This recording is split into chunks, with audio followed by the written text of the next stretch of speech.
Chapter 1150, Old Xian's decision. Li Qie spoke while sitting in his chair and staring at the chaos. As long as you take out that item, I will not mistreat your temple. I shall satisfy your requests. Old Xian pondered for a bit before sighing. If your excellency needs it, how could we not give it to you? Very good. Li Qie gently nodded. This is the war god temple for you, wise and always making the correct choice. Old Xian didn't say anything. He could only lament the fact that, since the start of time, there were only things that the Dark Crow wanted and nothing that he couldn't have. Plus, Li Qie was not taking their item without giving anything in return. An exchange was the best result for the temple. Your Excellency, this lowly one is still confused. Old Xian asked, with your invincible capabilities, who in the 9 worlds could oppose you? Why do you need our item? You are aware of the item's origin. Li Qie smiled. Yes, I don't need to borrow it just to sweep through the 9 worlds.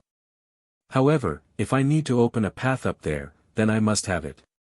Your Excellency wants to go there again. Old Xian's heart started beating faster. He had heard of this legend from War God Mu before. Li Qie slowly replied, yes, it's time to end it in this generation. Old Xian was aghast inside the chaos.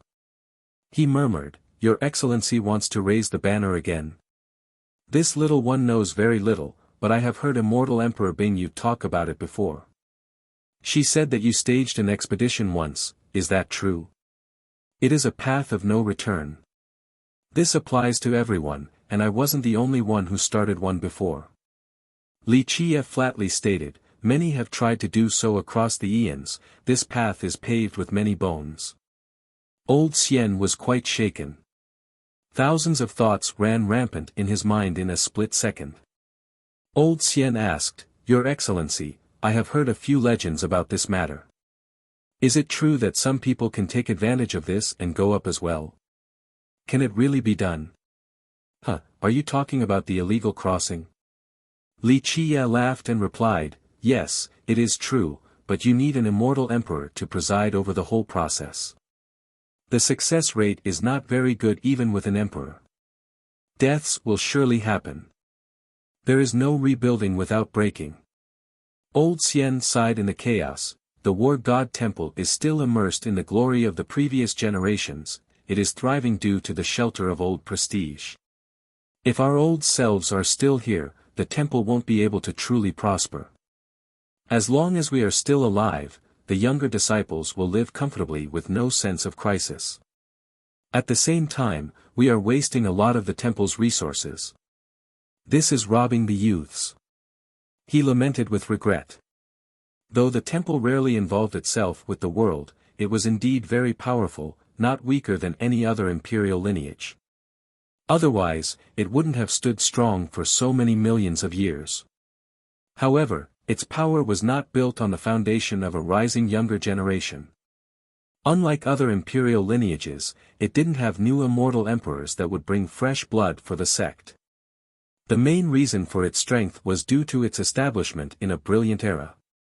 This left behind an astonishing legacy and resources for the temple, including many mighty ancestors. Having powerful ancestors was not a bad thing for a sect. After all, this was part of their strength. However, it was not necessarily a plus either. Aside from their existence hampering the motivation of the younger generation, they also consumed a lot of resources from either life prolongment or blood energy enrichment. It was just like Old Xian said, this was robbing from the younger generation. Li Qie responded insipidly, your temple has adhered to old ideas for too long and should have had a reformation long ago. For instance, there were many good opportunities back then, yet you failed to grasp them. You actually sent out a great seed for an immortal emperor. If I knew that this was going to happen, I would have trained little Bingyu myself. Old Xian didn't dare to comment after being scolded by Li Qie. To the ancestors of the temple, they regretted gifting an immortal emperor to someone else the most. If they kept the young immortal emperor Bingyu, perhaps they would have broken this stagnation and brought some fresh blood to the temple. Unfortunately, they failed to do a good job. In the end, the proud emperor left the temple. In fact, Li Qiye had scolded them in the past about this matter before, since he also lost the chance to train immortal Emperor Bingyu. There was no chance for them to reconcile because the emperor was a proud person. She would never come back after leaving. Your Excellency's criticism is just, our temple has indeed festered. Old Xian sighed again and openly admitted their mistake that year. Chapter 1151, Appointing a Successor. After a good while, Old Xian softly stated, maybe old bones like us should just die. Li Qiye laughed it up and said, if you still want to follow me up there, I welcome it. But like I said earlier, I still need you to bring that thing along.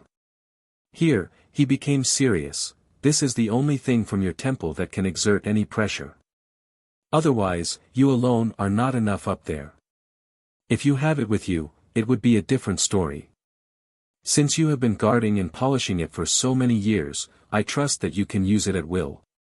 Li Qiye said, you can definitely climb up, but without it, who knows what you will face once you're up there.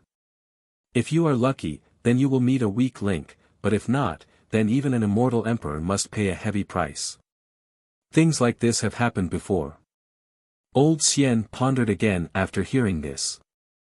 He eventually asked, who is your excellency drafting this time? Li Qiye replied, you've got the wrong idea, I have never forced anyone to join. Plus, they have their own ideas. You probably heard it from Bingyu, but that campaign was not by my wish. They simply wanted to gamble. The old man had heard stories from immortal Emperor Bingyu, but he didn't know any of the specifics. You don't believe me? Li Qiye smilingly quipped. Old Xian quickly responded, no, if I don't trust your excellency, who can I trust? This lowly one is willing to follow your excellency's orders. Not bad. Very well, state your conditions. Li Qiye smiled. Everyone knew that there was no free lunch in this world. Old Xian answered, this lowly one does not dare to ask for much. If your excellency is truly successful in the future, I only want a part of it, nothing more. The group respectfully answered, rest assured, first brother, we will follow first sister and lead cleansing incense to a new glory. Su Pei began, first brother, the sect master, to tell the truth, this was not the time to choose a new successor because the sect master was still very young. The sect master has her own path. He gently waved his sleeve, the responsibility lies on your shoulders in the future. Work hard. The group didn't dare to question the decision any further and bowed.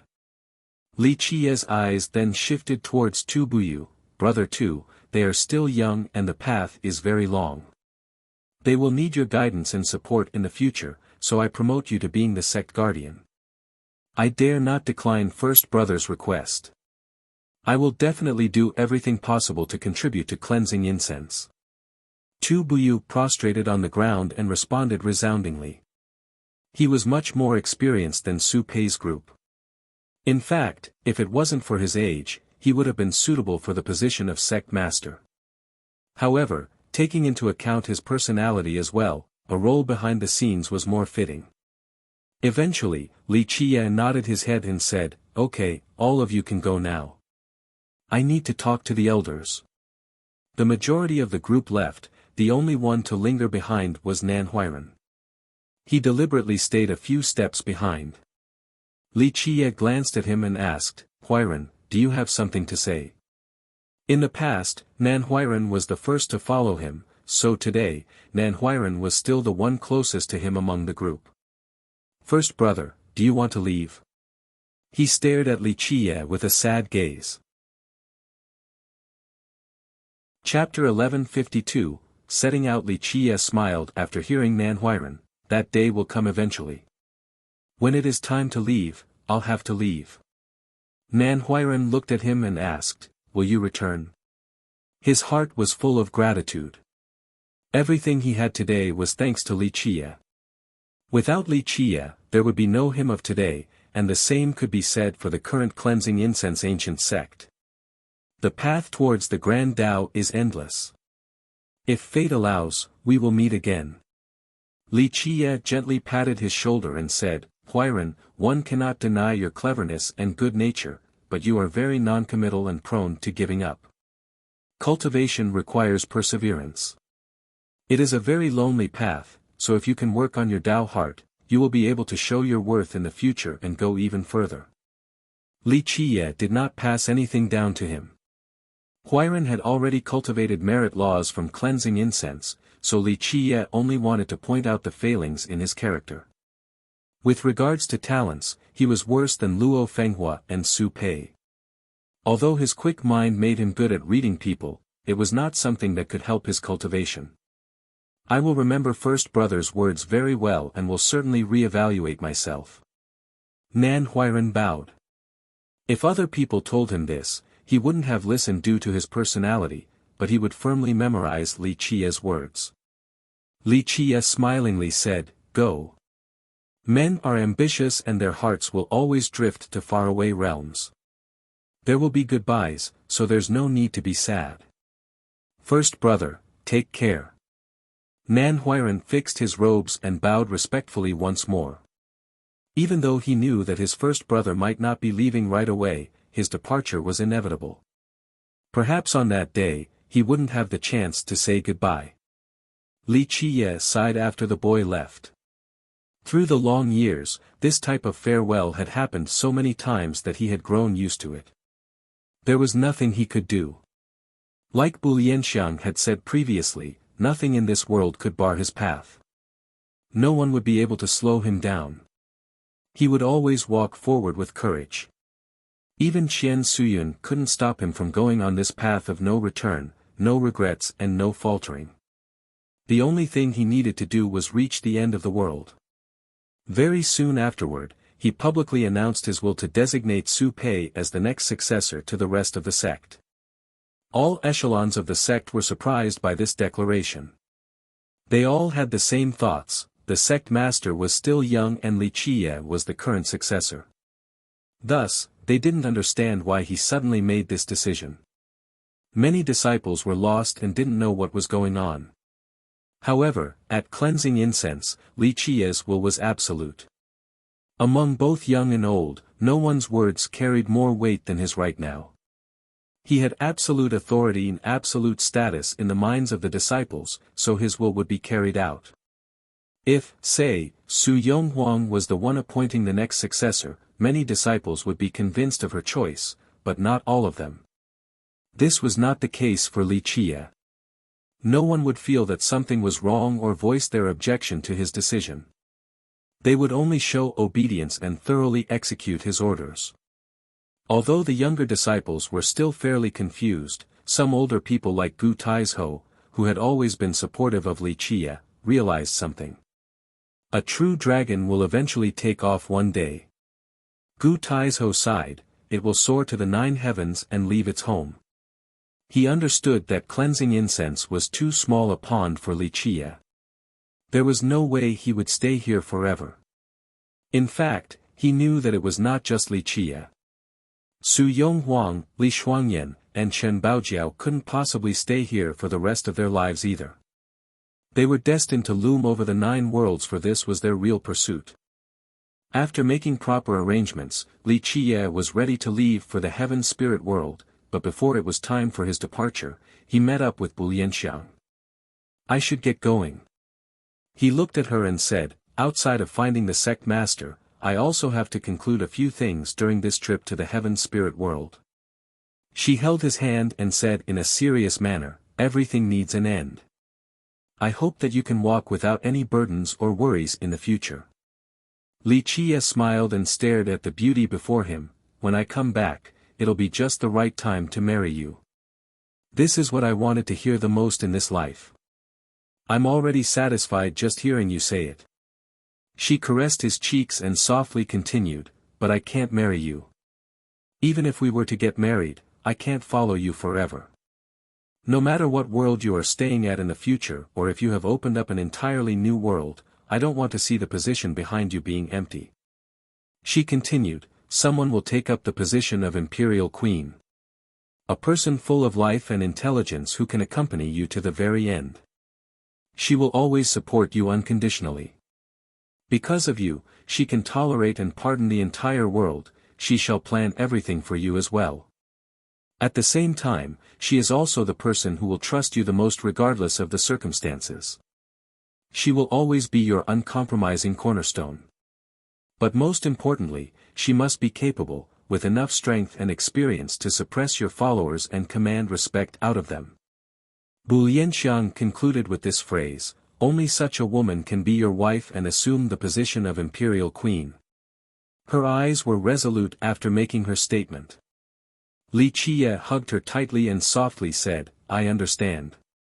It is a true pity that you weren't born in this generation. She embraced her lover back and declared in a gentle yet firm tone, there will be a woman like that, yes. Li Qiye's heart was quite heavy as he held her in his arms. I won't send you off too far as I'll preside over cleansing incense in your place. She spoke, you are the soaring sex enemy, it will return one day, but if Magu and I are here, the sect won't dare to do anything. Go to the heaven spirit world with peace of mind, I'll wait for your return. He gave her a deep and passionate kiss as if they were about to melt into one. The girls went to see him off. After seeing them, Li Qiye smilingly said, even if you see a friend off for 1,000 miles, you will still have to part in the end. Go back now and train well. I hope to see improvements in your immortal physiques before we go up there. Li Xuanyan and Chen Baojiao both gave him a deep hug and said, young master, be careful. Even Bai Jianjin gave him a hug without saying anything, she stayed true to her personality. Li Qiye looked at her and gently brushed the hair from her forehead while speaking in a serious tone, I don't doubt your talents. In fact, no one in the contemporary is your match with regards to the Tao of the sword. Your talents are worthy of pride. Bai Jianjin remained silent like a sword that had yet to leave its scabbard. The thing I find insufficient in you is your unwillingness to let go. Li Qiye continued, the sword is not a cold weapon. In fact, after embarking on this path, you should try and feel it. The sword and its Tao both have emotions, it is not just a tool for murder. He paused for a bit before explaining, if, say, you only consider it as a weapon and a cultivation path, then even when you stand at the peak, you won't be able to break through the real limit. Beyond the peak and the limit is a vaster grand Tao. Beyond the limit? Her eyes came together with an incredible glint. Yes, beyond the limit. He added, this path can actually go very far. For millions of years, very few immortal emperors could devote their entire life to one weapon to reach the Tao and became the ultimate bearer of the heaven's will. It could be said that your patriarch, immortal Emperor Yi Ti, was almost one of them. He went on, however, I want you to understand that the path he took is not your path. That path becomes increasingly narrow and, in the end, not to mention surpassing him, I'm afraid you will find it difficult to even reach his level. Bai Jianjin wasn't the only one listening closely, the other girls paid great attention as well. They knew that these were the fundamentals of the Grand Tao. He was urging her on in order to reveal a path for her, a path that she had not previously seen so that she could embark on the true path towards the Grand Tao. Chapter 1153, parting. Li Qiye teased by playing with her hair, but his tone was very serious, I'm not belittling your patriarch's Grand Tao, but you won't be able to walk down his path. He severed his 7 emotions and 6 desires as well as all ties with the mundane world. Furthermore, he cut off everything about himself to embark on an emotionless and cruel path. Traveling alone in this world, this was his choice. Li Qiye slowly explained, even though he actually became an immortal emperor in the end, he lost too many things in his life. Moreover, he also hurt those close to him, his lovers and those who he loved. Bai Jianjin was quiet. She began cultivating the Tao of the sword at a young age, so she naturally understood the sword Tao back at her sacred ground.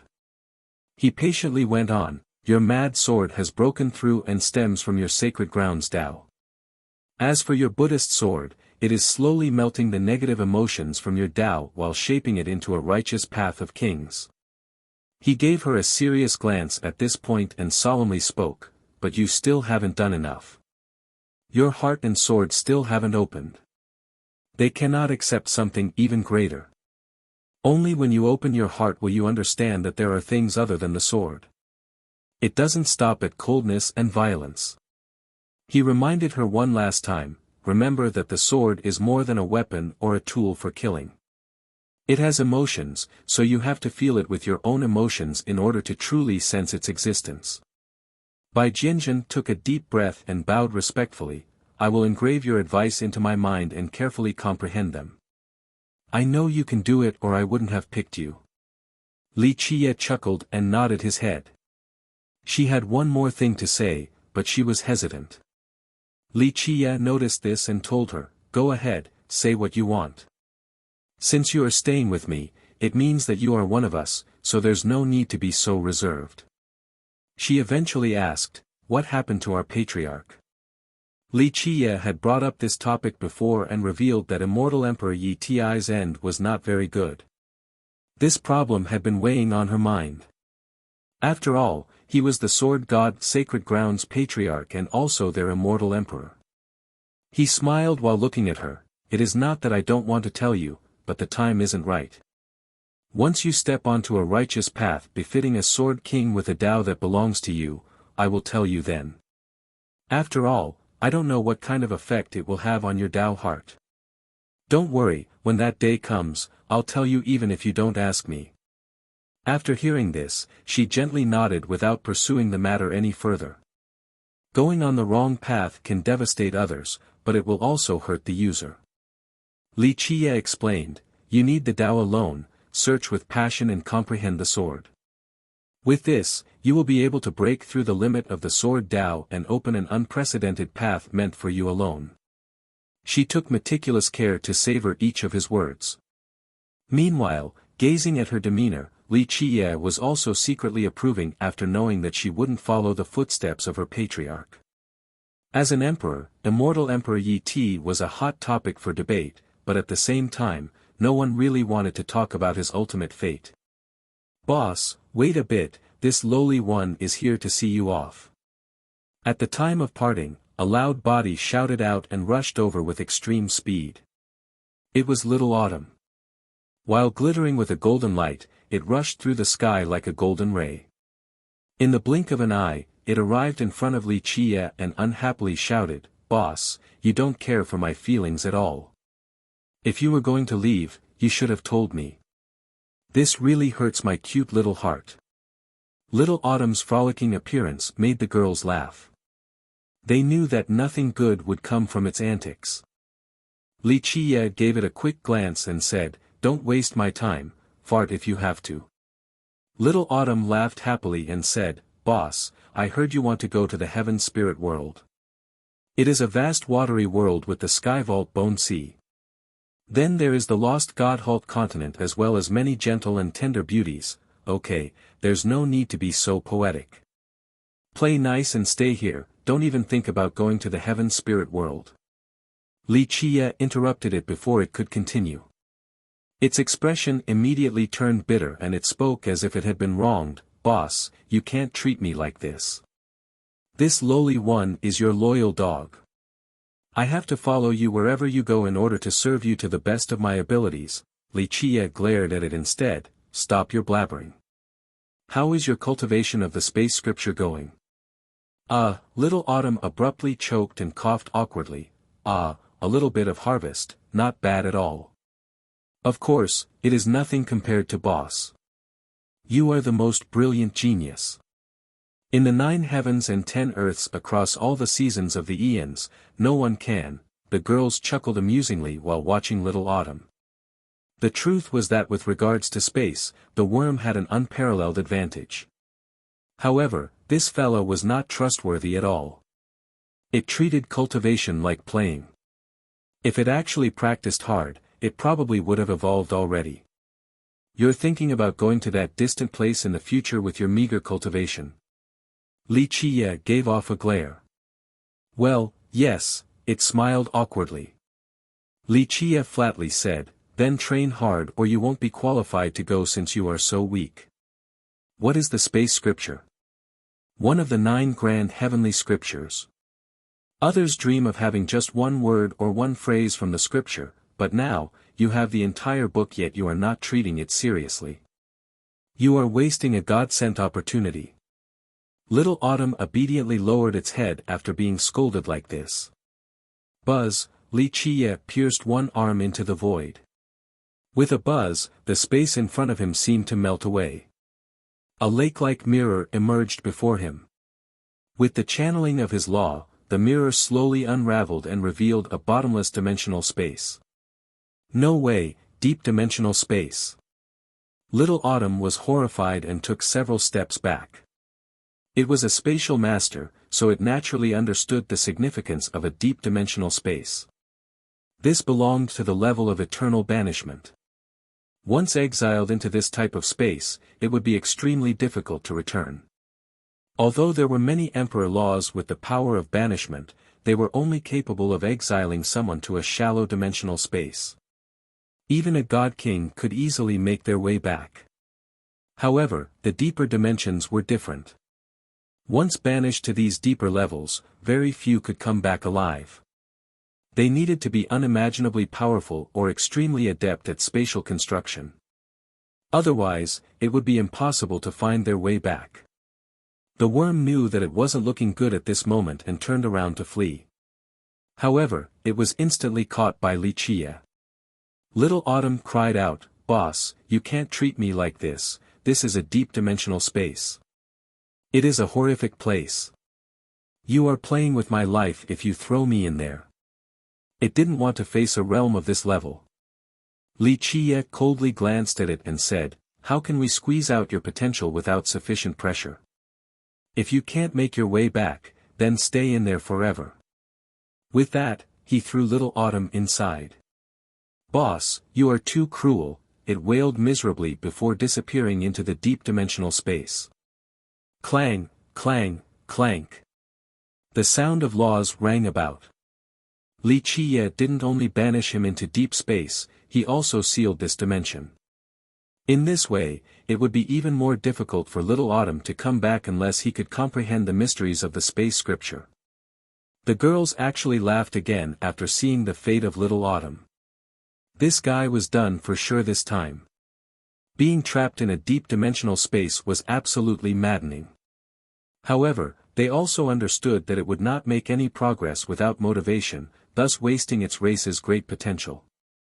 "Okay, all of you can return. I have to leave." Li Qiye bade farewell to the girls and pointed forward. Buzz.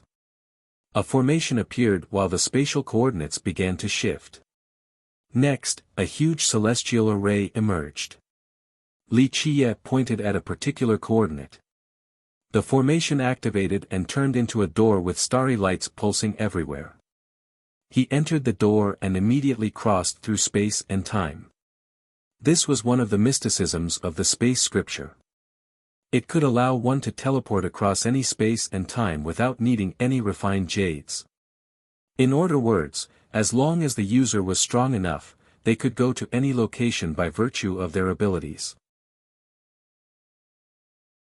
Chapter 1154, Great Maelstrom. Endless stars in the sky illuminated the world like diamonds. Each of them was beautiful and moving, especially their twinkling starlight that caused one's heart to throb. Deep in the recesses of the sky was a floating platform. This great platform had withered without any brilliance left.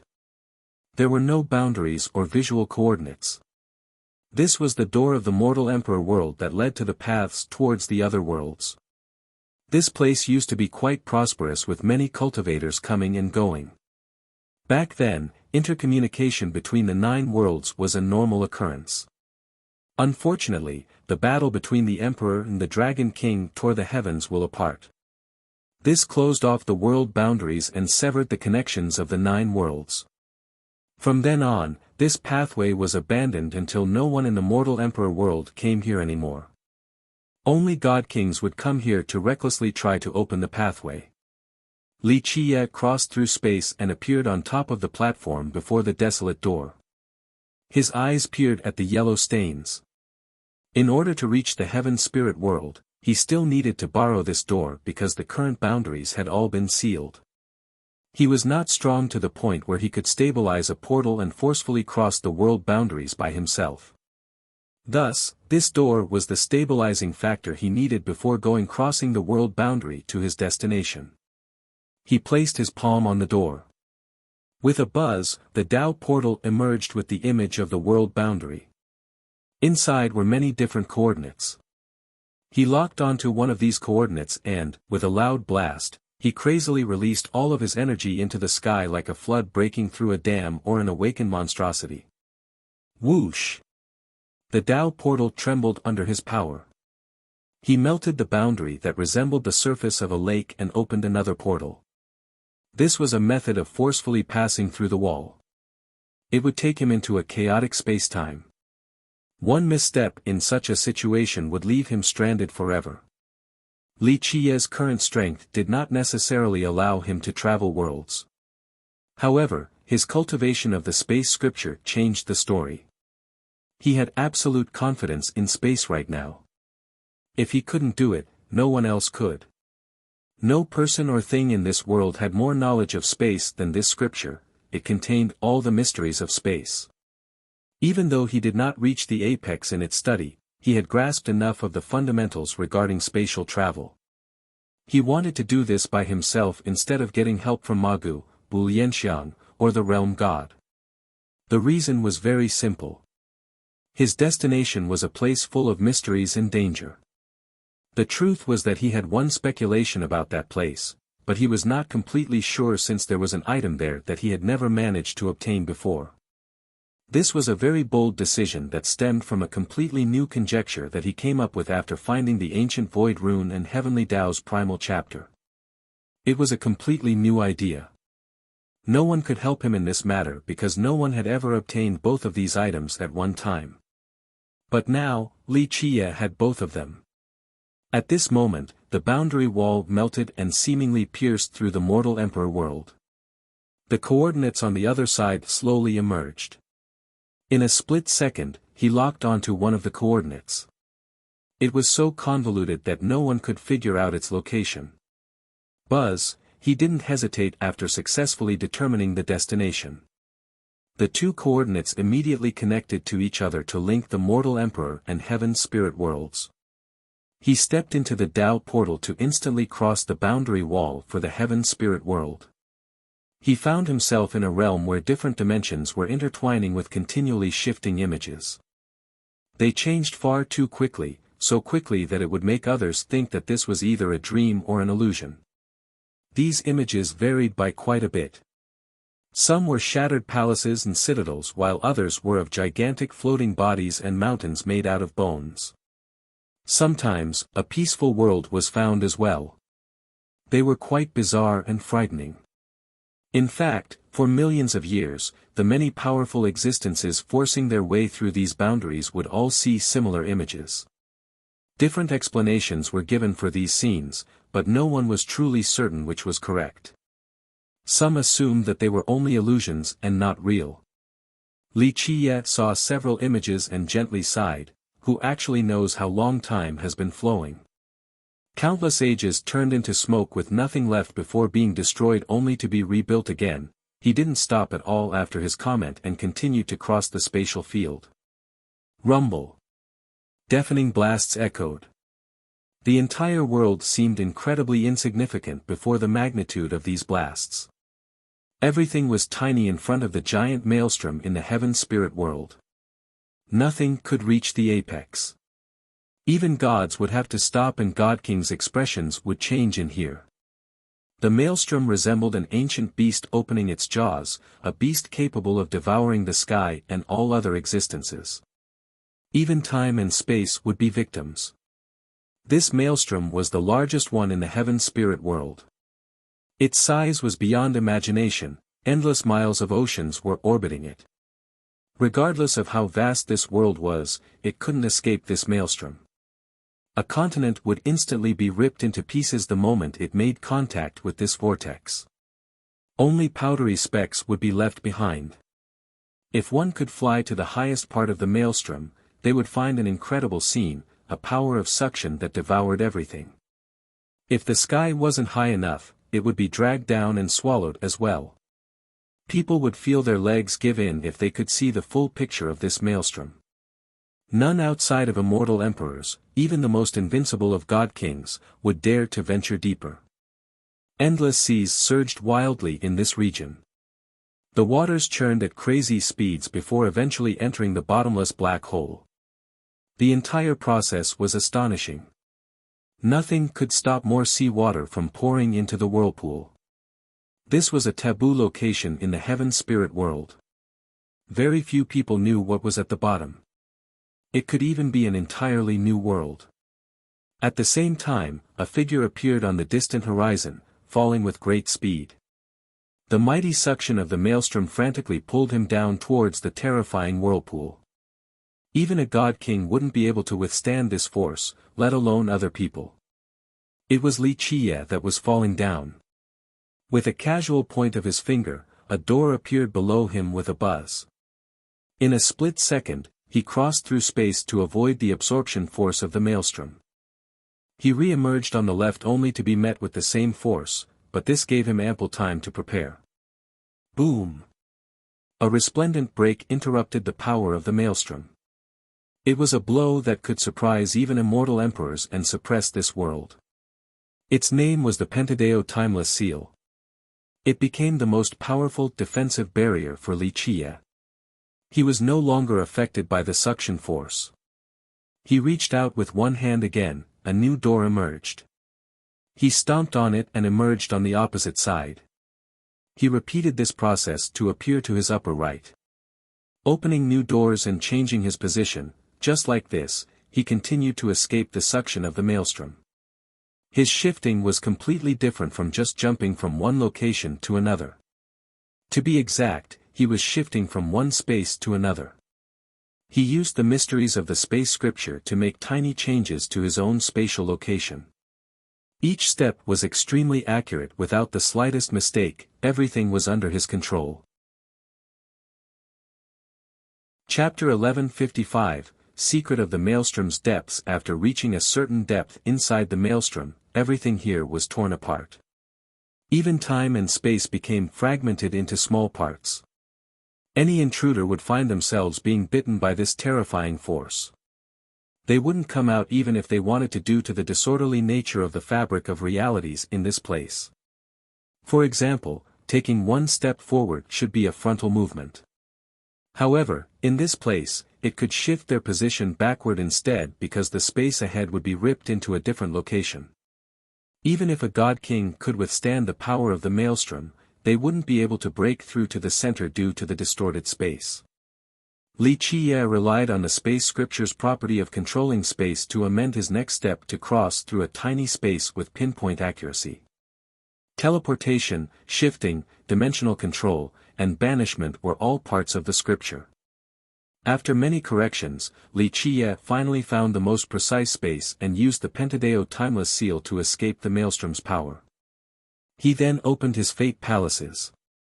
The world seal floated above his head while he took out a bronze chest. This was the item he obtained from the underground world at the top of the bronze giant. Buzz! The tree, cauldron, pillar, and spring of life all emerged.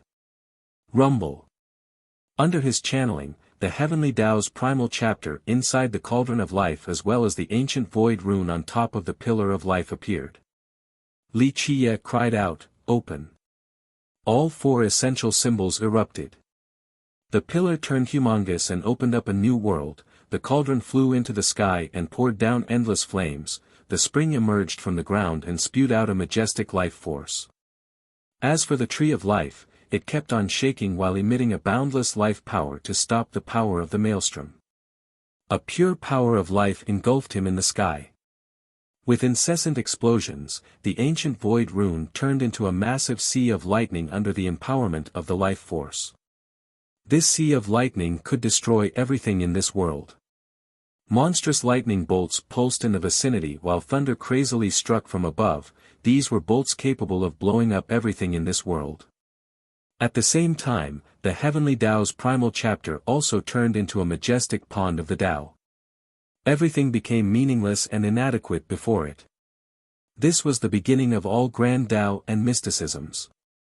Just a few small runes from here could refine everything, while a single Tao law could penetrate all things. This was the ultimate power, the pinnacle mystery of the grand Tao. Go!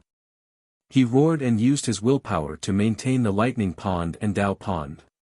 With deafening blasts, both of these aquatic creations fiercely penetrated the center of the maelstrom, which even emperors had to tread carefully. The great explosions rendered Li Qie unable to see the chapter and rune, but he was not in a rush. No one understood these secrets more than him. Bang! Without any warning, a loud bang shook not only the maelstrom but the entire heaven spirit world.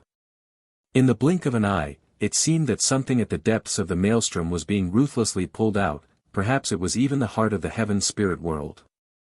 The entire world could feel this great change. What's going on? All the creatures in this world were dazed and didn't know what was happening. Success! Li Qie could sense this change the best inside the maelstrom. While the earth was shaking due to this great disturbance, Li Qie knew that he had done it. Li Qie smiled and murmured, so it really was here. Spending so many generations was completely worth it. His previous speculation was confirmed by the Tao chapter and ancient rune. Rumble. More explosions echoed in the sky. The lightning sea and Tao pond flew out of the maelstrom's depths while dragging something out. Eventually, they flew above Li Qie's head so that people could clearly see what the item was. No one would believe such a scene because both of these amalgamations pulled out a single drop of water. Spending so much effort and risking his life only to pull out one drop of water, who would believe such a thing? Li Qie happily used the water from his spring of life to sweep over the water bead, bringing it inside his spring. Roar! A monstrous roar resounded, a roar that resonated across the entire heaven spirit world. All living beings in this realm could hear it clearly. The great maelstrom. Something is going on. Ancient characters were murmuring to each other in shock. So the day has finally come. The charming spirit race had the most intense reaction. The old existences of this race were all aghast. Rumble. Something else within the depths of the maelstrom wanted to rush out, it shook the entire area with a loud thump. Come, it is time for this boss to take action. Li Qie laughed in the face of this power that could quake the entire maelstrom. The world seal above his head emitted a boundless light of death that illuminated the entire area. Zzz, the whole maelstrom, including the surging seawater and the power of the maelstrom, was petrified by this death ray that shone through everything. Time and space themselves were frozen as well. Besides Li Qie, everything in this place was petrified. Era petrification ray, this was the technique hidden at the farthest location of the drystone courtyard that he had copied.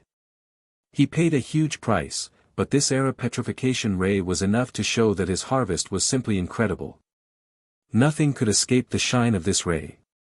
Everything turned to stone, just like the drystone courtyard. Whatever you may be, don't mess with me. Destroy it. Li Qie sneered at the petrified maelstrom. He then took out the bronze box from his chest. Boom! The moment he opened the lock, the box shot out a boundless bronze light. The moment this light engulfed everything, loud explosions detonated. Everything was destroyed by the impact of this light regardless of what they might be. All of the elements and fundamental pillars of creation were annihilated. Even that existence down at the abyss of the maelstrom was annihilated by this bronze light.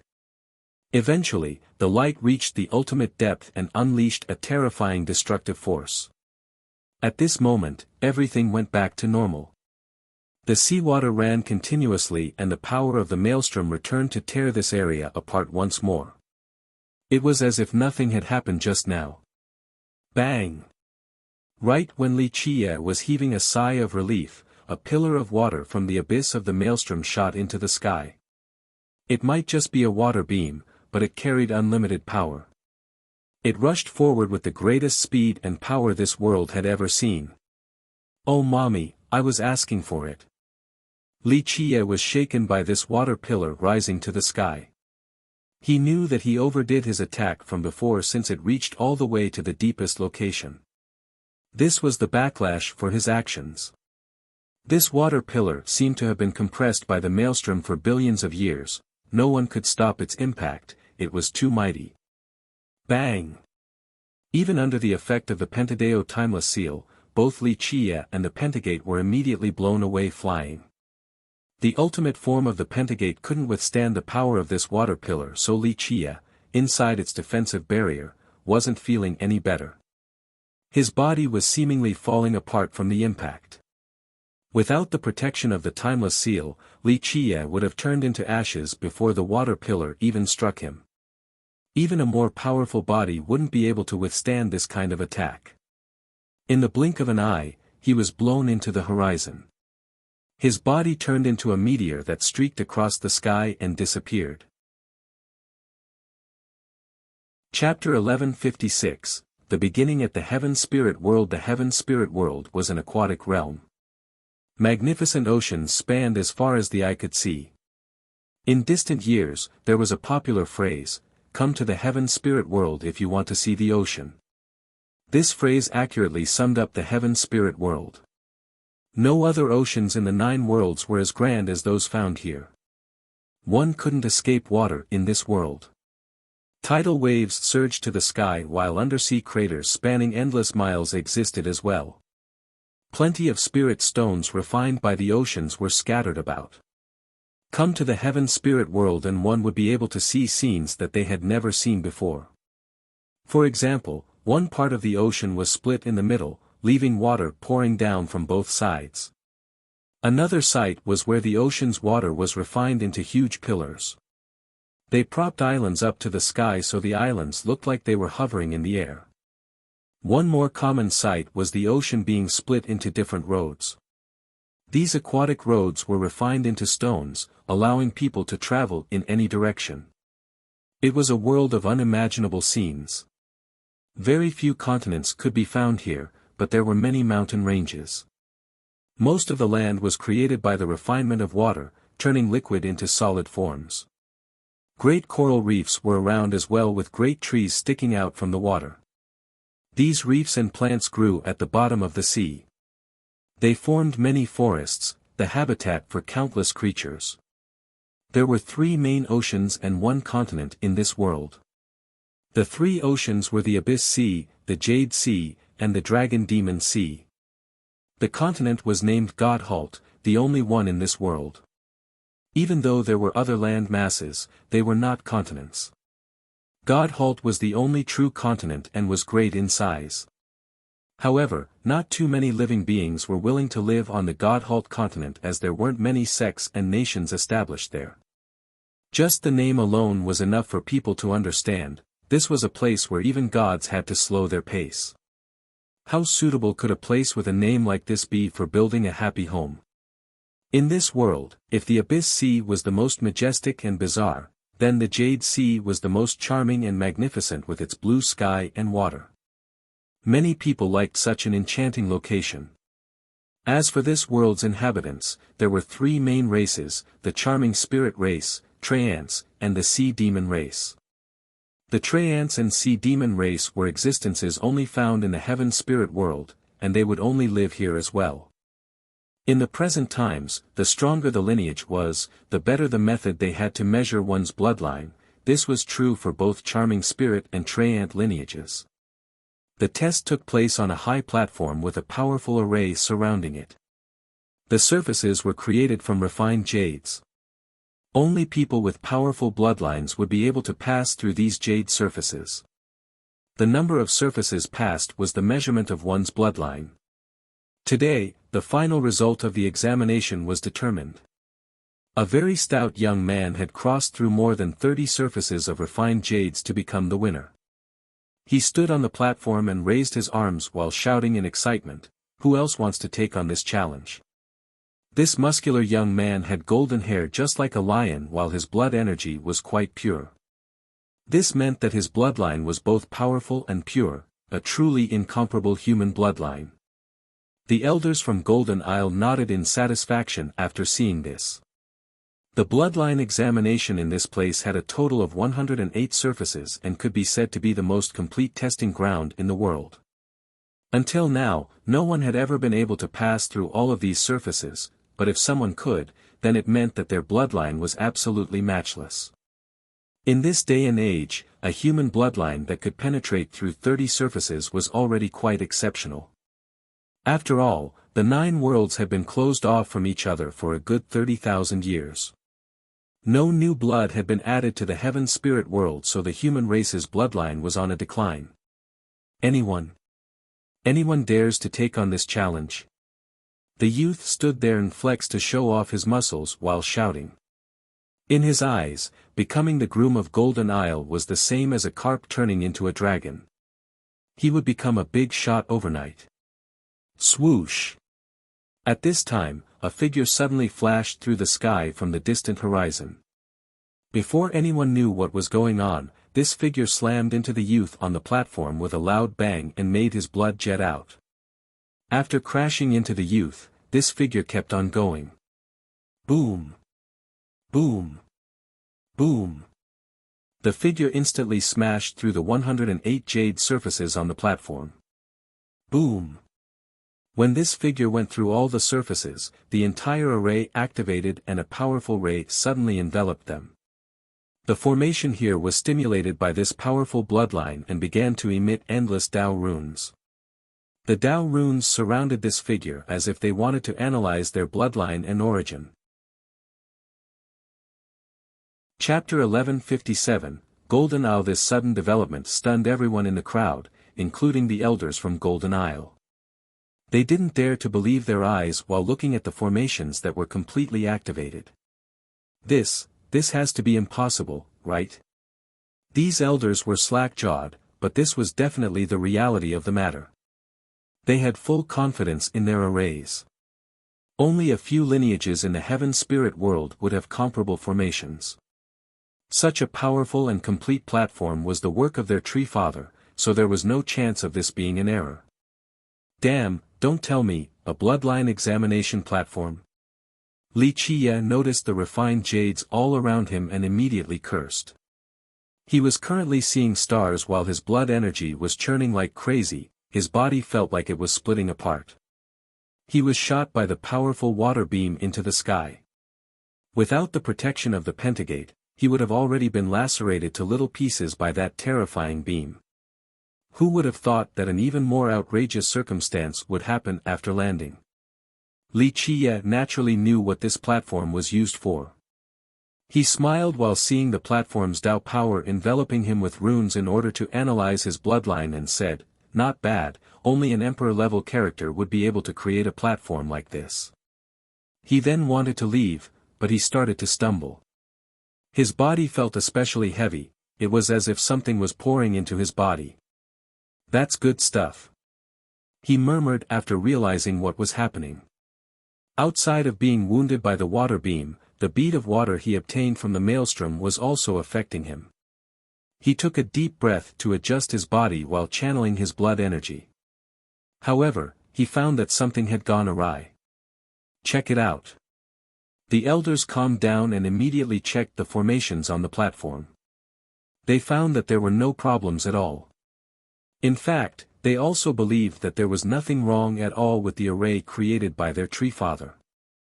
At this time, an elder pulled Li Qie's hand up and loudly announced, "We have a victor." The defeated human youth from earlier didn't say anything. Victory was in his grasp, but now he had to leave grumpily since there was nothing else he could do. However, it wasn't a big deal since he had absolute confidence in his bloodline. Even if he wasn't selected by Golden Isle, other lineages would eventually pick him. In a short period of time, the disciples decorated the islands with lanterns and flowers. The lively sounds of drums and laughter could be heard everywhere. One disciple bowed before Li Qie and cheerfully smiled, "Our groom, please follow me. I have prepared a new house for you." Li Qie could only wryly smile back. He magically became someone's groom the moment he arrived at the heaven spirit world. This whole event was too strange. He looked around and asked, "Where is this place?" The disciple smiled in response, "Our groom, you participated in the selection but you don't know where this place is? This is Golden Isle of the Jade Sea." While standing on one of the islands, Li Qiye stared at the two trees in the distance and insipidly commented, returning to the earth, "There is nothing else that can protect the future generations better than this. The Golden Bamboo Father and Silver Tree Father died here to turn into the land that protects Golden Isle for tens of millions of years. This might go on for millions more." The disciple smilingly praised, "Our groom is quite insightful." Li Qiye thought about many things while looking at these two trees, especially the origin of the Tyrants. It was one of the three major races of the heaven spirit world. They could cultivate just like humans. The moment their flesh and blood formed, they would turn into cultivators. There was no difference between them and the other cultivators since their realms and levels were the same. The only difference was the final outcome. Humans and the other races would have a chance to compete for the heaven's will to become the immortal emperor. On the other hand, Tyrants did not vie for the heaven's will, they would return to the earth and turn into a haven for their descendants. Only Tree Fathers were qualified to return to the earth. For the Tyrants, Tree Fathers were equal to immortal emperors. When a Tyrant was powerful enough to become a Tree Father, it would return to the ultimate origin and take root in the earth upon death. Their descendants would be able to unceasingly multiply in this newly created paradise. This was the most frightening aspect of Tyrants. When these Tree Fathers returned to the origin and took root, they wouldn't be able to manifest themselves as regular beings anymore, but they were still extremely powerful. Some could become even stronger than when they were still alive. This was just like the sects that once had a living immortal emperor to protect them. One could imagine just how mighty these lineages used to be during those periods. The disciple looked at Li Qiye and suggested, "Our groom, it is getting late now, please go back and rest." Li Qiye gently nodded while looking back at him, "Okay, I'll stay at Golden Isle for now, but it is too early to decide whether I'll be your groom or not." The disciple repeated with a smile, "Our groom, remember that it is not a bad thing to be part of our Golden Isle." Li Qiye abruptly retorted, "You should remember that with my bloodline, many people would want to kidnap me so that I can be their groom instead." The disciple couldn't quickly come up with a response after hearing this. Chapter 1158, Life Origination. There was quite a stir at Golden Isle due to Li Qiye's sudden arrival and successful crossing of the 108 Bloodline Jade test. Though the Isle had long been prepared for this groom selection, this new bloodline coming out of nowhere caught them off guard.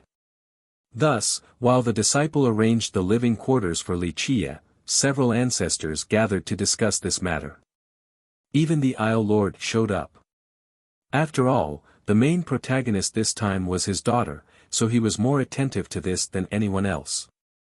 The ancestors glanced at each other while one of them spoke, "I don't think there has ever been a bloodline that passed through all the refined jade surfaces. Outside of our Tree Fathers, the Silver Tree Father's Imperial Prince did so. I think he also passed all of the tests." A different ancestor corrected him. Even though the apex experts of the Tyrants couldn't become immortal emperors, in the eyes of many people, they were equal to immortal emperors. In this way, their direct children were also imperial children. Perhaps something was wrong with the platform. Another ancestor questioned the validity of the test. The Golden Owl Lord gently shook his head, "Ancestor, there was definitely no problem. I have already rechecked the platform and it is fine. It can't have a problem because it was created by the Tree Fathers.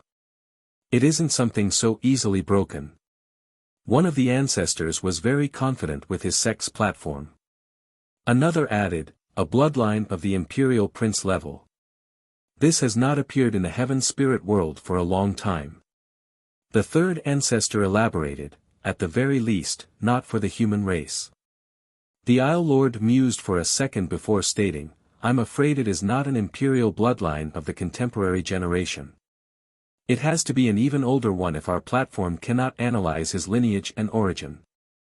This means that his original ancestors are even older than our tree fathers. An ancestor responded, such an ancient bloodline is all the more precious due to its greater purity. From a certain perspective, the Isle Lord was correct. Li Qiye's bloodline had been polished several times. After numerous refinements, it had become very powerful. More importantly, he also refined the true blood of the blood progenitor and 3 immortal emperors from the Blood Devil tribe, resulting in his bloodline becoming even more powerful and ancient. The second ancestor clapped his hands and said, "Such a bloodline is a perfect match for our princess." "Senior brother, you can't put it that way." The third ancestor slightly shook his head. "I'm afraid that when an imperial prince bloodline and an even older one combine, it will lead to conflicts between the bloodlines. This level of bloodline might lead to a descendant with a human bloodline while we want a powerful descendant with our bloodline this time." This opinion made the elders and our Lord stare at each other. The main reason why these lineages liked powerful human bloodlines was because of reproduction.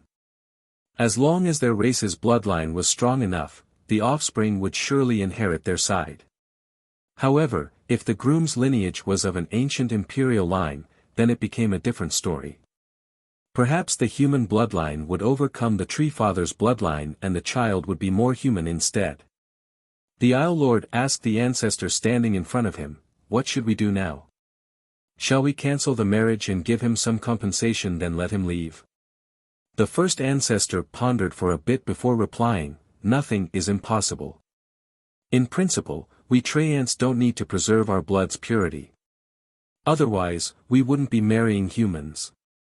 This might actually be a good thing. We don't have to decide to breed our bloodline in this generation."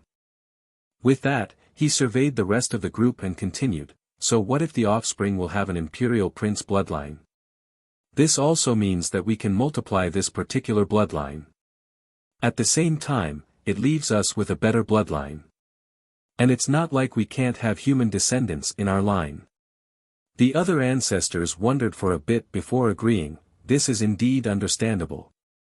We can postpone passing down our bloodline for now. Even if the future offspring carry an imperial prince lineage, it would only make our sect stronger and enrich our legacies. If we could produce an immortal emperor, it could even change the current temperament of our isle. An immortal emperor from a Traiant lineage, this will be an amazing experiment." Even the Golden Isle Lord felt his heart beating faster with excitement. For both Traiants and sea demons, their ultimate fate was to be stuck at the heaven spirit world. Due to their own powerful bloodlines, it was difficult for them to have offspring with a different bloodline winning out. Thus, they didn't have immortal emperors like the humans and other races.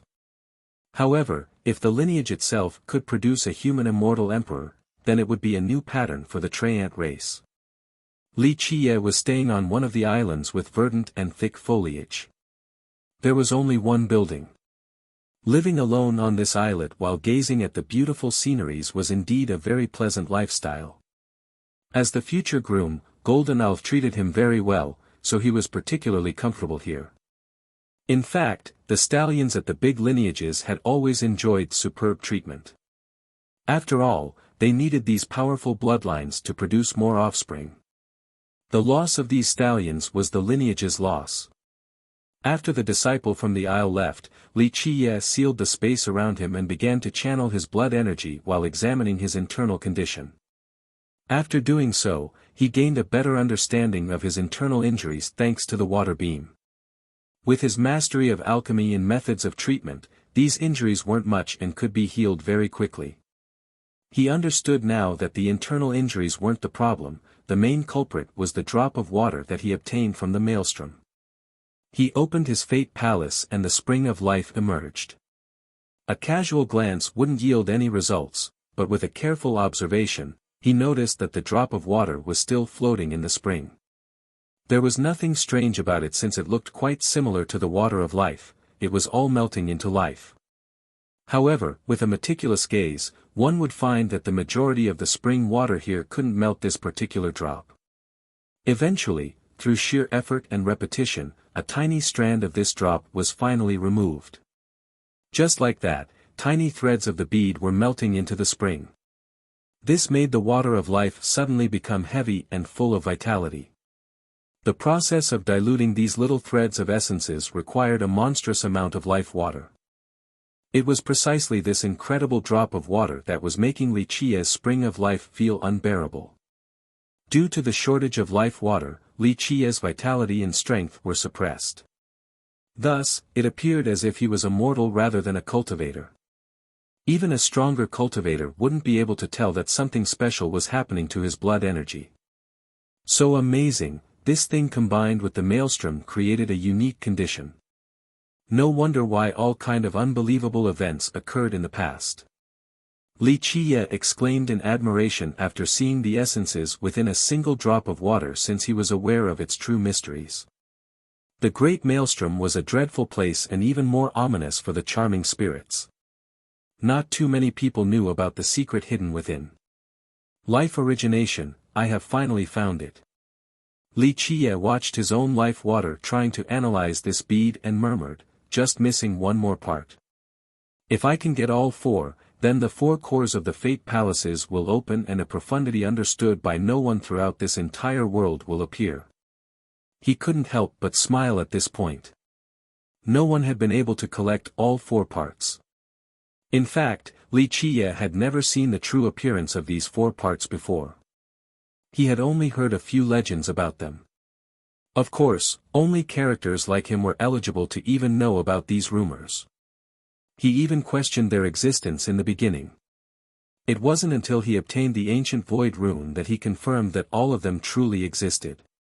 After grabbing the Heavenly Tao's primal chapter, he began to see through their mysteries. The rune, chapter, and now the origination, all of them had unbelievable mysticisms and power.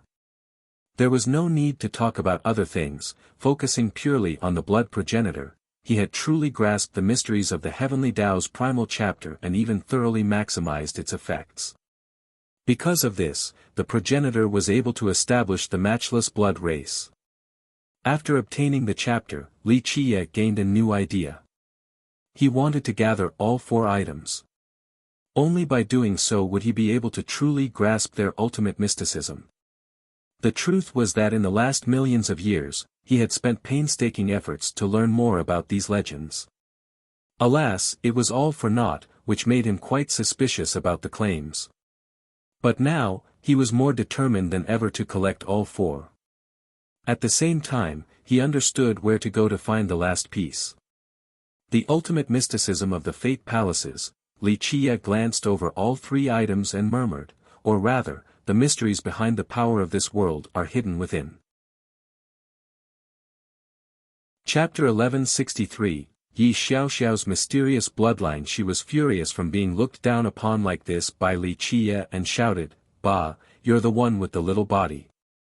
You dare to not marry me when it is not up to you to decide? That's it, watch me beat you into a pig's head." She immediately took action after finishing her threat. There wasn't too much movement since she didn't even use a merit law. There was only a frightening blood energy. Space seemed to be opening up as she waved her hand. One could hear a clattering sound as a strange flower appeared before Li Qia. It was large and had 8 bright red petals. In other words, this odd flower was made from extreme yang true fire. Extreme yang god flower. Li Qia's eyes turned serious after seeing this flower. In a short period of time, the endless sunfire trapped Li Qia completely. With a clunk, the flames turned into universal laws. They didn't only imprison him, they also attacked him like a scorpion's tail that aimed to pierce his body. Clank! A metallic bang resounded and Li Qia immediately used his 9-sun locking heaven law. With a poof, the refined fire laws entered his body. When fire laws of this caliber pierced one's body, even if the victim didn't turn into ashes instantly, they would be burned and suffer a pain worse than death. However, Li Qia didn't show any signs of him being in pain at all. He only smiled and said, "Quite nutritious. This thing is quite rare. Try this then." She shouted after seeing that Li Qia wasn't afraid of her god flower at all. Her vitality soared. With a loud bang, a strange tree half the size of a man emerged. It seemed to be carved out of profound ice. The moment it appeared, a buzzing sound could be heard as a terrifying power suddenly froze everything. Its target was Li Chia. However, Li Chia's 9 suns' law began to blaze. His own refined sunfire circled around him and easily stopped the freezing attack from this tree, leaving him completely untouched. He didn't bother looking at the flower and the tree, for his eyes were fixated on Yi Xiaoxiao. He spoke with a changed expression, "Little girl, what is this bloodline of yours?" Very few things in life could move Li Chia. However, she really did shock him this time.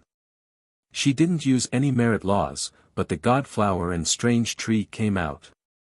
They were not items created from merit laws, they were real existences. Her summoning reminded Li Chia of a very archaic legend about the Tyrants. Perhaps even members of their race didn't know about it because it was too ancient. Moreover, there was no proof of its existence as it had never appeared before. Even in the distant ages, those who had heard about it paid it no mind because there was no way it was true. "Humph, why should I tell you?" She waved her hand and the god flower and odd tree vanished. Li Chia stroked his chin and said with a grin, "If you tell me a little bit about your bloodline, I might consider taking you in. And in accordance with your wish, I can also give you an answer to your question about the imperial bloodline. You go first. This lady will listen to you first about the bloodline, then I'll consider telling you about my own." She snorted while looking at him. Li Chia stared at Yi Xiaoxiao as his eyes flashed several times. She suddenly felt uneasy beneath his gaze. Even though it was not a sharp and scary pair of eyes, they seemed to be able to penetrate all things. I see. Li Chia noticed her demeanor and slowly spoke, "In the end, you yourself don't even understand your bloodline, likewise with your isle. You all don't even understand the mysticisms within." The more accurate reason for this groom's selection was to find an answer within the many bloodlines of the human race, it wasn't just to find a mighty one. You are searching for a bloodline that is truly comparable to your own so that you can analyze its mysteries. With that, Li Chia smiled, "If I'm not mistaken, even the items left behind by your tree fathers cannot analyze your bloodline."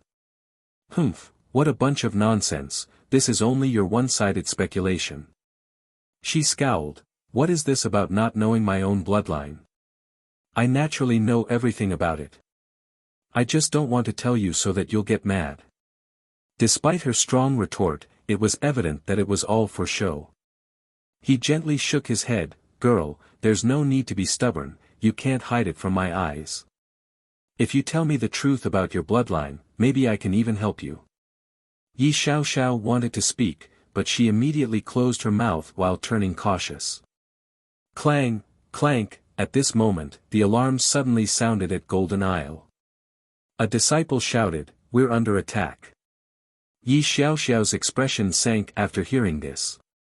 Her eyes narrowed as she said, "Which bastard is sneak attacking my Golden Isle?" With that, she turned and left. A flower bloomed with each step as she soared into the sky. Li Chia smiled and went outside the room to look towards the island. Splash! Out! Or perhaps my bloodline will be able to support hers. From this, Golden Isle might have a heaven-defying child in the future.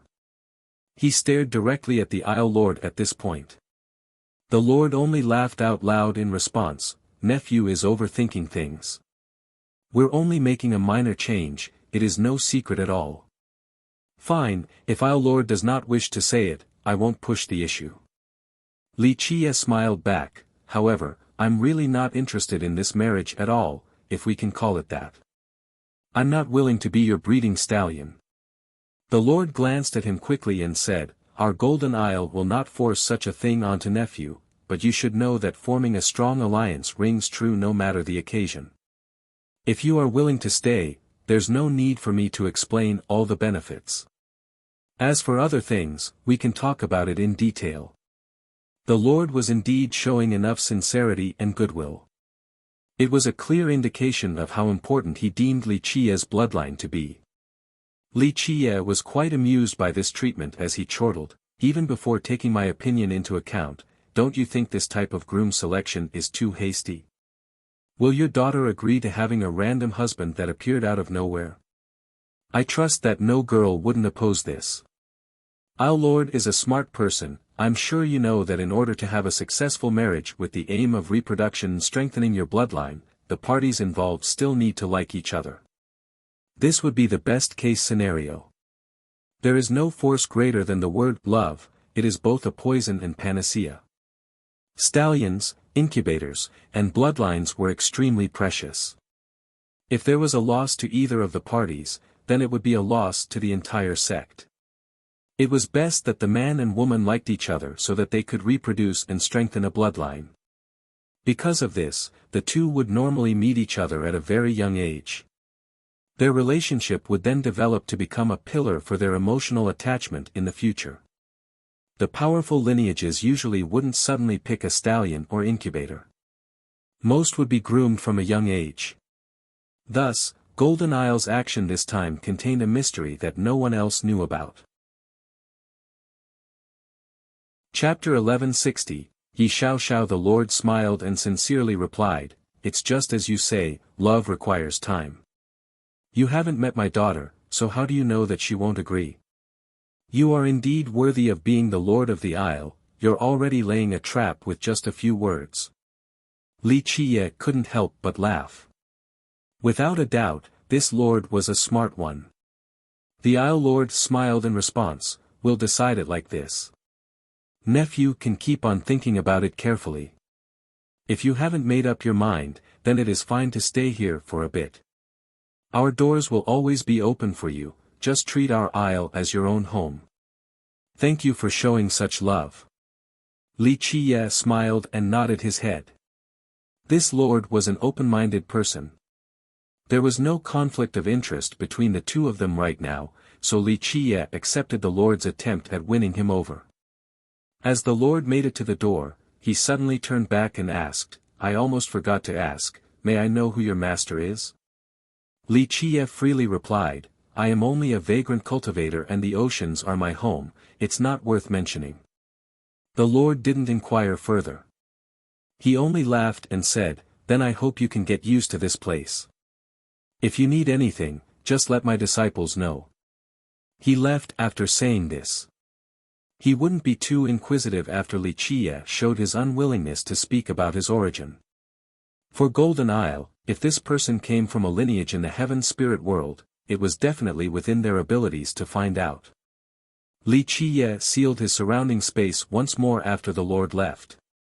He sat cross-legged to meditate. Even though his internal injuries were very serious, they were recovered in a short amount of time due to the heaven restoration salve. At this moment, his injuries were not a problem.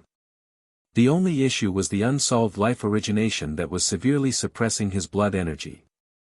Of course, he was not in a rush to solve this either. After all, such an item didn't come easily.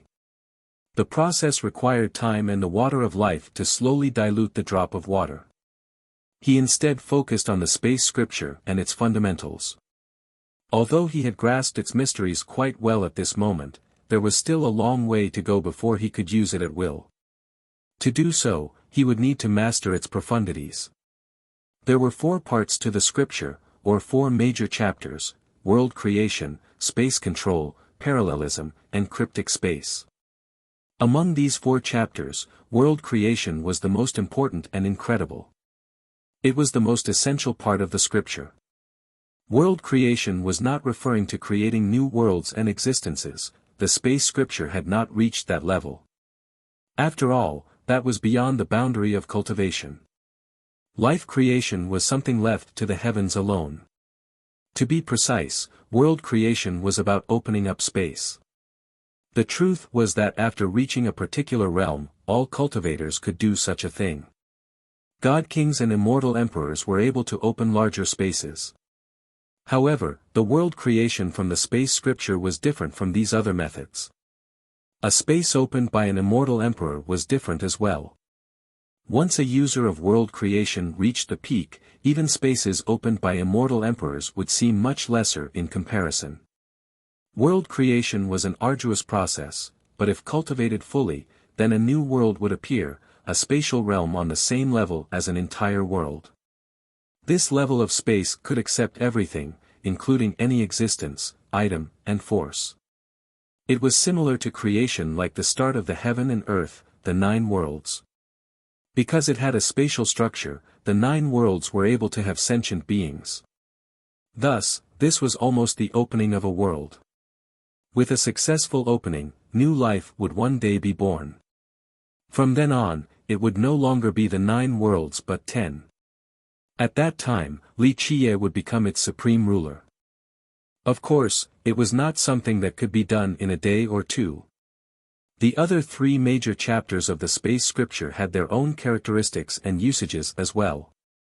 Among them, space control encompassed the most content. For example, portal summoning, teleportation, banishment, space correction, deep space, displaced space, visual phenomenon space, all of this was part of the space control chapter. Golden Owl treated Li Qiye with an incomparably warm hospitality as if he was the most esteemed guest they had ever received. This made his recovery very comfortable. However, before 2 days passed, trouble had found his door. Early in the morning, while he was cultivating in this room, someone shouting could be heard from the outside. Li Qiye, roll out here for this lady. Despite the high volume, the voice was very sweet and pleasant.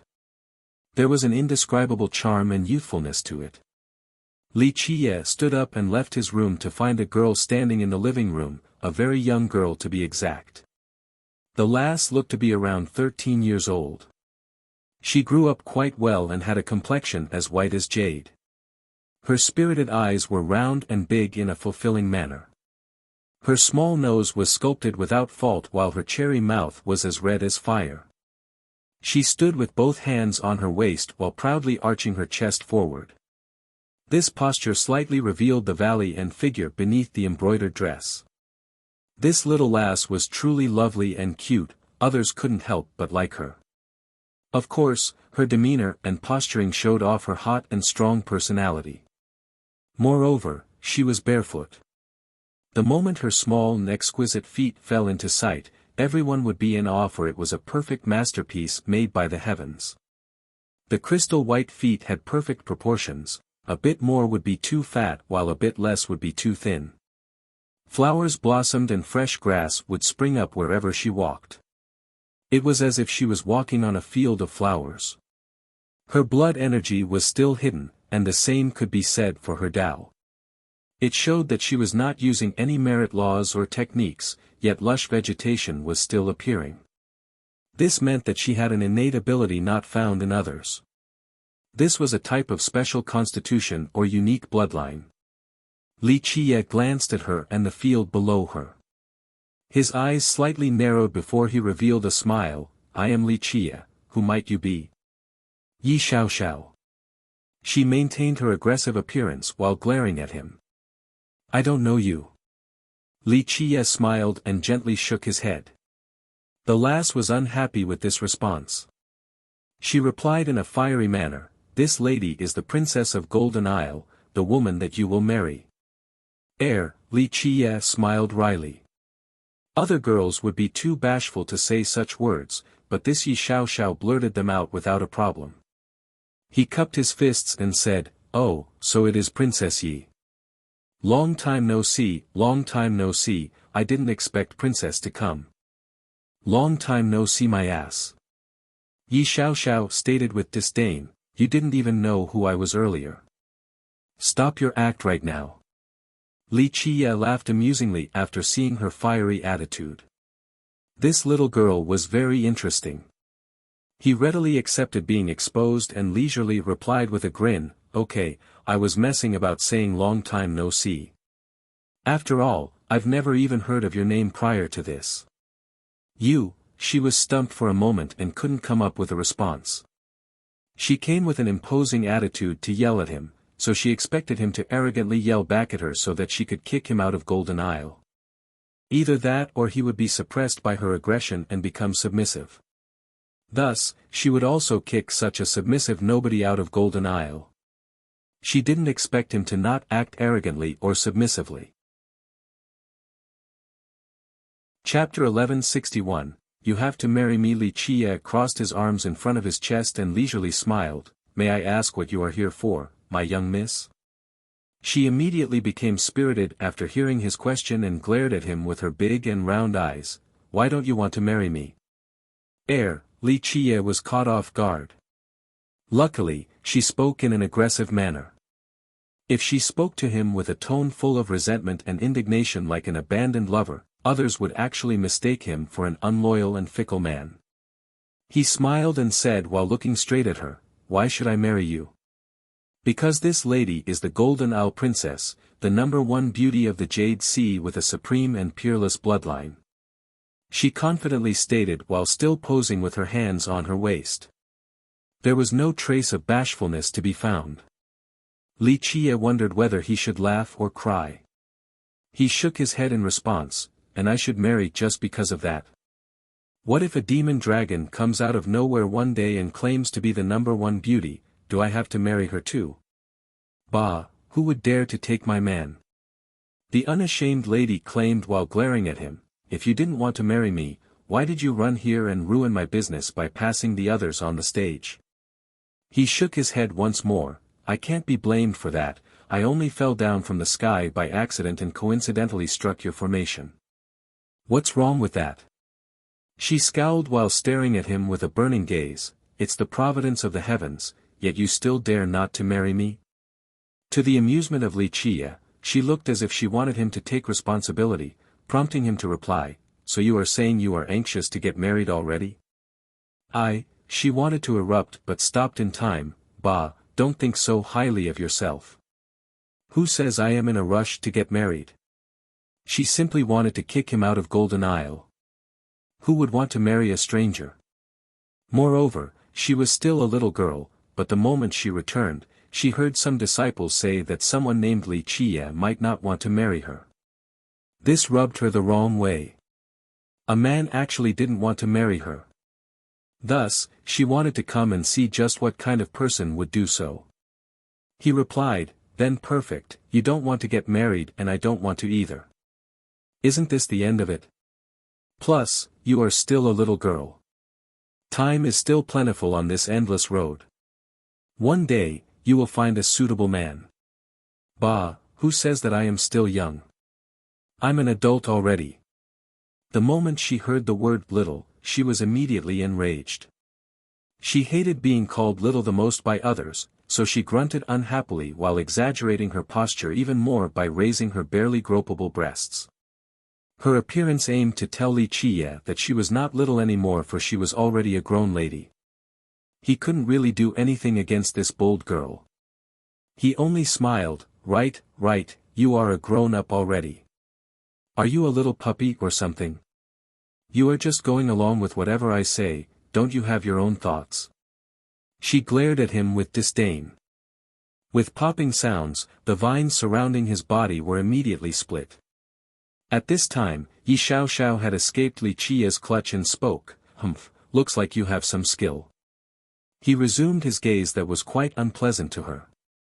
It made her feel very uncomfortable, but she didn't want to show any weakness, so she instead proudly stood straight with her soft breasts forward while glaring at him with a fiery stare. Have you had your fill? She snorted in a very arrogant style with black lines on her forehead. He withdrew his eyes and said, I'm really curious about your bloodline now. Not too many things in this world can actually hide from my eyes. She responded haughtily, Why should I tell you? Li Chia stroked his chin and quipped back, If you tell me, I will marry you. This startled her as she blurted, Who says that I want to marry you, Bah? Little girl will always be embarrassed. Li Chia laughed and shook his head, Earlier, you were yelling and demanding for me to marry you, but now, it is the other way around. This is really frustrating. Girl, do you want to marry or not? She stared at him and didn't say anything for a moment. He nonchalantly stood there with grace to let her look as much as she wanted. After a while, he said with a smile, Girl, have you had your fill? I know I am incomparably handsome, but you shouldn't be infatuated to this level. Her face turned red as she regained her wits and angrily said, "Bah! Shameless old pervert. Who would be infatuated with you? Go look in the mirror first. Daring to claim to be handsome with your common appearance, have you no shame?" Li Qiye ignored her assessment and said, "Okay, girl, stop pestering me endlessly. I actually want to know why you want this marriage. If I'm not mistaken, you have changed your mind for now." Chapter 1162, The Fiery Yi Xiaoxiao. She fiercely glared at him and said, "Humph. Why should I tell you? Just do what I say instead of blabbering about." Li Qiye smiled and shook his head. "If that's the case, then we have nothing else to talk about." Having said that, he turned to go back into his bedroom. "Hey, stop, are you listening?" she shouted after seeing this. Li Qiye paused and turned his head around. "You got something else to say? If not, then don't bother me." She was annoyed by his attitude and maintained her fierce gaze and aggressive posture. "I'm asking you now, do you really have a bloodline of the Imperial Prince level?" He turned his body around and gave her a quick look before smiling. "Are you doubting your Golden Isles formation? Did you come here to demand a marriage or to see if I have an Imperial Prince level bloodline? Don't you worry about that, I'll do what I want." Her hands were often found on her waist as she said, "Stop asking so many things. Do you have it or not? It really looks like we have nothing to talk about." Li Qiye waved his hand and turned around, leaving with a smile on his face. "Hey!" Yi Xiaoxiao felt a little anxious and stomped once before blocking his path. "Do you have an Imperial level bloodline or not?" Li Qiye looked at the little girl in front of him and said, "I understand. You came here not to see whether I want to marry you or not, but to see if I have that type of bloodline." With that, he crossed his arms before his chest and looked at her in a carefree manner. "If you sincerely asked earlier, maybe I would have told you." She muttered under her breath after hearing this, then shouted, "Just let me know, do you have it or not?" Li Qiye nodded his head and chuckled. "If we are using the definitions of your Tyrant race, then yes, my bloodline is of the Imperial level." She didn't completely buy this, so it was her turn to look at Li Qiye up and down to find some clues from his body. After a careful examination, she asked with a voice full of suspicion, "Is it really at the Imperial level? You don't look like someone with that type of bloodline at all." Li Qiye burst out in laughter in response. "Can you really determine an Imperial bloodline with the naked eye?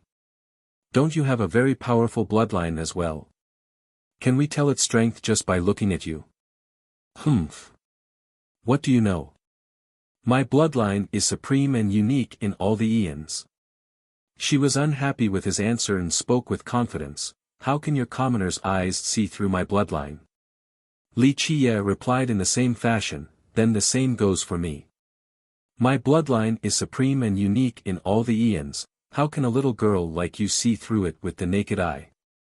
She managed to restrain her anger this time, but she still glared at him nevertheless. Shouldn't an Imperial bloodline have a surging Imperial aura as if an immortal emperor has descended? They can suppress their enemies with just their bloodline. Li Qiye was quite amused by this response. "Who told you that an Imperial bloodline has such characteristics?" A limited definition of an Imperial bloodline was being the child of an immortal emperor and inheriting his bloodline. These people were called Imperial children. The truth was that Li Qiye didn't have an official Imperial bloodline, but in a sense, his was even more precious than an Imperial prince because his blood contained the legacy of the blood progenitor. More importantly, his blood had been refined multiple times by the worldly prime liquid among other immortal items. Thus, his bloodline had become even more precious. After hearing his answer, she looked at him with skepticism and asked, "Don't you humans always say this?" Li Qiye smiled and said, "Have you met an Imperial prince with a bloodline like that? A few things are only baseless rumors." "Humph, I knew that you humans couldn't be trusted. Your race doesn't have this Imperial bloodline or whatever, at least not at the heaven spirit world." She immediately became a bit spirited. Her latter statement was correct. In fact, the human race didn't have an imperial child in this world. The truth was that in the 9 worlds, this type of bloodline would not appear in every generation, so the chance of it appearing in a human here was especially low. He was a little interested after noticing her excitement and told her, "Isn't one in front of you right now?" She looked at him once more with suspicion. "You really have it?" Her suspicion was warranted. Li Qie didn't look like someone who had an imperial bloodline. His blood energy was concealed and his Dao force was weak. It could even be said that no matter how one looked at him, he simply resembled a mortal. Even if an imperial bloodline didn't have a surging aura like the arrival of an immortal emperor, at the very least, the owner should have exuberant blood energy and an incredible physical body. If Li Qie didn't pass their trial, Yi Xiaoxiao wouldn't even be interested in doing this and would have just assumed that he was a lying swindler. It can't be faked. Li Qie chuckled. "Even if you don't believe me, you should believe your Golden Isles formation that was made by your tree fathers. Plus, your father's people have confirmed it as well." "Humph, are you sure you aren't an accomplice of my father and scheming to trick me?" She fiercely stared at him and said, "If I find out that you are conspiring with my father's people to fool me, I will really peel your skin." "Okay, little girl, this isn't a conspiracy or anything." He waved his sleeve and interrupted her while laughing. "Even if your father wants to trick you, I don't have the time or interest to do so. Hurry up and tell me what you want from me." She hesitated for a moment while peering at him. She truly looked like she didn't trust him at all, but in the end, she still asked, "If you have an imperial bloodline, do you feel that there is something different about you or something special in the bloodline itself?" Li Qie's curiosity was suddenly aroused. He stared at her for a bit before answering, "It looks like this groom selection from your all really isn't that simple. So if I didn't have an imperial bloodline and it was someone else instead who passed your examination, someone found to be unsuitable for you in the future, the marriage would be cancelled and it would just end there?" There was a well-established system for stallions and incubators in this world. When a lineage picked them from a young age, a marriage wouldn't take place if it turned out that they weren't a good match or if there was a disparity between them. The majority of these stallions and incubators would be repatriated back to their sect. In other words, even if someone was selected to be the groom of Golden Isle, it was just an agreement. The stallion still needed to undergo observation and trials. Once they passed, the marriage would finally take place so that they can produce offspring. "Well, that has nothing to do with you." She glared at him. "If you have a real imperial bloodline, you don't have anything to worry about. I understand, you all want to find the most powerful bloodline.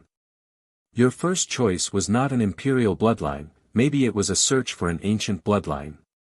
Li Qie narrowed his eyes while looking at her. "Humph. You're talking nonsense." She fiercely replied, "It is good that you have an imperial bloodline since I'll be marrying you." "No, actually, I'm the one who's taking you in." Li Qie laughed it up while looking at her fierce appearance and said, "Girl, you're thinking too much into it. Even if you were willing, I still wouldn't want to marry you." She held her pretty little waist and tigerishly declared, "This is not up to you. If you dare to not marry me, I'll beat you until your face looks like a pig." All along, people had only heard about a lady being forced to marry. How many had heard about a groom being forced to take a wife? His piercing glare once again settled on her body before he gave a leisurely response, "Girl, it is not that I'm looking down on you, but do you think you can force me to marry you with your little body? Return from whence you came." Chapter 1163, Yi Xiaoxiao's mysterious bloodline. She was furious from being looked down upon like this by Li Qie and shouted, "Bah, you're the one with the little body. You dare to not marry me when it is not up to you to decide? That's it, watch me beat you into a pig's head." She immediately took action after finishing her threat. There wasn't too much movement since she didn't even use a merit law. There was only a frightening blood energy. Space seemed to be opening up as she waved her hand. One could hear a clattering sound as a strange flower appeared before Li Qie. It was large and had 8 bright red petals. In other words, this odd flower was made from extreme yang true fire. Extreme yang god flower.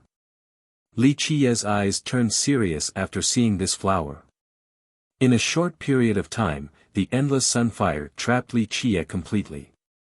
With a clunk, the flames turned into universal laws. They didn't only imprison him, they also attacked him like a scorpion's tail that aimed to pierce his body. Clank! A metallic bang resounded and Li Qiye immediately used his 9-sun locking heaven law.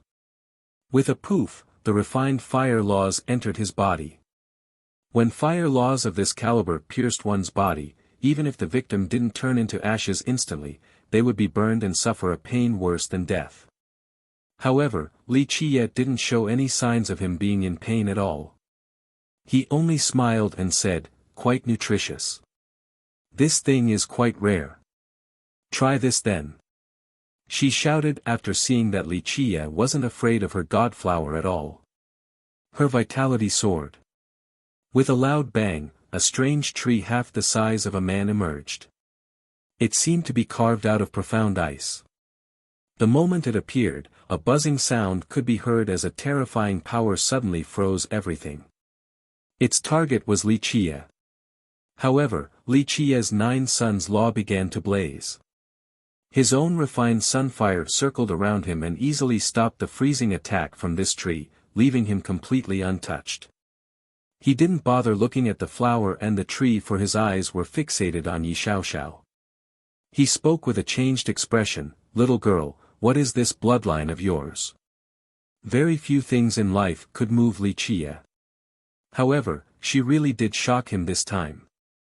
She didn't use any merit laws, but the god flower and strange tree came out. They were not items created from merit laws, they were real existences. Her summoning reminded Li Qiye of a very archaic legend about the Tyrants. Perhaps even members of their race didn't know about it because it was too ancient.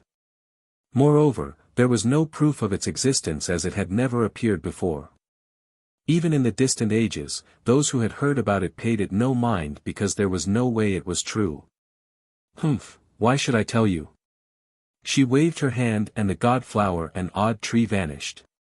Li Qiye stroked his chin and said with a grin, "If you tell me a little bit about your bloodline, I might consider taking you in. And in accordance with your wish, I can also give you an answer to your question about the imperial bloodline. You go first. This lady will listen to you first about the bloodline, then I'll consider telling you about my own." She snorted while looking at him. Li Qiye stared at Yi Xiaoxiao as his eyes flashed several times. She suddenly felt uneasy beneath his gaze. Even though it was not a sharp and scary pair of eyes, they seemed to be able to penetrate all things. I see. Li Qiye noticed her demeanor and slowly spoke, "In the end, you yourself don't even understand your bloodline, likewise with your isle. You all don't even understand the mysticisms within." The more accurate reason for this groom selection was to find an answer within the many bloodlines of the human race, it wasn't just to find a mighty one. You are searching for a bloodline that is truly comparable to your own so that you can analyze its mysteries. With that, Li Qiye smiled, "If I'm not mistaken, even the items left behind by your tree fathers cannot analyze your bloodline." "Humph, what a bunch of nonsense, this is only your one-sided speculation." She scowled, "What is this about not knowing my own bloodline? I naturally know everything about it. I just don't want to tell you so that you'll get mad." Despite her strong retort, it was evident that it was all for show. He gently shook his head, "Girl, there's no need to be stubborn, you can't hide it from my eyes. If you tell me the truth about your bloodline, maybe I can even help you." Yi Xiaoxiao wanted to speak, but she immediately closed her mouth while turning cautious. Clang, clank, at this moment, the alarm suddenly sounded at Golden Isle. A disciple shouted, "We're under attack." Yi Xiaoxiao's expression sank after hearing this. Her eyes narrowed as she said, "Which bastard is sneak attacking my Golden Isle?" With that, she turned and left. A flower bloomed with each step as she soared into the sky. Li Qiye smiled and went outside the room to look towards the island. Splash! Outside of the islands, sea water rose in the form of aqua dragons. They were completely blue and soared into the sky before plunging down at Golden Isle. Even the Golden Isle Lord was alerted after this sudden attack. He stood up in the sky and shouted, "Who is it?" Without a doubt, the assailant didn't want to show themselves, they simply controlled these aqua dragons for the assault. Bursts of alarms rang across Golden Isle. Keep in mind that it was definitely a powerful lineage comparable to any imperial lineage or immortal gate. It had to be someone skillful to even dare to attack it. Activate. The disciples immediately rushed out to meet the enemy the moment these aqua dragons reached the warning zones. Crash. However, more and more dragons came out of the sea. In the blink of an eye, 10,000 aqua dragons leapt into the sky and attacked these crucial zones with great ferocity. At this time, Wuxia withdrew his gaze from the distance and redirected it down to the surface of the water. He turned serious after seeing the sparkling sea water. Someone emerged from the ocean. It was a girl riding a seahorse. She wore a blue dress and an ethereal silk veil. In the light breeze, she seemed particularly slim and graceful. Her entire being seemed sway with the wind. This dark green seahorse resembled both a flood dragon and a horse. With its perfect outline, it was definitely the finest of horses in the ocean. The girl hid her face so no one could see her true appearance. She emerged from the ocean without any warning or sound, like a ghost. No one noticed her arrival. If it wasn't for Wuxia, no one would have detected her intrusion. Despite being completely soundless, she was extremely fast while riding her seahorse. In the blink of an eye, she was already next to Wuxia. "Get on," she told him while concealing her real voice. "Why should I?"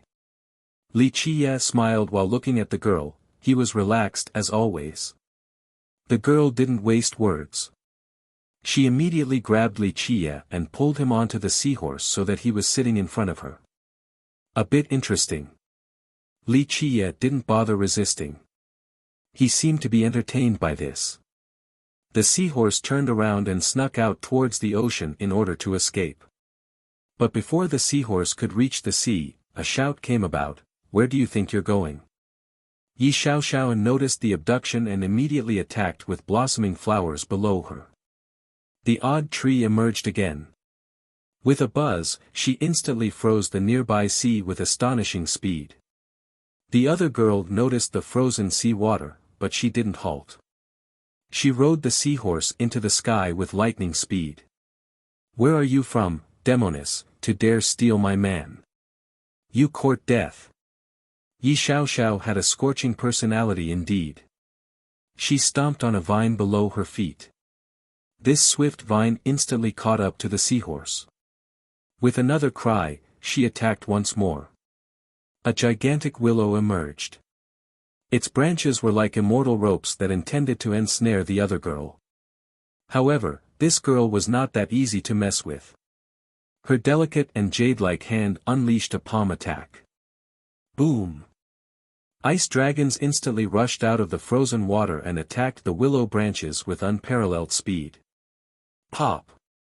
The willow branches tied up the dragons. Shortly after, the dragons and willow branches began to fight, neither side wanted to give in.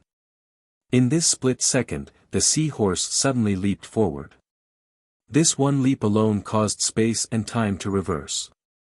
The area 10 million miles away suddenly appeared beneath the seahorse.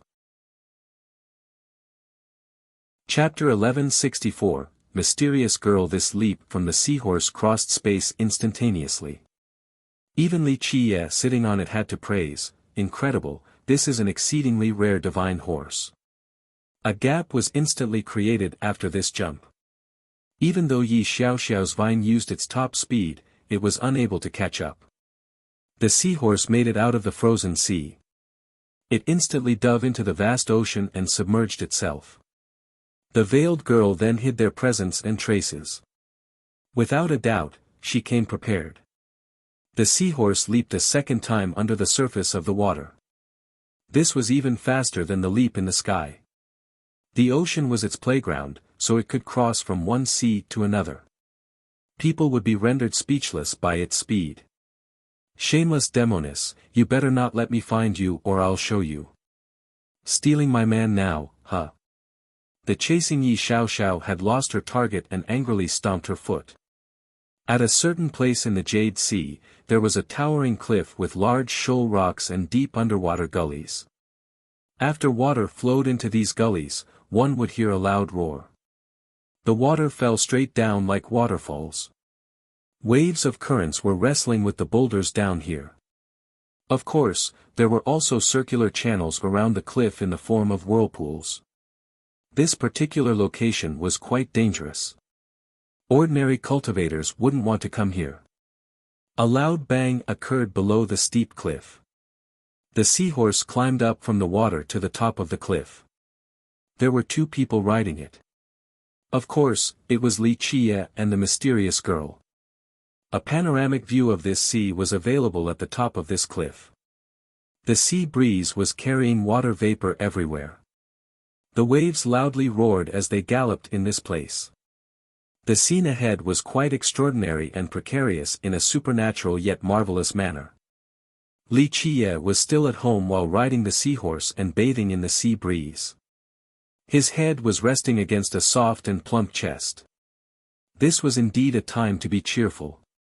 The girl's temper took a turn for the worse when Li Qie rested against her chest like this.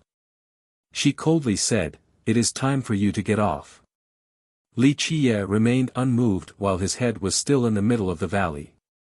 His faint grin told the story of his comfort and enjoyment. "Little girl, if you want something, you have to pay the price. You might be thinking that I am taking advantage of you, but the truth is that you are taking advantage of me. If I was unwilling, you wouldn't have been able to take me along." This answer left the girl silent. It was arrogant and narcissistic to an unreasonable level. She jumped down from the seahorse and looked around at the sea nearby. Who knows what she was thinking? Meanwhile, Li Qie was still leisurely sitting on the seahorse while closing his eyes to enjoy the breeze. After a while, he murmured, "The sensation of the heaven spirit world really makes people feel attached with strong sentiments." She finally turned back to look at him with a cold glare. "You should talk about your circumstances now." He finally opened his eyes to look at her and smiled, "Little girl, if you want to negotiate with me, you should put on a friendly attitude. If I am in a good mood, maybe I can point you towards a clear road." The girl became annoyed and asked, "Are you always this narcissistic?" "Narcissistic?" Li Qie laughed and replied, "Little girl, I don't know what narcissism is, and you haven't seen when I truly act smug. When I feel cocky and put on airs, a little girl like you can only stand to the side since even gods and demons have to prostrate before me." She stared at him for a good while. If it wasn't for his sober appearance, she would have thought that she had caught the wrong person, a complete psycho. "Don't look at me like that." Li Qie lazily looked at the distant sea and said, "This is the best your exquisite valley can do. You're able to carry a few bloodlines, but your vision for the overall situation is still completely lacking. The criticism from before still stands, your valley does not lack fresh blood, it is lacking in wise strategic foresight." The mysterious girl was surprised and immediately took one step back while staring at Li Qie with a chilling glint flashing across her pupils. She had hidden everything so that others wouldn't recognize her background. Even a god monarch wouldn't be able to see through her, so she was astonished that this seemingly ordinary man was able to instantly deduce her origin. She was completely confident in her concealing technique, but now, she felt an urge to kill. "Again, there's no need to look at me like that." Li Qie was basking in the sea breeze as he calmly stated, "If you have any disrespectful thoughts about me, it will be your own undoing. I am not someone who enjoys plucking flowers, but when necessary, I have no qualms about eliminating beautiful women." The girl was bewildered and couldn't guess his background at this time. It was quite pitiful how little she knew about him. After a while, she calmed down and stared at him, "You are Li Qie." He ignored her and took a deep breath to say, "What a world this is." He smacked his lips afterward before speaking, among all the people I've met, I am the only person called Wuxia.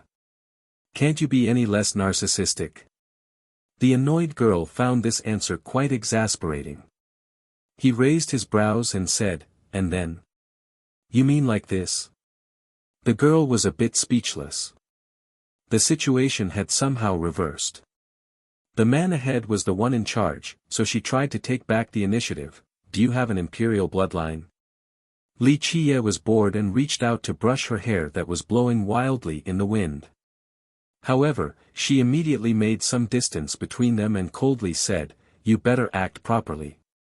Wuxia withdrew his hand and stared insipidly at her. What does it matter? Is this bloodline worth talking about? After so many years, your exquisite valley still relies on bloodlines for business. Back and forth, only to go around in a circle. A nice way to put it is cultivating talents, while a more offensive way is to call it a brothel. Marrying excellent bloodlines to powerful lineages, not much different from a breeding stable. The mysterious girl quivered with rage after hearing this. This was simply humiliating her lineage. He was treating them as if they weren't worth a single coin. You better start acting more respectfully to me, she shouted. If it wasn't for her great self-restraint, she would have already taught a lesson to this guy who didn't know the immensity of the heaven and earth. Wuxia only smiled and didn't say anything else, or maybe he was too lazy to do so. She took a deep breath to calm down and then said in a serious manner while looking at him, if you have an imperial bloodline, you should have a different plan. There are wider paths for you to take, battles await your advance. Wuxia turned to slowly and carefully look at her. She didn't know why she felt so uncertain when subjected to his glance like this. She felt as if she was being completely stripped by his insipid eyes. All of her concealing methods were useless. Have you seen enough? She raised her head and coldly stared at him. A very good bag of skin. He withdrew his gaze and flatly said, worthy of being from the exquisite valley. She felt like vomiting blood after hearing this. She wasn't only from the valley. If she revealed her true identity, she could look down on the entire heaven spirit world. Countless men would want to marry her. But according to Wuxia, she was only a good bag of skin. If this could even be considered a compliment, it was the most disdainful one she had ever heard in her life. A homicidal impulse arose from Wuxia's triggering words. She had to try quite hard to stabilize her emotions. Little woman, don't you know? Wuxia lazily glanced at her and said, if I wanted to stay as a son-in-law at Golden Isle, then you would have spoiled my business. If that was the case, then you would have to be my concubine to make up for it. No, you are still not enough to even be a bed-warming maid. She had managed to calm down a second ago only to be infuriated once again. She gritted her teeth while trembling. Would you die if you stopped boasting for a single second? One could hear the sound of her teeth grinding together. If she didn't want to maintain her ladylike demeanor, she would have ruthlessly bitten big chunks out of him. Chapter 1165, Exquisite Valley. Lord Wuxia laughed and replied, boast? I am simply stating a fact. The only reason you were able to bring me here is because I had no intention of becoming Golden Isle's groom. She coldly grunted in response, so you are saying that you are confident to the point of thinking that you can sweep through the world. Sweeping through the world? No problem. For example, I could have helped the Isle capture you. Just one hand would have been enough to suppress you. Wuxia smiled. You. She wanted to vomit blood again. Even someone with more self-restraint would become angry after being repeatedly provoked by Wuxia like this. Even a Buddha made out of mud would become angry at times. She once again proved her great emotional control. I won't lower myself to your level. He smiled and ignored her while enjoying this familiar and unforgettable scent carried on the air by the blowing winds. After a good while, she eventually asked him, what sect are you from? Which immortal emperor is your ancestor? He glanced at her and chuckled, you should have prepared better if you wanted to take me away from Golden Isle. The valley has an amazing network, so is there something at the heaven spirit world that you can't find out? Why bother to ask such a simple question? This girl truly had a good temper. The fact was that she really wanted to give him a good beating because of his attitude. She had never seen anyone like him. However, she went quiet after hearing this response because she couldn't find out anything about him. Every lineage in the heaven spirit world had some ties with the exquisite valley. These powerful sects were all in-laws. The issue was that they found nothing on Wuxia, as if he had just appeared out of nowhere overnight. Want to know something? Anyone would want to beat you up after seeing your infuriating attitude.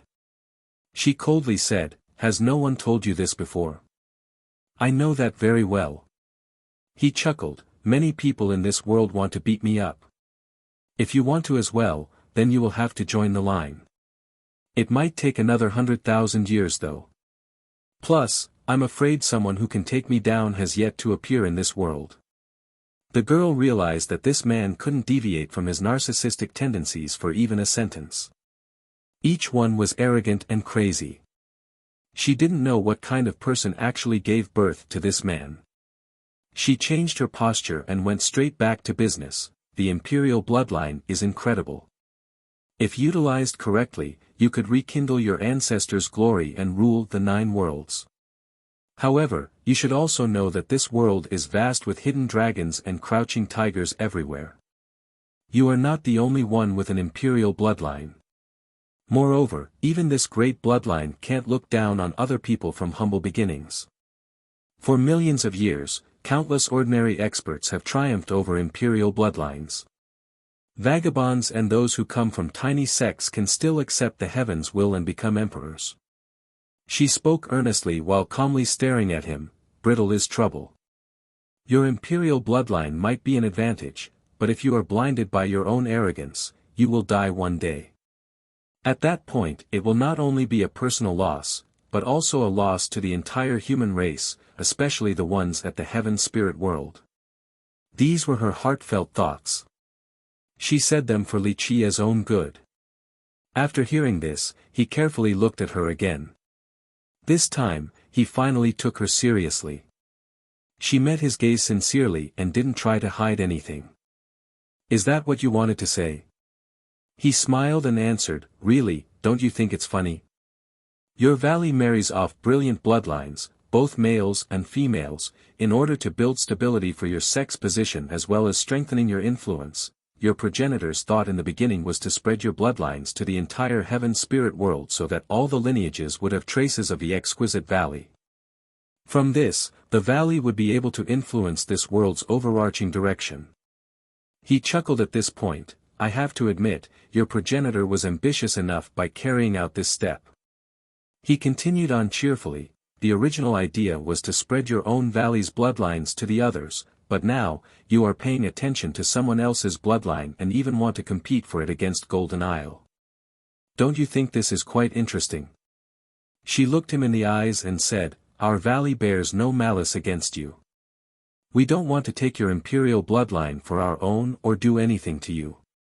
She spoke in a candid manner. "The only reason I took you away from the Isle was to tell you that you don't need to be a stallion with your bloodline. There's no need to submit to anyone. You can go even further and perhaps even reach for the heaven's will. With your imperial bloodline, you have a greater chance of becoming an emperor than anyone else." Wuxia chuckled and replied, "Is that right? How do you think I should go about doing that, or rather, how does your valley want to approach this? If I stay at your valley, will your sect marry several beauties with great bloodlines to me so that my legacy will be passed down? Or would your sect muster all of its effort to help me become an immortal emperor before betrothing more concubines to me? After all, the bloodline of an immortal emperor would prosper in your valley this way." She didn't know how to answer this. After all, the exquisite valley didn't have the same traditions and mission as the other lineages. Wuxia's gaze continued to pierce through her. She made no effort to hide, however, and let him look as much as he wanted in a very natural manner. It seemed that he was looking at her naked for a while before he laughed. How interesting, even you don't know what to do." Perhaps you took me out of Golden Isle to let my bloodline be passed down at your exquisite valley. With this bloodline, your sect will become even stronger in the future. She could only gently sigh. This ordinary man was not ordinary at all. It could even be said that he was quite frightening since nothing could escape his eyes.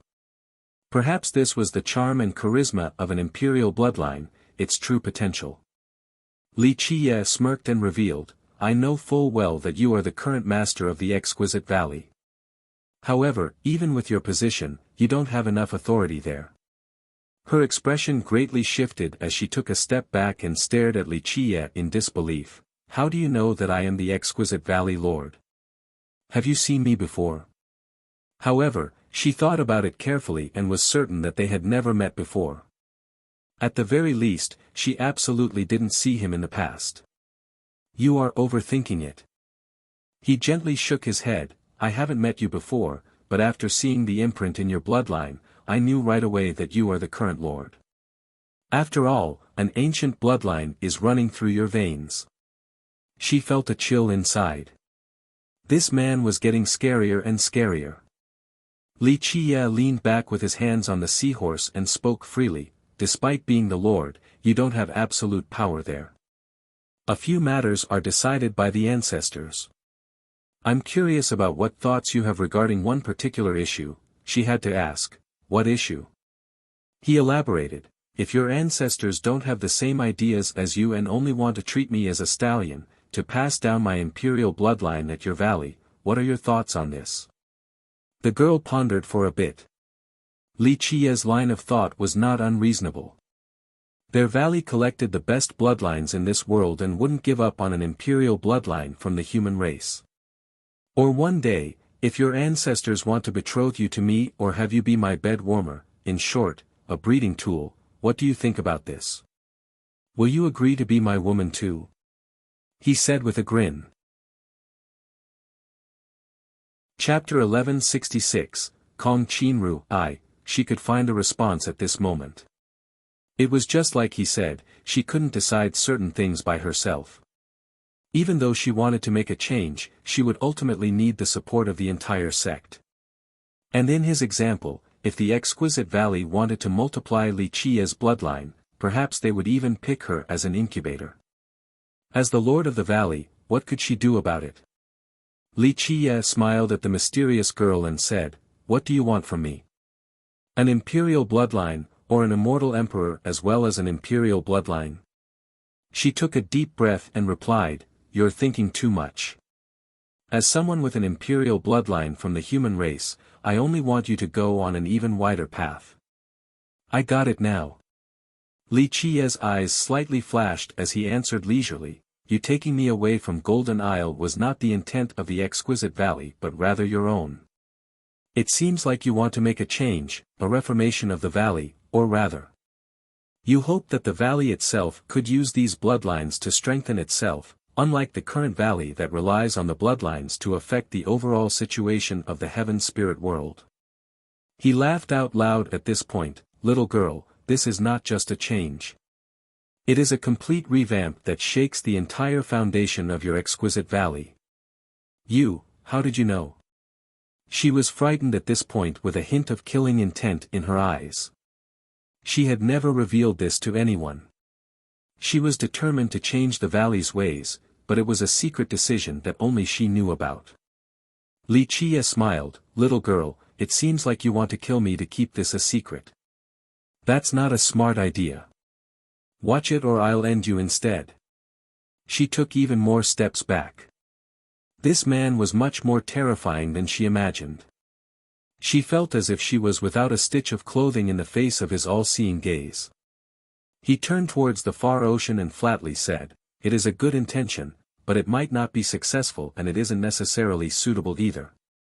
She couldn't help but eventually ask, why is it not suitable? Because this is the heaven spirit world. He smiled, if your valley becomes capable of using your own bloodlines, experts will come in waves.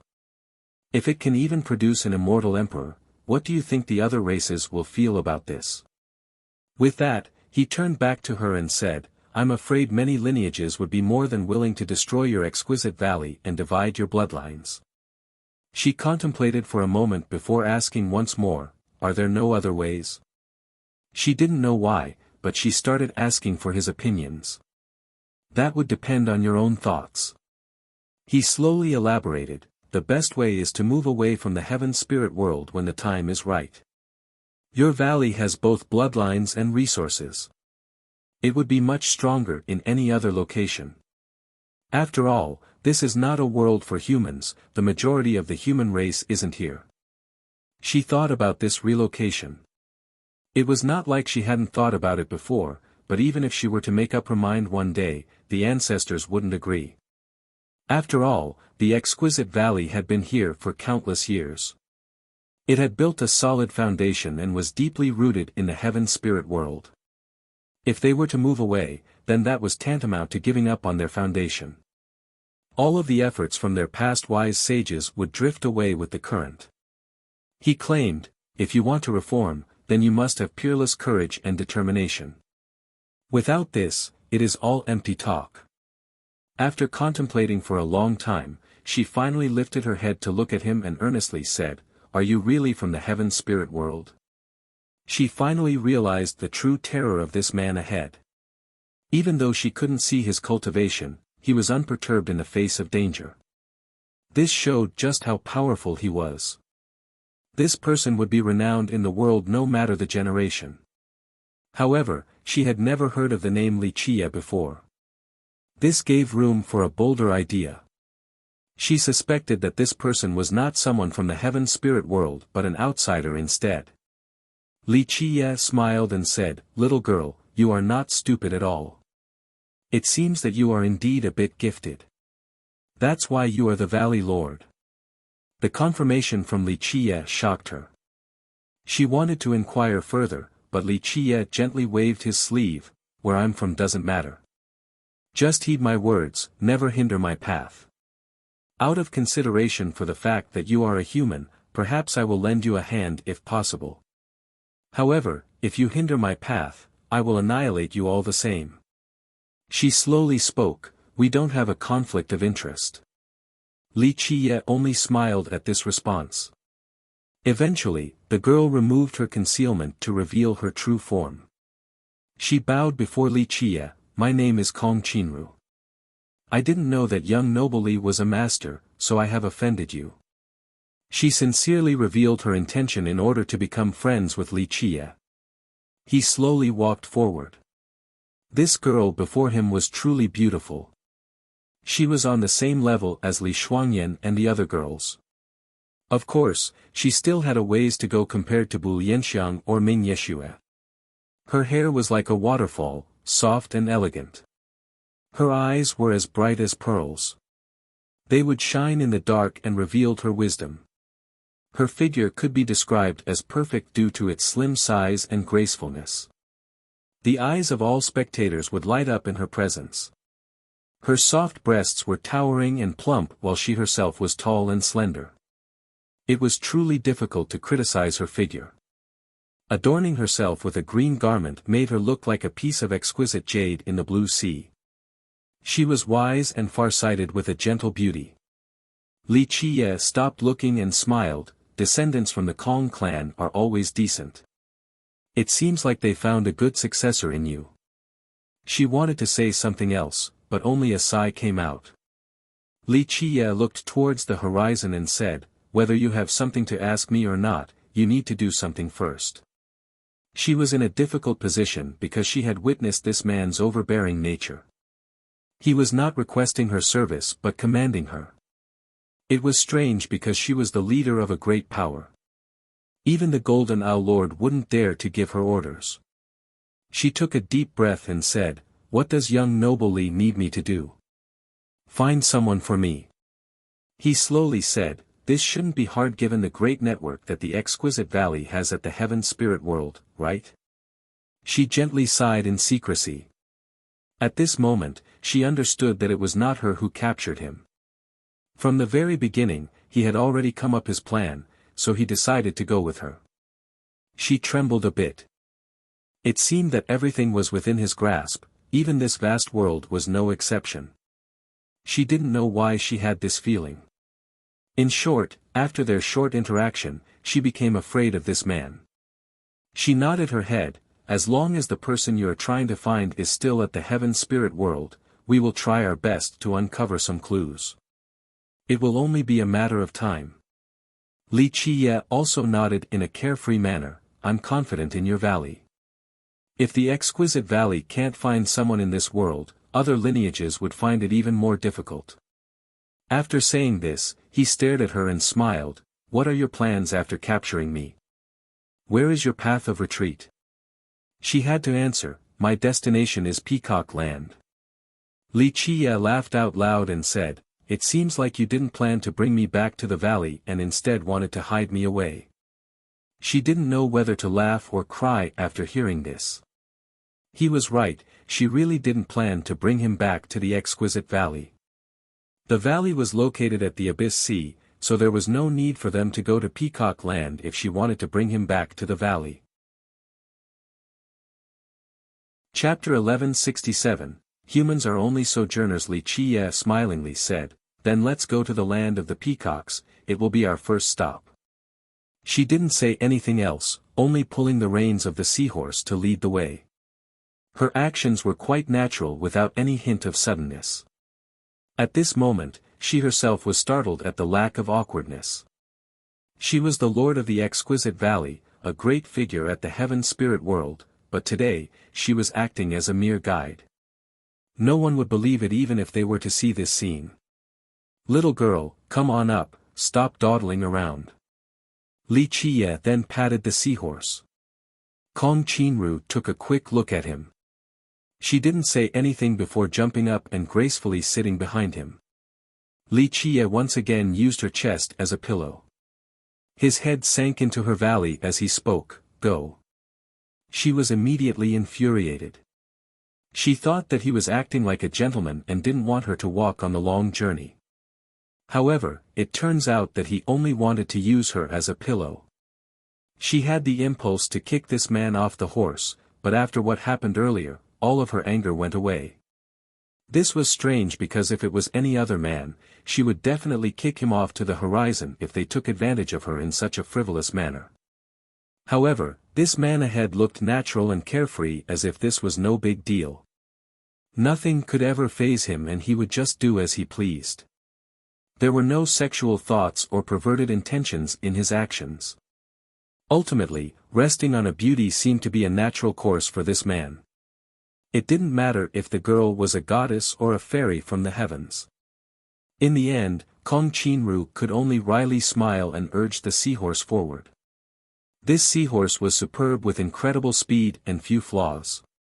It was even more uncatchable in the sea since it came and went as fast as lightning. Earlier, why did you say that the heaven spirit world is not a home for humans? She looked at him leaning against her chest and asked the question that had been looming over her mind. This has never been a suitable place for residence. He said, even though the 9 worlds are sealed right now, humans should be staying at other places. For millions of years, many invincible generations of humans have appeared in the heaven spirit world. However, the majority of them didn't establish sex here, they would rather travel away from this world. The truth is that I do admire the courage and determination of your valley's progenitor. Building a lineage here must have required great courage. He blinked and looked at her at this point. Why is it unsuitable? In her opinion, there was no problem with the heaven spirit world. At the very least, she really liked living here. There are many reasons. He flatly said, for example, the human race is born to live on vast lands, the heaven spirit world, on the other hand, is full of oceans, this is not in accordance with human nature. Another reason is that the human race has been weak for a very long time in this world. We're far from being comparable to the charming spirits, sea demons and treants. These are not the root cause, right?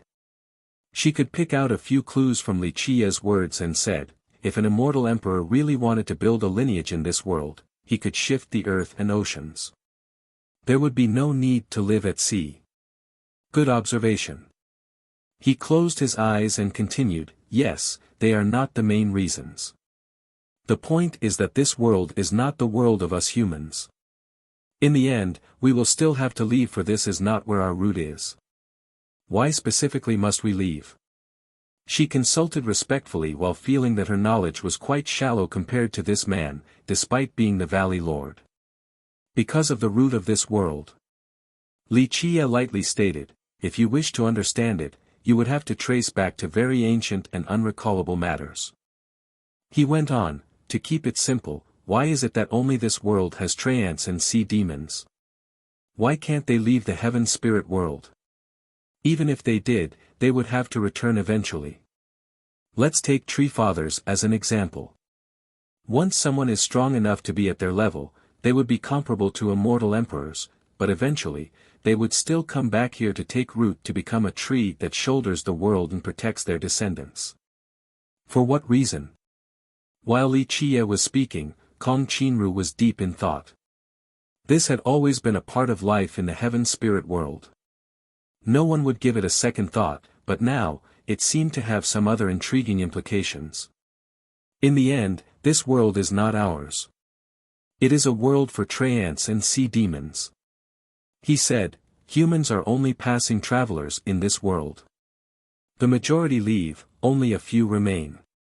She asked, then what about charming spirits? Why can they stand strong here? The strength of the charming spirit race was even mightier than the Tyrants and sea demons. They took root in this world without being affected or weakened at all. Charming spirits. He smiled and said, they are the favored children of the heavens. Humans can't compare to charming spirits in many aspects. At least, this is what people say. Moreover, they have secret resources and reserves in this world that are beyond your imagination. I don't quite understand.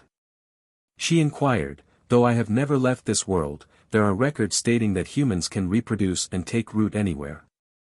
That's true. He smilingly replied, if charming spirits are the favored children of the heavens, then humans are the thorns in the heaven's heart. They take root everywhere they go and nail themselves down. You can imagine humans as locusts. Moreover, their reproductive capabilities are second to none. With that, he opened his eyes again and said, earlier, I wasn't saying that humans can't take root here in the heaven spirit world. Not having a continent and being few in number aren't real problems. If they really wanted to make this their home, no one would be able to stop them. But ultimately, the answer is still the same. He paused to sigh at this point, this is ultimately not a home for humans. Those who have been to the other 8 worlds, even if they aren't very powerful, will still instinctively not want to stay in this world. At the end of the day, only humans incapable of leaving or those who don't want to leave would take root here. Of course, there are also those determined to grow strong in this world like your exquisite valley. As for the powerful immortal emperors, they were able to see through a few things and didn't want to take root here. Why is that? She inferred a few things from the conversation and felt quite inquisitive. What secrets are hidden in the heaven spirit world? Are there more stories behind it? Li Chia stared at her for a good while before slowly starting again. You won't be able to understand a few things, it is beyond your level of comprehension. Knowing too much is not necessarily a good thing sometimes. For example, the current you feels that the heaven spirit world is a great place for a home. Isn't this a wonderful and happy feeling? My lack of knowledge does not deter my willingness to learn. She sincerely said, you can give me guidance, after all. He raised his head to take a serious look at her beautiful face before smiling and resting back on her soft and plump breasts. While appreciating the sweet fragrance, he said, what will you do after knowing, can you change things? This is something that even immortal emperors can't accomplish, let alone you. If you want to change, it is very simple. Move the exquisite valley out of the heaven spirit world. That will be your change. She asked, what about the other humans here? Look at the sky. Li Chia leisurely said, as long as it is a place with life, there will be humans. Not to mention that you are only a cultivator, even if you were creation itself, you still wouldn't be able to control everything. Humans scatter all around the 9 heavens and 10 earths, will you be able to manage all of them? He smiled, if you really are thinking about the human race, then move out. As you can imagine, your valley spreads many bloodlines and even more humans in this world. Plus, a large number of humans are staying in this world because of your valley as well. Kong Qinru's heart felt quite heavy after hearing this. Her valley was the most powerful human lineage in this world. As its lord, she had a great responsibility. Whether intentional or not, she felt that, in a way, the valley had to shoulder the human race. There is no savior in this world. Even if there was one, they could save the world, but not every single person in it. He slowly said, if you want to make a difference, then don't focus on the small stuff and instead the overarching situation. I'll keep that in mind. She took a deep breath and solemnly nodded.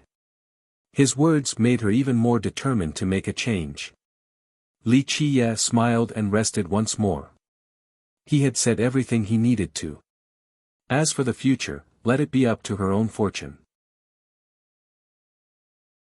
Chapter 1168, Peacock Land. The human race was one of the rare races in the heaven spirit world. Outside of those scattered across the world, they gathered in 2 famous locations. The first was the renowned Exquisite Valley. It was one of the top lineages, so there were many human mortals and cultivators there. Of course, the excellent bloodlines of the humans all came from this valley. If one couldn't find a suitable bloodline there, they would be hard-pressed to find one anywhere else. The other base for the human race was Peacock Land. However, the land of the peacocks was in great decline in the present day. It could no longer be compared to the Exquisite Valley. Legend states that in its most prosperous generation, it was even greater than the valley.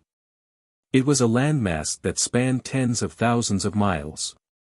This was not much if placed in the other 8 worlds, it could only be considered the territory of a nation at best. However, in this world of boundless oceans, this vast landmass was already considered a great continent. One could see rolling hills and green trees everywhere in this place, making it look full of life. Smoke from kitchens lingered in the air with roosters crowing and dogs barking continuously. This was a land full of legends. It didn't always have the name Peacock Land. The name was eventually changed due to the Peacock Tree Father. It is said that a long time ago, this place was a very small landmass with only around 100 miles of territory. It was not so much a continent as it was a large island. Later on, the Peacock Tree Father met his maker in this place and returned to the origin. He took root and refined the nearby sea region, turning it into a continent. From then on, Peacock Land became prosperous under the protection of the Tree Father. Humans were able to live here peacefully from one generation to another. In principle, the Tree Father was still part of the Tyrant race. He should have opened a new land for the Tyrants, but he chose to do so for the humans. There was a legend about this story. When he was younger, he was a wandering Tyrant that was abandoned by his parents. He eventually wandered to this island and was adopted by a nice couple who then raised him. He grew up here where human cultivators taught him how to cultivate. They opened the doors to this world of cultivation for him, a door that he had never seen before. As he became stronger and stronger, he traveled the heaven spirit world and even the 9 worlds. Ultimately, he still viewed this landmass as his home despite being a Tyrant, for he considered himself a human. Eventually, he met his end. Even though he couldn't pass down his legacy, he still took root here to make Peacock Land even larger for the other humans, a land of contentment. Splash! The seahorse leaped out of the ocean and stepped onto Peacock Land. Li Qiye was still resting with his eyes closed on Kong Qinru's chest as if all in this world had nothing to do with him. Kong Qinru was hiding her body again so that no one could tell that she was the Exquisite Valley Lord. If Golden Owl knew that she was the one who seized their groom, things would be quite problematic. She slowly said as the seahorse landed, "We've arrived at Peacock Land." While taking in the fragrance of the earth and the breath of the continent, the scent of the flowers and trees, Li Chia took several deep breaths and opened his eyes. With majestic hills and scary peaks that towered all the way to the skydome like giants, this was a scene of greenery as far as the eyes could see. It gave spectators an incredible feeling. Others wouldn't notice anything, but this peacock land looked different in Li Chia's eyes. He was seeing the approaching twilight. Despite its lush and vibrant appearance, Li Chia saw a huge old tree. Even though its branches and leaves were still fresh, the body itself was aged and near death. Li Chia quietly spoke while looking at this land, Peacock Land. The peacock tree father will wither eventually, and that time is not far from now. Kong Qinru felt quite sad inside after hearing this.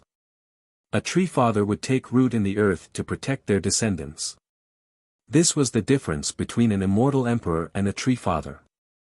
Immortal emperors would eventually leave, but tree fathers would stay for generations. Nevertheless, this didn't mean that they were everlasting. Even these divine trees would wither one day. Returning to the earth was another method of living longer, but it was still not immortality.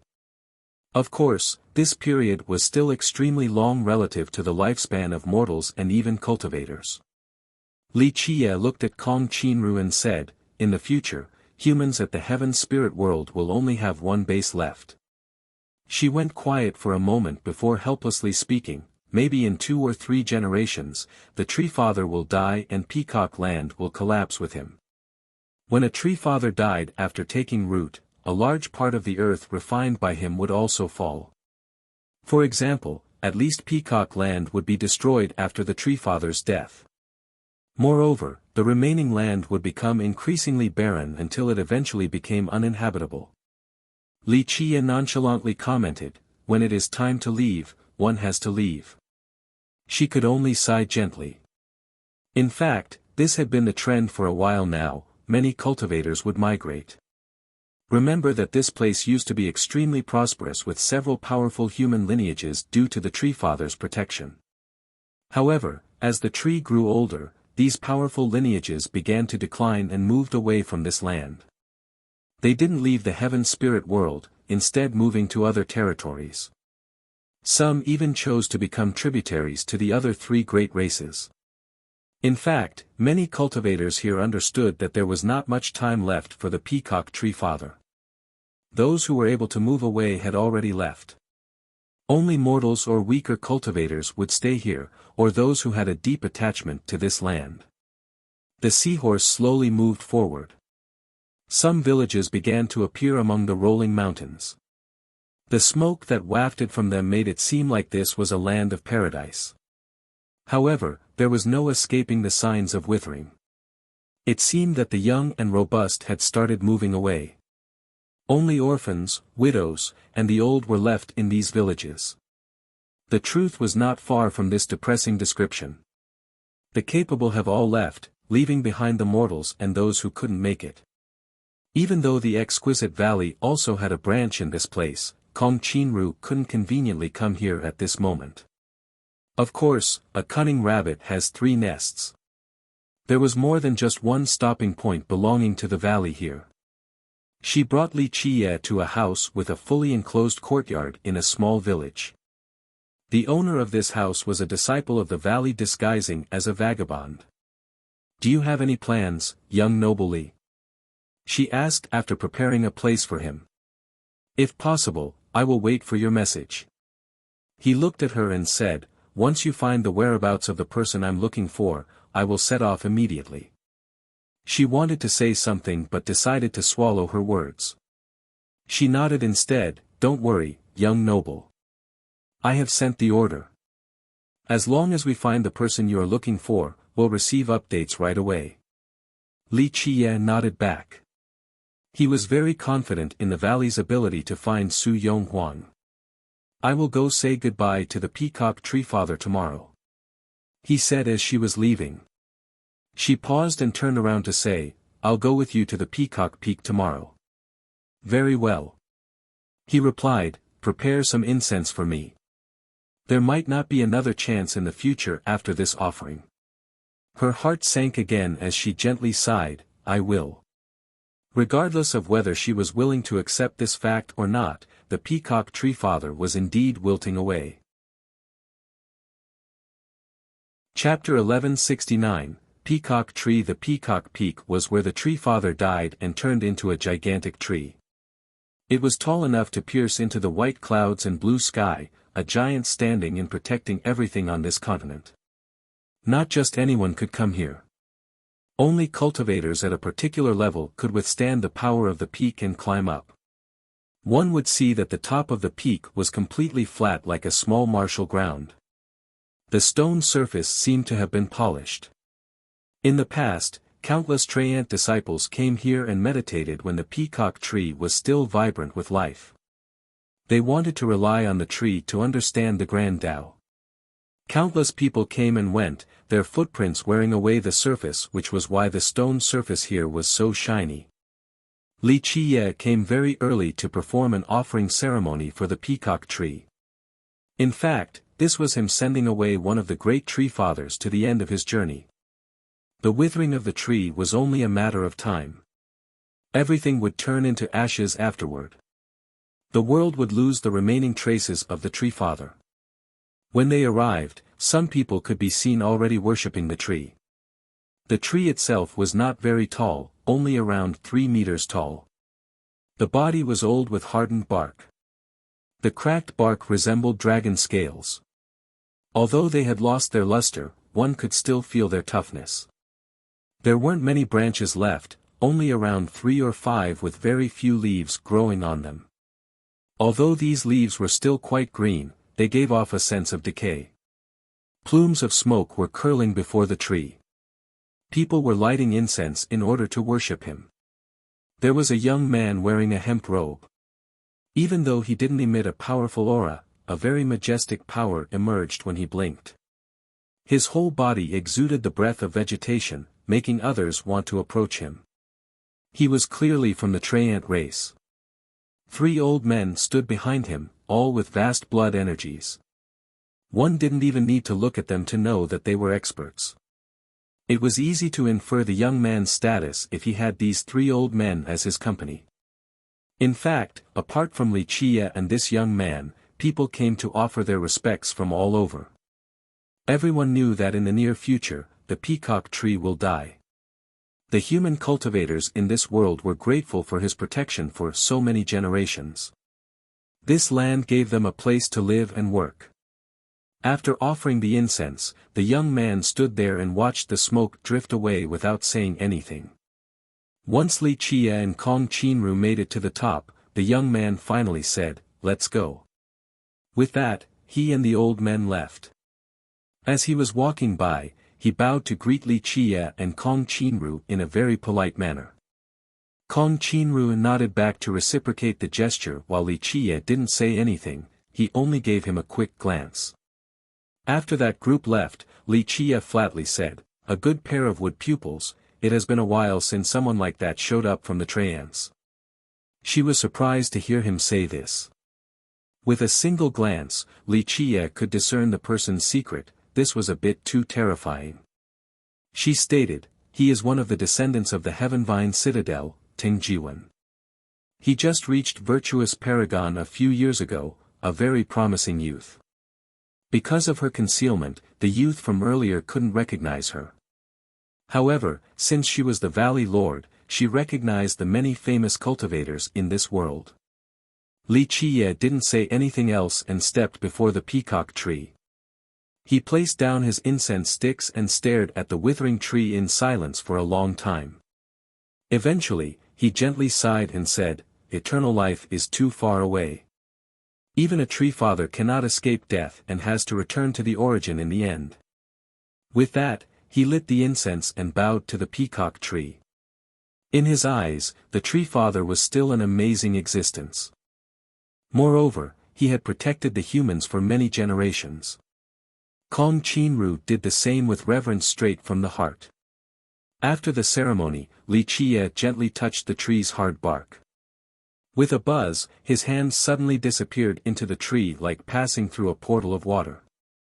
He closed his eyes and stood there as if he was sleeping. After a while, he withdrew his hand and concluded, the peacock tree will die within 50,000 years. This was shocking to Kong Qinru. She thought the tree father could still hold on for another 2 or 3 generations. This was much faster than she imagined. She murmured in a daze, only 50,000 years. Li Qiye spoke emotionlessly, to be exact, it could struggle on for another 40,000 years. The rest of the time will depend on how attached it is to this land. Regardless, the day will come when it has to let everything go. She suddenly became quite dejected. She felt helpless because there was nothing she could do to change the situation. She could only sigh and say, even tree fathers will die one day. No one can save them. I just hope that it will come slowly. Who told you that? Li Qiye chuckled under the tree, it depends on the person. Going against the heavens to replenish one's longevity is not an impossible matter. Such words rang like bells in her mind. She immediately looked up to stare at the nonchalant fella in disbelief while trembling. You mean to say that you can replenish the peacock tree's lifespan? She nervously stared at him while shaking despite being a great valley lord. He glanced at her then back at the tree and lightly said, even though these tree fathers take root in the earth, they are still similar to cultivators with a chance to replenish their life. This also applies to the peacock tree. Moreover, it has never undergone this procedure before, so the probability of success is even higher. Are you telling the truth? She suddenly became spirited with hope filling her heart while looking at Li Qiye with excitement. My words are 100 times more precious than pearls. He looked at her and stated, besides, this is common knowledge. Going against the heavens to replenish life is the most basic technique of an alchemist. If any alchemist was present, they would vomit blood in anger or be struck with such great insecurity that they would feel the urge to commit suicide by slamming into tofu. Life replenishment was a very lofty goal for alchemists, only legendary alchemists were able to accomplish this. Moreover, success was not certain either. But now, according to Li Qiye, this was the most basic of means. So you are saying that you can replenish the tree's life? Her eyes were bright as she tried to get confirmation. It's possible. He said while looking at the tree, since it has never done this before, the first life replenishment has very good odds and the length will be quite long. For an existence like this tree, living for another 8 or 10 generations would not be a problem if the procedure is successful. She exclaimed, then what are you waiting for? Hurry and replenish its life. He slowly looked back at her and said, why should I replenish its life? It is not my relative or an elder. You are a human. She stated, the tree has protected the human race so long that it's only right for you to reciprocate the kindness. Li Qiye chuckled and shook his head in response, little girl, why do you think so? There have been many people who have accomplished many things for the human race. Does that mean that I have to do something for them or their descendants as well? Countless wise sages and invincible existences have fought for the survival of the human race. Compared to them, the things that the peacock tree has done can't reach the apex. Her face turned red, she didn't know what to say in this situation. He glanced over her direction and flatly said, there are choices in everything and everyone. For example, the old wise sages pushing the human race forward or the peacock tree taking root in this place, they made their decision. They did not walk on this path to ask for repayment from future generations. They simply walked their own path with great responsibility and perseverance, staying true to their pursuit to the very end. Chapter 1170, Fate of the Peacock Tree. Kong Qinru pondered Li Qiye's words. Setting other matters aside, she didn't really know him. Plus, he was not someone from the heaven spirit world, so why should he replenish the tree father's life? Li Qiye continued on with a smile, there are too many injustices in this world, too many powerless thoughts, too many things that people don't want to do. Even a savior cannot save everyone in this world or satisfy all of their prayers. Moreover, I am not a savior or a charitable person. She asked, how do we replenish its life? Li Qiye shook his head and said, it is useless even if you know because only I can do it. Plus, the price is not small. She took a deep breath and solemnly asked him, what can convince you to replenish its life? He smilingly shook his head, little girl, you can't offer what I want. She breathed deeply once more before offering, if you are willing to do so and if it is a success, you can have whatever you want, including marrying me and having a great position in the exquisite valley. Her eyes directly met his gaze in a natural manner with great persistence and earnestness. He noticed her stare and laughed, I'm not looking down on you, but I need to make things clear. Let's not talk about treasures, just the proposed marriage and entrance to the exquisite valley alone. You are thinking too highly of yourself. First of all, I have an imperial bloodline, countless women in this world want to be my Tao companion. For example, the little brat from Golden Isle. Which aspects do you have that are better than her? Beauty, intelligence, sexiness, or maybe talents. Now take a step back and pretend that I don't have an imperial bloodline. Marrying you would be my loss. It would be you taking advantage of me, not the other way around. The truth is always grating to the ears, but you are not qualified to be my wife. He concluded with a smile. Such words left Kong Qinru speechless. As the exquisite valley master, she wasn't only enchantingly beautiful, she also possessed an excellent bloodline. Countless others at the heaven spirit world wanted to marry her. As long as she gave the okay, even the descendant of the most powerful sect would be willing to do so. But now, this ordinary person that couldn't be more ordinary considered these things that she had been so proud of as things not worth mentioning. Her demeanor eventually dimmed as she helplessly said, I have overestimated myself. You are right, how can it be that easy to replenish a tree father's life? The price must be too great. You misunderstood me. He smiled and said, it is not that I want something outrageous, it's just that the process itself is costly.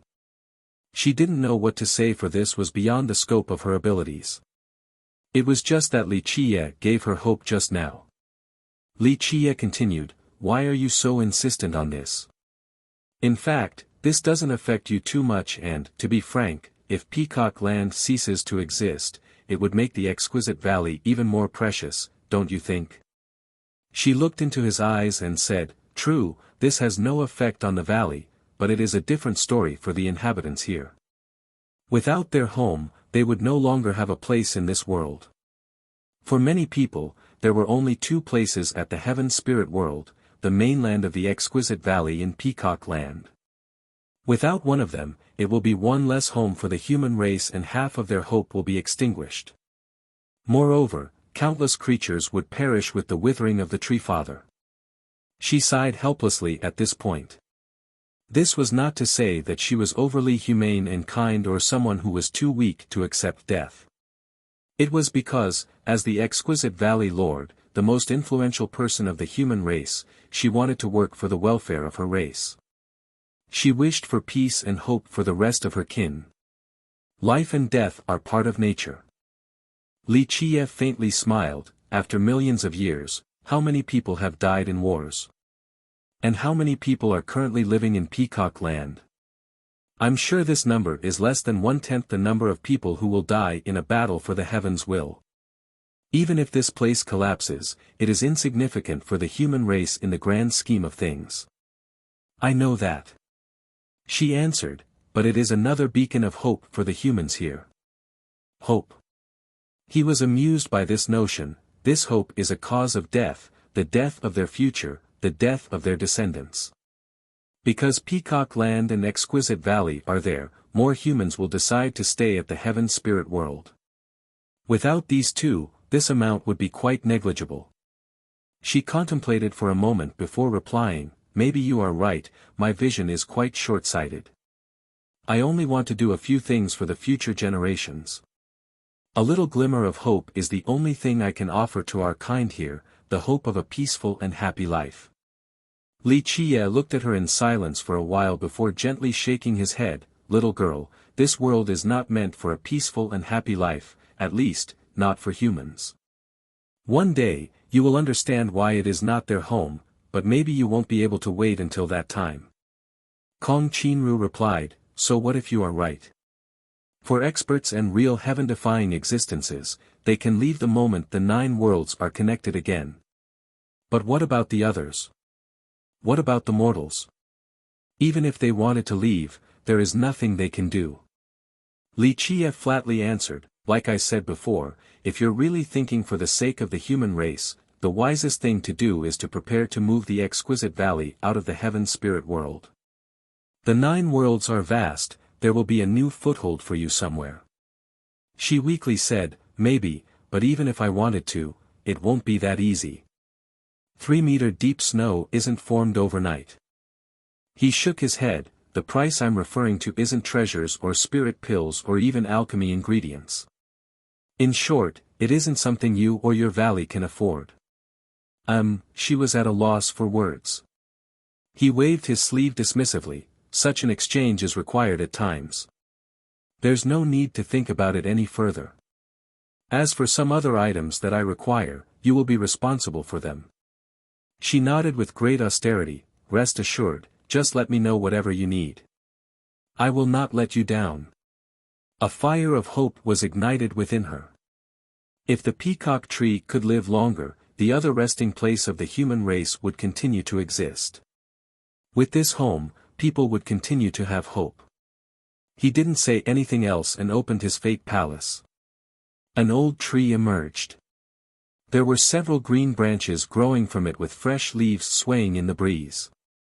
Kong Qinru didn't know what this old tree was, but she felt that this inconspicuous-looking tree was not so simple. It wasn't strange that she didn't know about it, it wasn't due to a lack of knowledge on her part. In fact, outside of Li Qie's group, those who had seen this tree simply didn't exist. The world had forgotten its name, let alone recognizing its appearance. At this time, the green branches of the myriad-age tree slowly stretched out like tiny serpents. They drilled into the peacock tree in an instant.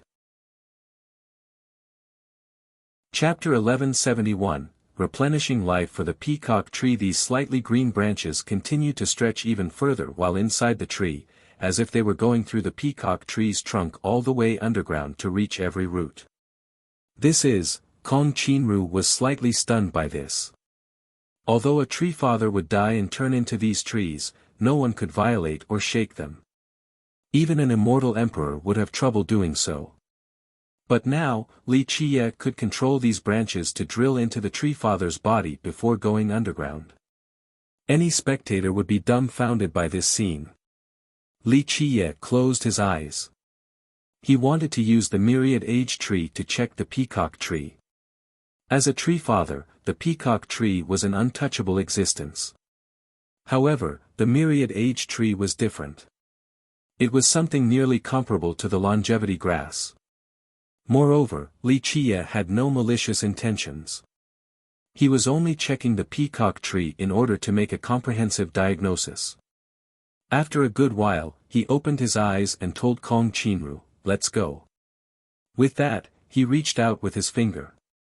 With a buzz, a door was opened. Before she could calm down, he dragged her to a different location. They reappeared at the bottom of the sea in front of an underwater cliff. This was the bottom of Peacock Land. She was shocked once again. Li Qie could freely travel through space while locking onto a coordinate with incredible precision.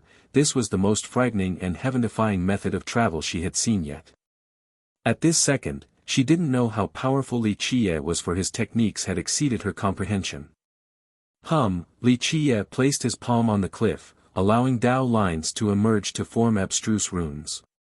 Even a genius like Kong Qinru couldn't understand them in the slightest. The emerging runes eventually intertwined to form a portal. Li Qie once again pulled the dazed girl into a different realm.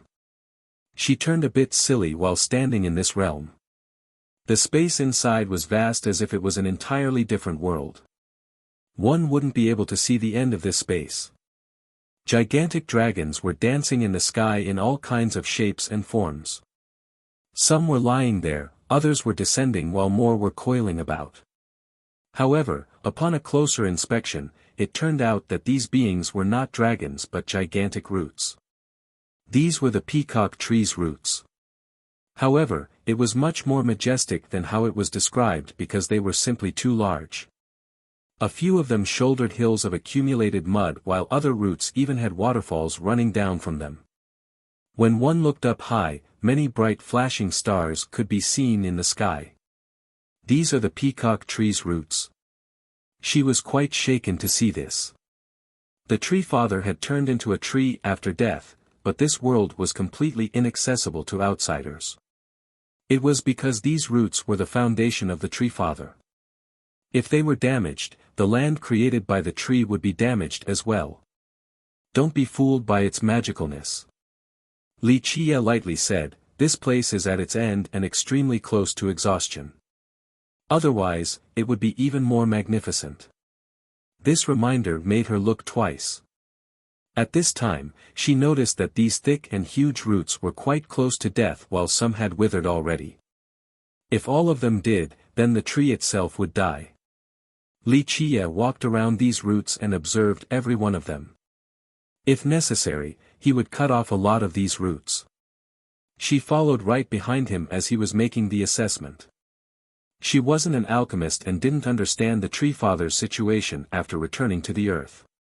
The only thing she could do was follow him and assist if asked.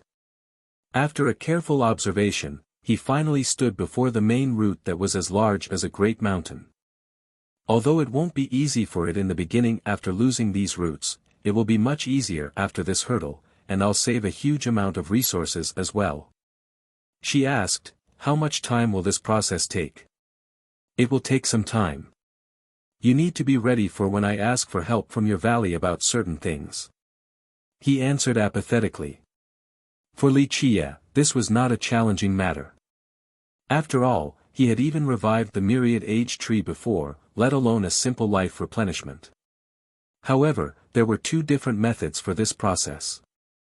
If Li Chia wanted to finish things quickly, he would use the pinnacle life water. That would save him a lot of time and alchemy ingredients. However, this water was too precious to him. He would only use an extremely minuscule amount to act as the leading ingredient for the peacock tree. The true life replenishment would come from the other medicines using a different method. The truth was that Li Chia wouldn't be the only one to think this way. Even if immortal emperors had some pinnacle life water, they wouldn't necessarily use it to replenish someone else's life. It was too precious, much more precious than any immortal medicine. Thus, in order to minimize the amount of pinnacle life water spent, he would have to utilize a slower method. Chapter 1172, Tengjiwen. Eventually, Li Chia looked at the bunch of grasses connecting to the main root of the peacock tree before telling Kong Qinru, come, we have a lot of things to do. With that, he turned and left. After returning to the resting point of the exquisite valley, he wrote down a long list and handed it to her, go gather these things for me, as fast as possible. She carefully scanned the list. It contained many things such as pills and alchemy ingredients among other strange items. Some were quite common while others were even poisonous. She put the list away and cupped her fists to say, young nobly, don't worry, I will personally go back to the exquisite valley. While I'm not here, just tell the other disciples if you ever need anything. They will take care of it for you. Li Chia needed too many things that were quite precious, so she had to personally take a trip back. After she left, Li Chia carried out his own business. He truly had too many things to do, such as working hard to sever the roots of the peacock tree. Moreover, he had to once more climb to the peak to prepare a grand stage for the entire land. This was indeed a great price to pay for life replenishment. Alchemy materials alone weren't enough, so Kong Qinru couldn't afford to pay this price. This tree used to be a tree father. The difficulty of this life replenishment was not much different from revitalizing an immortal emperor. Even with minimizing the use of pinnacle life water, the other method was quite expensive. It required a lot of life force, so Li Chia had to prepare this stage for the final moment. While he did all of this, the valley maintained a steady stream of materials to him. Kong Qinru was very determined in this process. She spent painstaking efforts to gather the massive amount of materials and expensive treasures. Even as the master, she couldn't decide it all by herself due to the sheer amount that was involved. In order to do so, she worked hard to convince the other ancestors of the valley and gain their support. Due to the constant supply of materials, Li Qiye's plan was moving along quite smoothly. On this day, Li Qiye was at the top of the Peacock Peak and was using the myriad heavenly cauldron to unclog the blocked runic lines of the peacock tree.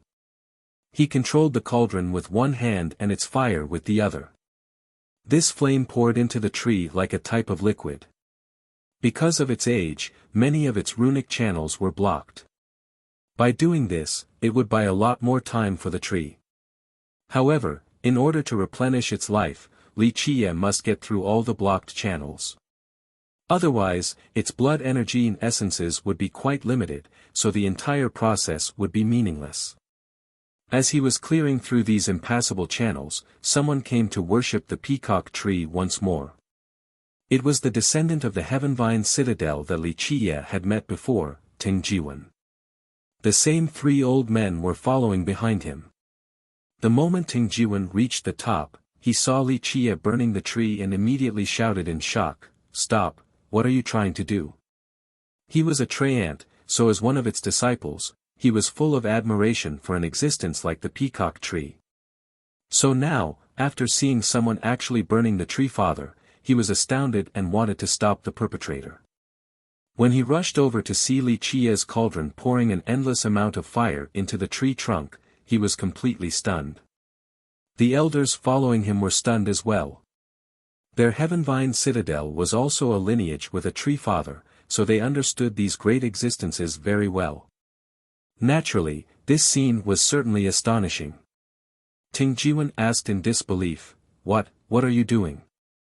Earlier when he told Li Qiye to stop, it was just an instinctive reaction. Coming from the Heavenvine Citadel, he naturally knew that ordinary people couldn't harm this ancestral tree that used to be a tree father. Li Qiye revealed a mysterious smile and spoke in a profound manner, "Life replenishment for the peacock tree." Life replenishment? Ting Jiwen and the three old men stared at each other. If this was a joke, then it certainly wasn't a funny one. However, all four of them were speechless at this moment. If others were to say this, they would be amused by the joke. However, the scene unraveling before them was too far removed from a joke. Li Qiye didn't look like he was joking. More importantly, he could actually invade the peacock tree. This was simply inconceivable.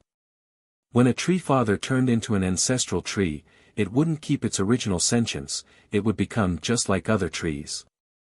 However, there was one aspect that was different: these ancestral trees were extremely powerful. Even immortal emperors wouldn't be able to invade them easily. It didn't matter if the peacock tree had given permission or Li Qiye used a special technique, this was still a heaven-defying matter and definitely not a joke. The four of them then watched Li Qiye add more gushing fire into the body of the tree. After a long while, Li Qiye withdrew the flames and the cauldron. This was enough time to ameliorate these blocked runic pathways. Before leaving, he glanced at Ting Jiwen and smiled, "Life replenishment isn't such an easy matter." He drifted away coolly after leaving behind those words. Meanwhile, the four of them were still astounded, unable to say anything. A long time after Li Qiye left, the group finally calmed down. Ting Jiwen looked at the old man next to him and asked, "Third uncle, do you think this is possible?" The old man pondered for a moment before replying, "I really haven't heard of life replenishment for an ancestral tree before. These are unfathomable existences, this task is probably as difficult as trying to prolong an immortal emperor's life." A different old man added, "Although it's pure speculation, there is only one possibility. He is an alchemy emperor. Only an alchemy emperor would be able to replenish the life of an ancestral tree." At this time, Ting Jiwen touched the spot Li Qiye was pouring fire into, but there were no signs of charring. It looked as if the peacock tree had opened a hole for Li Qiye to pour in the fire. Life replenishment for an ancestral tree, he muttered to himself in a daze. Eventually, he composed himself and told the old man, "Third uncle, go back and tell the elders that I won't be coming back for now." This old man was surprised to hear this and retorted, "You can't, all of the elders are coming out now for your assessment. If you miss this chance, you will be handing the Citadel Lord's position to someone else." Ting Jiwen was only one of the descendants from the Citadel. He had another strong competitor that was not lesser than him in either background or ability. Because of this, the position for the main successor had yet to be decided. Ting Jiwen was touring the world and offered his respects to the different ancestral trees in order to learn the Tao. Through this, he wanted to enhance his strength to pass the assessment of the ancestors. But now, he actually said that he wasn't going back. This made the people near him jump in shock. A different old man worriedly spoke to persuade him, "That's right, this assessment is of utmost importance. If you miss it, I'm afraid your chances of becoming the Citadel Lord will become slim." Ting Jiwen took a deep breath and earnestly said, "I know the gravity of the situation, but I will still remain here. Everyone, don't worry, I understand the implications very well." The three old men glanced at each other.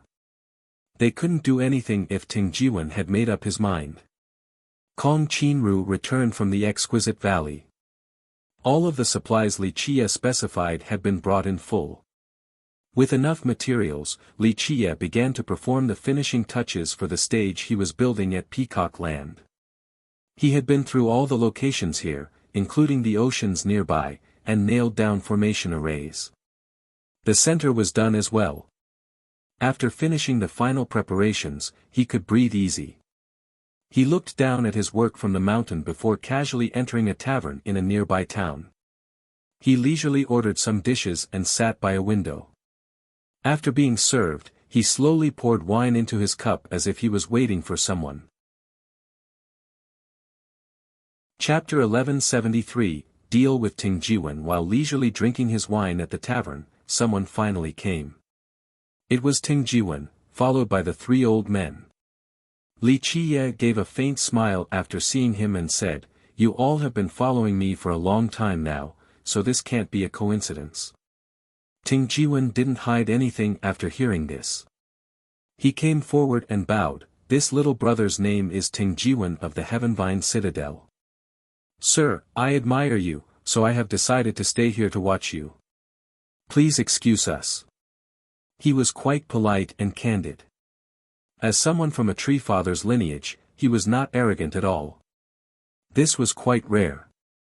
Li Qiye glanced at him and said, "If I cared about it, you wouldn't be standing here and talking to me right now." Having said that, he tapped on the table with his finger. Ting Jiwen bowed again with cupped fists before sitting down. He looked at Li Qiye but was quite hesitant, for he was searching for the right words. Li Qiye chuckled, "Speak, my time is very precious, so I can't sit here all day to entertain you." Ting Jiwen took a deep breath and spoke, "Sir, you have a supreme Tao of alchemy. Your techniques are wonderful. To be able to see your method of revival, no need to flatter me." Li Qiye waved his sleeve with a smile, "I know my alchemy Tao is supreme and matchless. I am the best alchemist in the 9 heavens and 10 earths." Ting Jiwen was suddenly dumbfounded. If Li Qiye praised himself like that, there was no need for him to say anything else. He lamented this situation deep inside. Other people would start acting quite humble, but this person actually boasted even more. Ting Jiwen went straight to the point after making up his mind, "Sir, can you really replenish the life of an ancestral tree?" Li Qiye gave a mysterious smile, "I can also cure your ancestral vine. After the calamity, its situation should be quite bad." Ting Jiwen's expression shifted as he stood up and took several steps back. The chair behind him was knocked down in the process. The three old men had similar expressions. They stared at Li Qiye intensely, making the situation tense. This was because only the upper echelons of the Citadel knew about this matter. Ting Jiwen was a descendant-level disciple, so he knew as well. Ordinary disciples didn't know about it.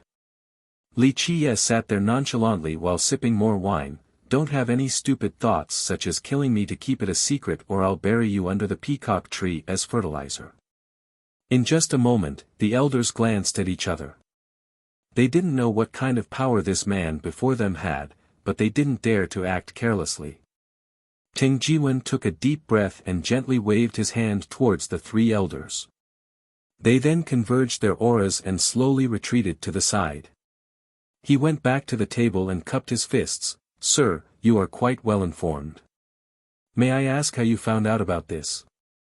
Li Qiye lazily replied, why dwell on this dull topic? Not too many things in this world can hide from me. You stayed behind to see my Tao of alchemy, so this is naturally what you were aiming for. Ting Jiwen responded, Sir, the truth is that this little brother is very interested in your Tao of alchemy. After all, very few people in history are capable of such a feat. Li Qiye waved his hand dismissively. There's no need to waste time with pleasantries. You just want to ask me to save your ancestral tree. Sir, you are correct. He knew he couldn't hide it any longer and decisively stated, I do have this thought simply because your Tao of alchemy is matchless. Requesting my service is not difficult, but you need to be mentally prepared. My asking price is very high. With that, Li Qiye turned around and left. However, he left one last message as he was walking away, you better decide soon. My time is precious. If you miss this opportunity, it will be your lifelong regret. Ting Jiwen took a deep breath and replied, rest assured, I will certainly be able to convince them. I'm confident in this. The three old men had nothing else to say after seeing that Ting Jiwen had made up his mind. In fact, his foresight was one of the reasons why he was a top candidate to become the Citadel Lord. Li Qiye went back to the exquisite valley's abode for several days and, sure enough, Ting Jiwen came to find him. Kong Qinru asked, young noble, were you waiting for him to come? She knew that Li Qiye was no joke. If he didn't wish for it, Ting Jiwen wouldn't be here right now. Yes, I have been waiting for him to come since I do need to go to the Heavenvine Citadel.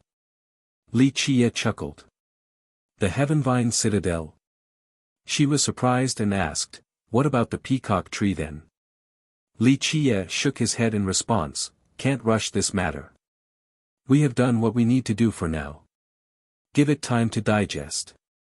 When the time is right, I will carry out the last step. He looked at her and continued, this is mainly because in order to have a successful replenishment, we still need some more special items. She said with haste, what else is needed? The exquisite valley will get them for you. Li Qiye shook his head, they aren't things you lot can obtain. I have to do it in person.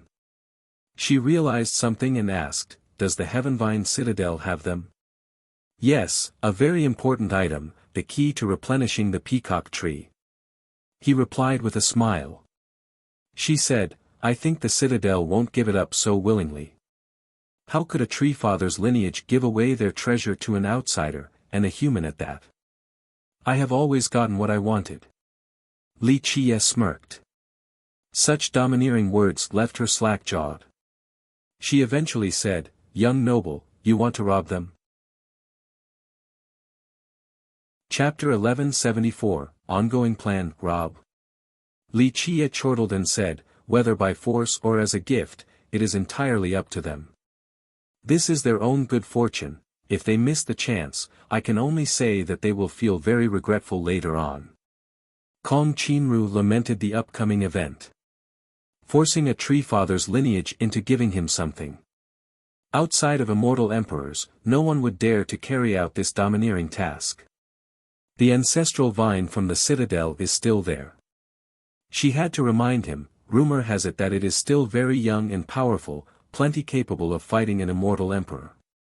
After tree fathers turn into ancestral trees, these existences wouldn't care for mundane matters and weren't much different from ordinary plants.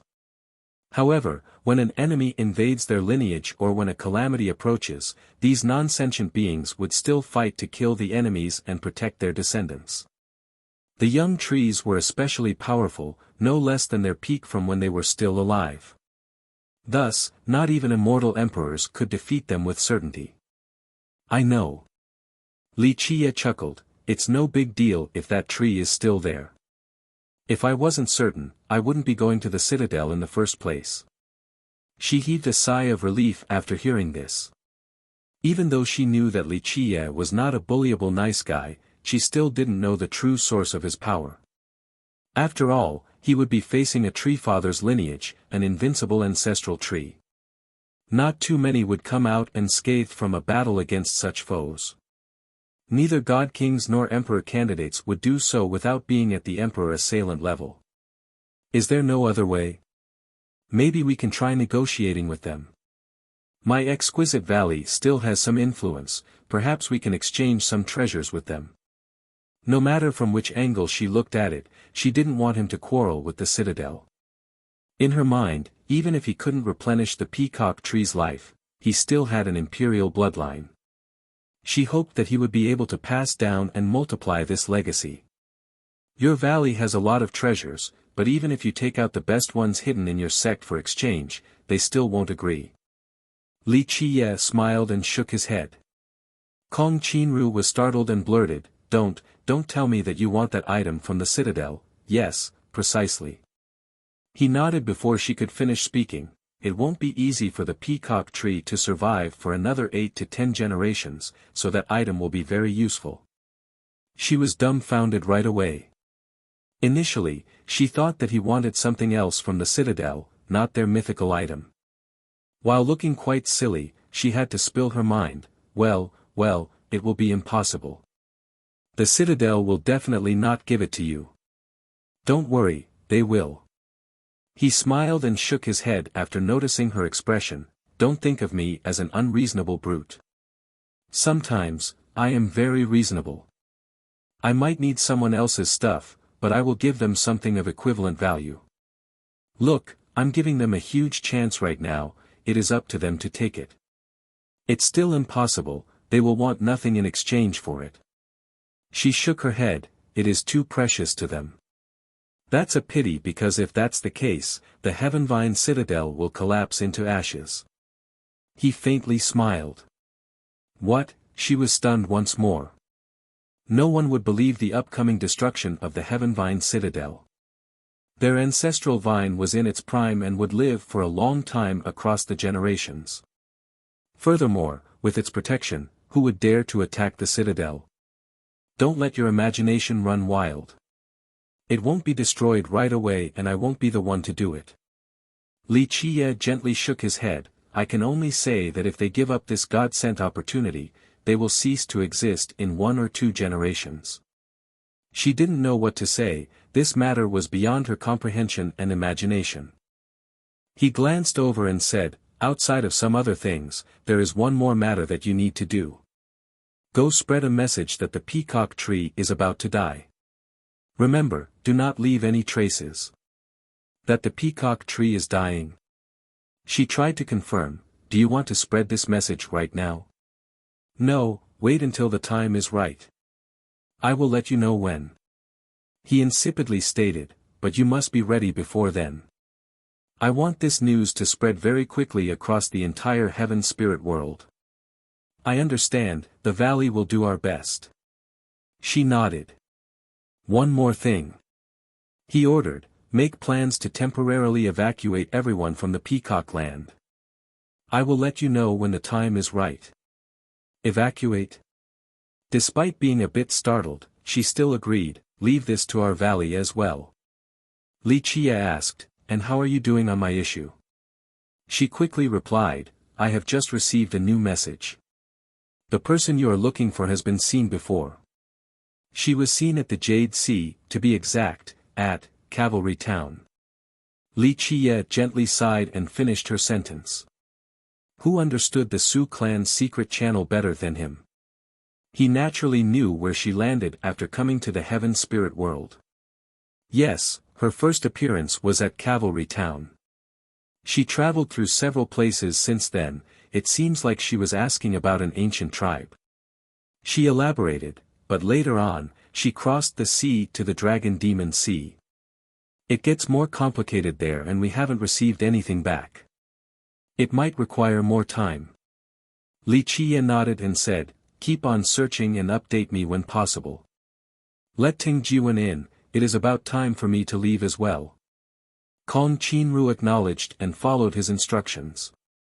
Of course, she couldn't see Ting Jiwen herself. She took Li Qie from Golden Isle, so if others were to find out that she was the mastermind behind this, it would bring a lot of trouble to the Exquisite Valley.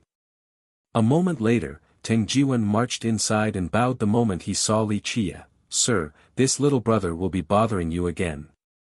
Li Qie glanced at him and eventually smiled, you are not bad at all. Ting Jiwen was surprised to hear this. He didn't know why Li Qie would suddenly make this statement. Nevertheless, he still bowed and said, thank you for the kind words, sir.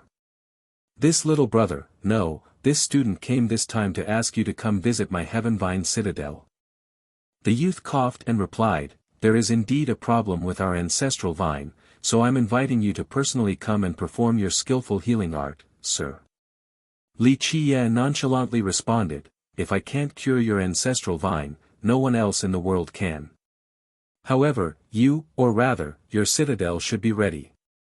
My price will be sky high, don't blame me for not bringing this up at that point. Ting Jiwen felt that he and the citadel were fishes on a platter. Li Qie was free to do whatever he wanted to them. He took a deep breath and solemnly said, sir, rest assured that everything is negotiable as long as you can cure our ancestral vine. Li Qie looked at the boy and smirked because the boy didn't know what he wanted at all. Li Qie then spoke, it is good that you all have such determination. Let us go then, my time is very precious. Ting Jiwen didn't waste words and immediately led the way. The Heaven Vine Citadel was a great lineage in the Jade Sea. It was built on top of the Heaven Vine Ancestor, also known as the Heaven Vine Tree Father. Of course, it was not comparable to Golden Isle. The isle had 2 ancestral trees and was much older than the citadel with inconceivable resources. Nevertheless, the citadel was still a great lineage even when placed among the rest of the heaven spirit world since it still had a tree father. Not to mention ordinary cultivators, even god kings wouldn't dare to have any ideas against a place protected by an ancestral tree. However, little did the citadel know that Li Qie was preying on them. Moreover, the item he wanted was their lifeblood. Ting Jiwen and Li Qie traveled through a portal to directly reach the Heaven Vine Citadel. While standing here, anyone could feel a majestic aura full of life wafting in the air. On the platform, Li Qie glanced at the lofty sky and boundless sea.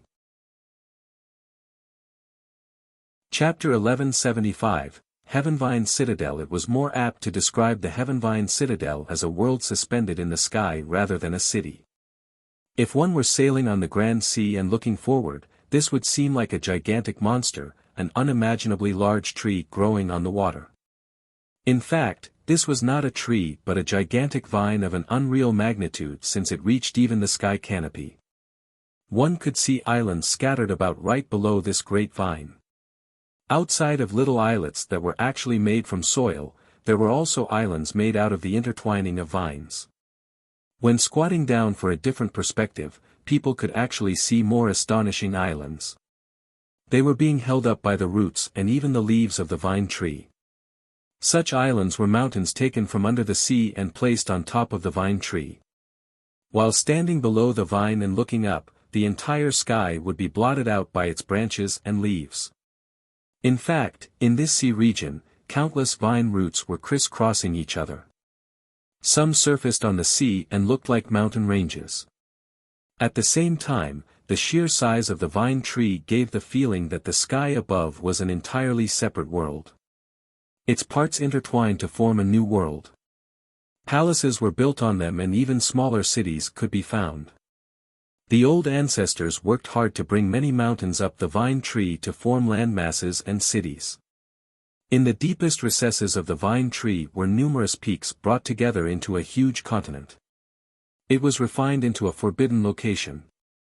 This was the heavenly grotto meant for the ancestors.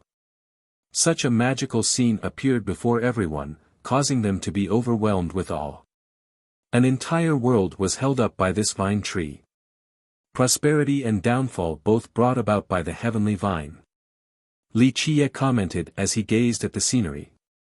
Such words shook Ting Jiwen's mind as an ominous feeling arose. He wasn't clear of what this omen meant. "Sir, this way, please." He calmed down and quickly told Li Qie, "Our disciples have prepared your quarters. Please rest well, it has been a long and hard journey."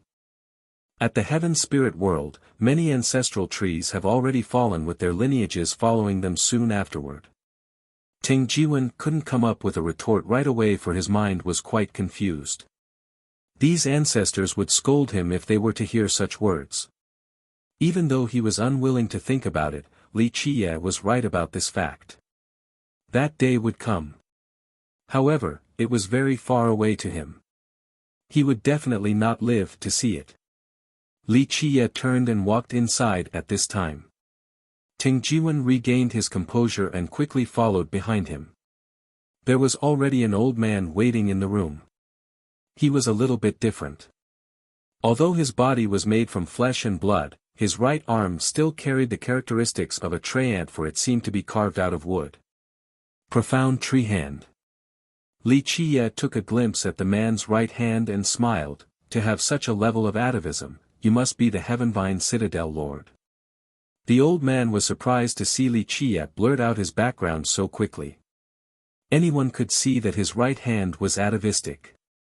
However, few could see through its mysteries. And yet, an outsider was able to discern it with a single glance. His surprise was well warranted. Ting Jiwen was scared by Li Qie as well. He eventually made introductions after calming down. "Sir, this is my master and also the current lord of our citadel." Despite being the citadel lord, the old man was very respectful and polite towards Li Qie. He bowed and said, "You must be the supreme alchemist that my disciple has been harping about." Chapter 1176, Heavenvine Citadel. Lord Li Qie glanced at both of them and smiled. It is indeed not easy to be in a great lineage. Citadel Lord, you have just won a great opportunity for the city. The two were slightly confused at Li Qie's words. They didn't know that their attitude and posture had just garnered great benefits for their city. It could be said that countless lives were saved because of them. "I heard my disciples say that you are the current shining beacon who is willing to use your great skill to rid our city of worries." Though the Citadel Lord was a bit puzzled at this moment, he didn't lose his respectful attitude and bowed once more. Regardless of the time and place, powerful alchemists all enjoyed great statuses. This was doubly true for alchemists who were capable of life replenishment. A single word could command experts all over the world. Li Qie flatly stated, "I wouldn't be standing here if I didn't want to cure your ancestral vine of its calamity." The Citadel Lord's mind was moved after hearing this. If Li Qie could actually do so, this would be the greatest of news for both the Citadel and him. He took a deep breath and replied, "My disciple has told me that you are also replenishing the life of the peacock tree." Li Qie waved his hand to interrupt him. "Citadel Lord, I know what you are thinking. You want to know if I will be successful or not." He looked at the Lord and insipidly continued, "I can tell you that it is not yet done. Life replenishment can't be completed in a day or two, so there is no need to hide it. However, since I have come here, I am confident about curing your ancestral vine. It is time for you to cast aside your doubts so that you can answer one question: will your citadel be able to pay this price? I can guarantee that I will be able to fully cure your tree, but my asking price is exorbitant." Li Qie uttered clearly, "This depends on if you are willing to pay or not." The Citadel Lord stood up to bow once more. "I was being presumptuous.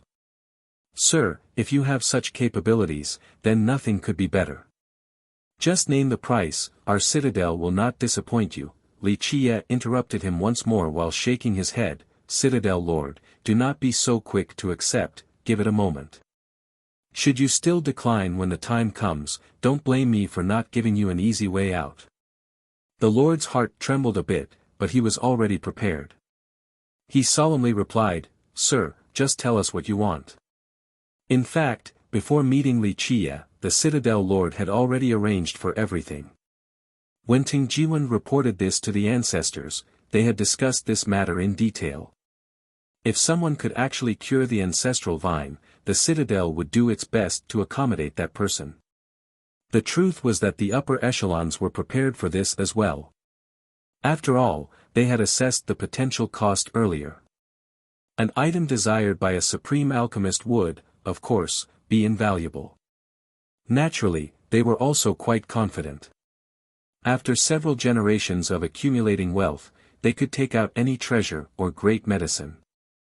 Regardless of what this alchemist wanted, they would still be able to afford the price. Well, in a sense, what I want is not that difficult for your Heavenvine Citadel to provide. He leisurely smiled and said, I'm not asking for much. To cure your ancestral vine, only your Heavenvine Calabash will be enough. The Heavenvine Calabash. Even Ting Jiwen blurted after hearing the request. The Citadel Lord became silly. He stared at Li Chia and stammered, Sir, you really want the Heavenvine Calabash? Li Chia flatly confirmed, That's right, as long as you can give me the calabash, I will fully cure your ancestral vine. Very quickly, both the Citadel Lord and Ting Jiwen became slack-jawed. The calabash was too important to the Citadel. In their minds, even if they had imperial weapons, the calabash was still worth much more. Well, the Citadel Lord had to admit, we are indeed not as great as Golden Isle. Li Chia went on with his criticism, your Citadel wants to believe in luck. Because your ancestral vine is still in its prime, you think that as long as you leave behind enough ancestors and train a new treefather out of them. With this plan in mind, there will be no need to do more since your pillar is still there, and there is ample time. All of your resources are being poured elsewhere. He said with a laugh, even if this generation cannot deal with it, the next might be able to, or the one after that. Even though the Citadel Lord knew that Li Chia was ridiculing them, he was not in a position to fight back and could only smile wryly. Our Citadel has been looking for an alchemist to cure our ancestral vine. Yes, you all are still searching because death is not in the corners of your eyes just yet. Thus, you are not in a rush at all. Li Chia grinned. The Citadel Lord had nothing to say. Li Chia was correct in his analysis of their current plan and beliefs. They were taking their time to find a suitable alchemist to treat their ancestral vine's calamity. Chapter 1177, Ancestral Vine's Calamity. Li Chia sneered at the Citadel Lord, really, if your ancestral vine ever lives again one day, it would crush all of you into meat paste out of anger. It would be incredibly disappointed at how greedy its descendants are. Back then, in order to bear another calabash, you all tried to seize the essence of the heavens' will, but none of you expected the punishment from the heavens that left behind an eternal calamity on your ancestral vine. How did you know? The Citadel Lord was feeling quite ashamed, but he became shocked after hearing this. This was a great secret. Outside of the Citadel Lords across the generations, even very few ancestors knew about it. Ting Jiwen was stunned as well since he didn't know about this matter. As one of the descendants, he only knew that the ancestral vine was in trouble and needed an invincible alchemist. He didn't know that this illness was caused by their ancestors in the first place. This is no secret at all. Even if your Citadel has been quite deliberate in your attempt to conceal it, you still can't hide from me. Li Chia smiled, back when Immortal Emperor Busi collapsed and the heavens will return to the void, your group of ancestors became greedy and wanted to seize its essence to produce another calabash so that they could live on via life replenishment.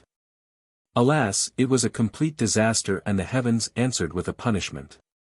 If your ancestral vine wasn't extremely powerful back then due to being young, your Heavenvine Citadel would have been rendered to ashes right then and there. Lastly, the people who are truly capable wouldn't resort to such trickery. He eventually said, Sir, even if I trust you, the ancestors won't. That is your business. As the descendant, you can go do something about it. The fate of the Heavenvine Citadel is up to you and those old geezers. "I'll try," he said weakly, "but I'm not sure whether I can convince them." At this moment, he believed Li Qie more. The person didn't need to trick them. Moreover, curing the ancestral vine was much better than losing a single heaven vine calabash. Eventually, he bowed and left. The Citadel Lord immediately met several ancestors upon his return. After hearing the claim, the group immediately went to check the seal of the calamity. The seal remained completely untouched. Nevertheless, for prudence's sake, the Citadel Lord still convened a meeting and invited several more ancestors. Many old ancestors disagreed with Li Qie's claim and thought that he was simply trying to scare them for the calabash. However, the Citadel Lord still carried out this meeting solemnly. He personally met Li Qie and, though he still had a lot of questions, his conversation with Li Qie left him feeling that the probability of Li Qie lying was quite low. After all, this was their territory. Li Qie shouldn't even think about leaving if he was trying to trick them. On the other hand, those strong enough to leave their citadel forcefully would look down on such trickery. After the meeting, many ancestors opposed Li Qie's argument. They thought that even if he wasn't trying to trick them, it was still exaggerated. The Citadel Lord's idea was to ask Li Qie to treat the ancestral vine. In his mind, regardless of how long the vine had left to live, it indeed was trapped by a calamity that they had always wanted to eradicate. Chapter 1178, Negotiation. Meanwhile, the Hao branch strongly opposed the Citadel Lord's proposal. They were quite adamant in this regard. The Hao branch was a powerful family in the Heavenvine Citadel. They had an ancient and powerful bloodline, especially their main disciple, Hao Yuzhen. Hao Yuzhen had an old regal bloodline. Both their background and bloodline were extremely noble. The reason was very simple. Hao Yuzhen and Ting Jiwen were evenly matched and both were competing for the seat of the Citadel Lord. At the same time, the current Citadel Lord and Ting Jiwen were from a different branch. Though this competition between the two branches had yet to escalate to a life-and-death conflict, it had never ceased. In particular, the rivalry between Hao Yuzhen and Ting Jiwen was quite fierce. The old regal bloodline of Hao Yuzhen made their cultivation quite strong. On the other hand, Ting Jiwen had his wooden eyes, so he was equally powerful. Both of them had the potential to become the new lord. Thus, the Hao branch naturally wouldn't agree with this matter. If Li Qie could actually cure the ancestral vine, this would be a great merit for Ting Jiwen. He is only a charlatan of unknown origin, why should we trust his words? An ancestor from the Hao branch was certain that Li Qie was here for the calabash. If our ancestral vine's calamity was really as grave as he says, we would have felt it already. Even our forefathers don't seem to think so. The calamity is clearly sealed, he is just trying to get attention. Many ancestors outside of the Hao branch agreed as well. After all, there were no negative signs coming from their ancestral vine. If it was on the verge of collapse, the citadel would have felt it by now. There should at least be some ominous signs, but none could be found. This was indicative of the vine's current status. Moreover, their seal was completely untouched as well. I don't think so. The Citadel Lord went against the crowd. If Mr. Li was a liar, he should know that there would be no place for him to stay at the Heaven Spirit World after tricking us. However, if he is confident enough in his own strength to deal with us, then does he need to lie in the first place? With that, he glanced at each ancestor and said, moreover, he knows more than even our imagination, secrets unknown to outsiders. How could a mere charlatan be privy to these things? The Hao ancestor coldly retorted, some things will be found out if people try hard enough to learn about them. Plus, who dares to say with certainty that no one else has leaked the secret? The Lord ignored him and focused on the other ancestors instead. Let us take a step back and assume that Mr. Li is simply exaggerating. Our ancestral vine was indeed inflicted by this calamity. Because of this, we have been trying to find treatments from one generation to another, yet we still haven't found an alchemist capable of doing so. But now, Mr. Li is confident in his ability to cure our ancestral vine. This is a once-in-myriad generations opportunity for us. The ancestors here found themselves in a dilemma. If Li Qiye were to actually cure the ancestral vine, it meant that they must pay a great price. Not everyone was willing to do so. On this matter, I will have to consult some of the older ancestors. The oldest ancestor here made his decision. The Citadel Lord and the younger ancestors could only agree. They would make a final call after the ancient ancestors have made up their minds. Regardless of whether they would employ his services, the great hospitality did not go away. Li Qiye was still treated as an esteemed guest. He stared at the vast sea above his room on top of the giant leaf. His eyes then focused on the distant horizon. The truth was that he didn't care for the ancestors' decision. Regardless of the method, he must obtain the Heavenvine calabash with or without their consent. A sweet breeze blew by. A woman suddenly floated closer and stood by his side. She was very beautiful and emitted a fresh aura like a pearl placed on top of a green leaf. She looked at him and asked, "Are you the alchemist invited by Senior Brother Teng?" He looked at her and faintly smiled, "Yes, that's me." She said, "I am a Heavenvine disciple. Senior Brother Teng asked me to come here to tell you to leave right away." Li Qiye laughed in response, "Leave? Why should I have to leave?" "Sir, you might be unaware of this, but the situation is quite unfavorable for you." She explained, "The ancestors think that you want to steal our calabash, so they want to imprison you." Li Qiye burst out in laughter before she could finish, as if he had just heard the funniest thing in his life. "Why do you laugh?" She didn't understand. Li Qiye observed her for a bit before leisurely replying, "An ancient regal bloodline flows within you. At the Heavenvine city, only the Hao branch has this old Tyrant bloodline. There are two main branches, Hao and Teng. For millions of years, the Citadel Lord would sometimes be someone with a different last name, but the majority of the time this position would be taken by one of these two branches." Li Qiye smiled and looked at the girl. "Teng Jiwen has wooden pupils, so he is qualified to be the Citadel Lord. Your regal bloodline can keep up with him, but barely. When his wooden pupils reach the peak, it can sentence one's life and death." The girl was startled and had to stagger back after hearing this. She stared at Li Qiye as if he was a ghost. Not even in her dreams would she expect for this seemingly insignificant person to reveal her identity. "You're only a junior, yet you still dare to scheme before me? You don't know your own limits." Li Qiye lazily sneered, "You just want to scare me away before telling everyone that I have escaped from being found out. Then you would put the blame on Teng Jiwen in order to smear him.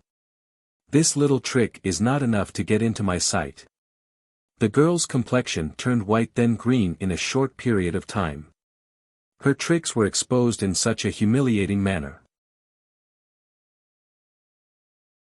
Chapter 1179, Hao Yuzhen. This girl was Hao Yuzhen, Teng Jiwen's strongest rival for the Citadel Lord's position.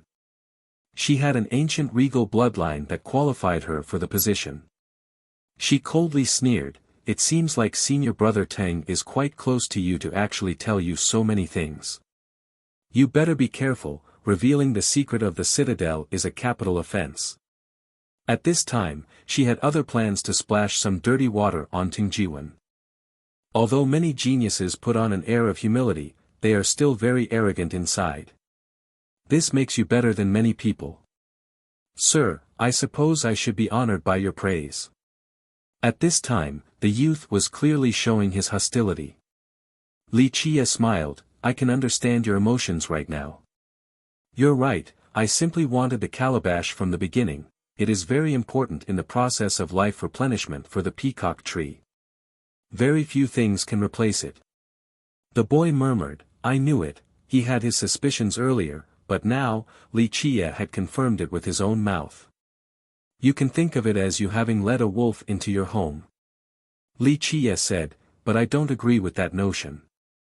Teng Jiwen coldly countered, "Sir, you have been scheming against us from the start, so how are you not a wolf?" Li Qiye laughed in response, will your citadel not pay me after I cure your ancestral vine? Will you not hand the calabash over? Regardless of the process, I will get the calabash in the end, so is it a crime to be aiming for your calabash in the first place? If I didn't want it, do you think I would be sitting here wasting my time? That's different. He had maintained a strong front despite finding things difficult. Sir, you are simply forcing us. Li Qie casually replied, I am, but what is more important, the ancestral vine or the calabash? Without the vine, you will have nothing. Your citadel will be nothing. The boy's face turned white. He didn't know what to say at this moment. In the end, he stared at Li Qie and asked, so you are saying you are 100% confident in curing our vine?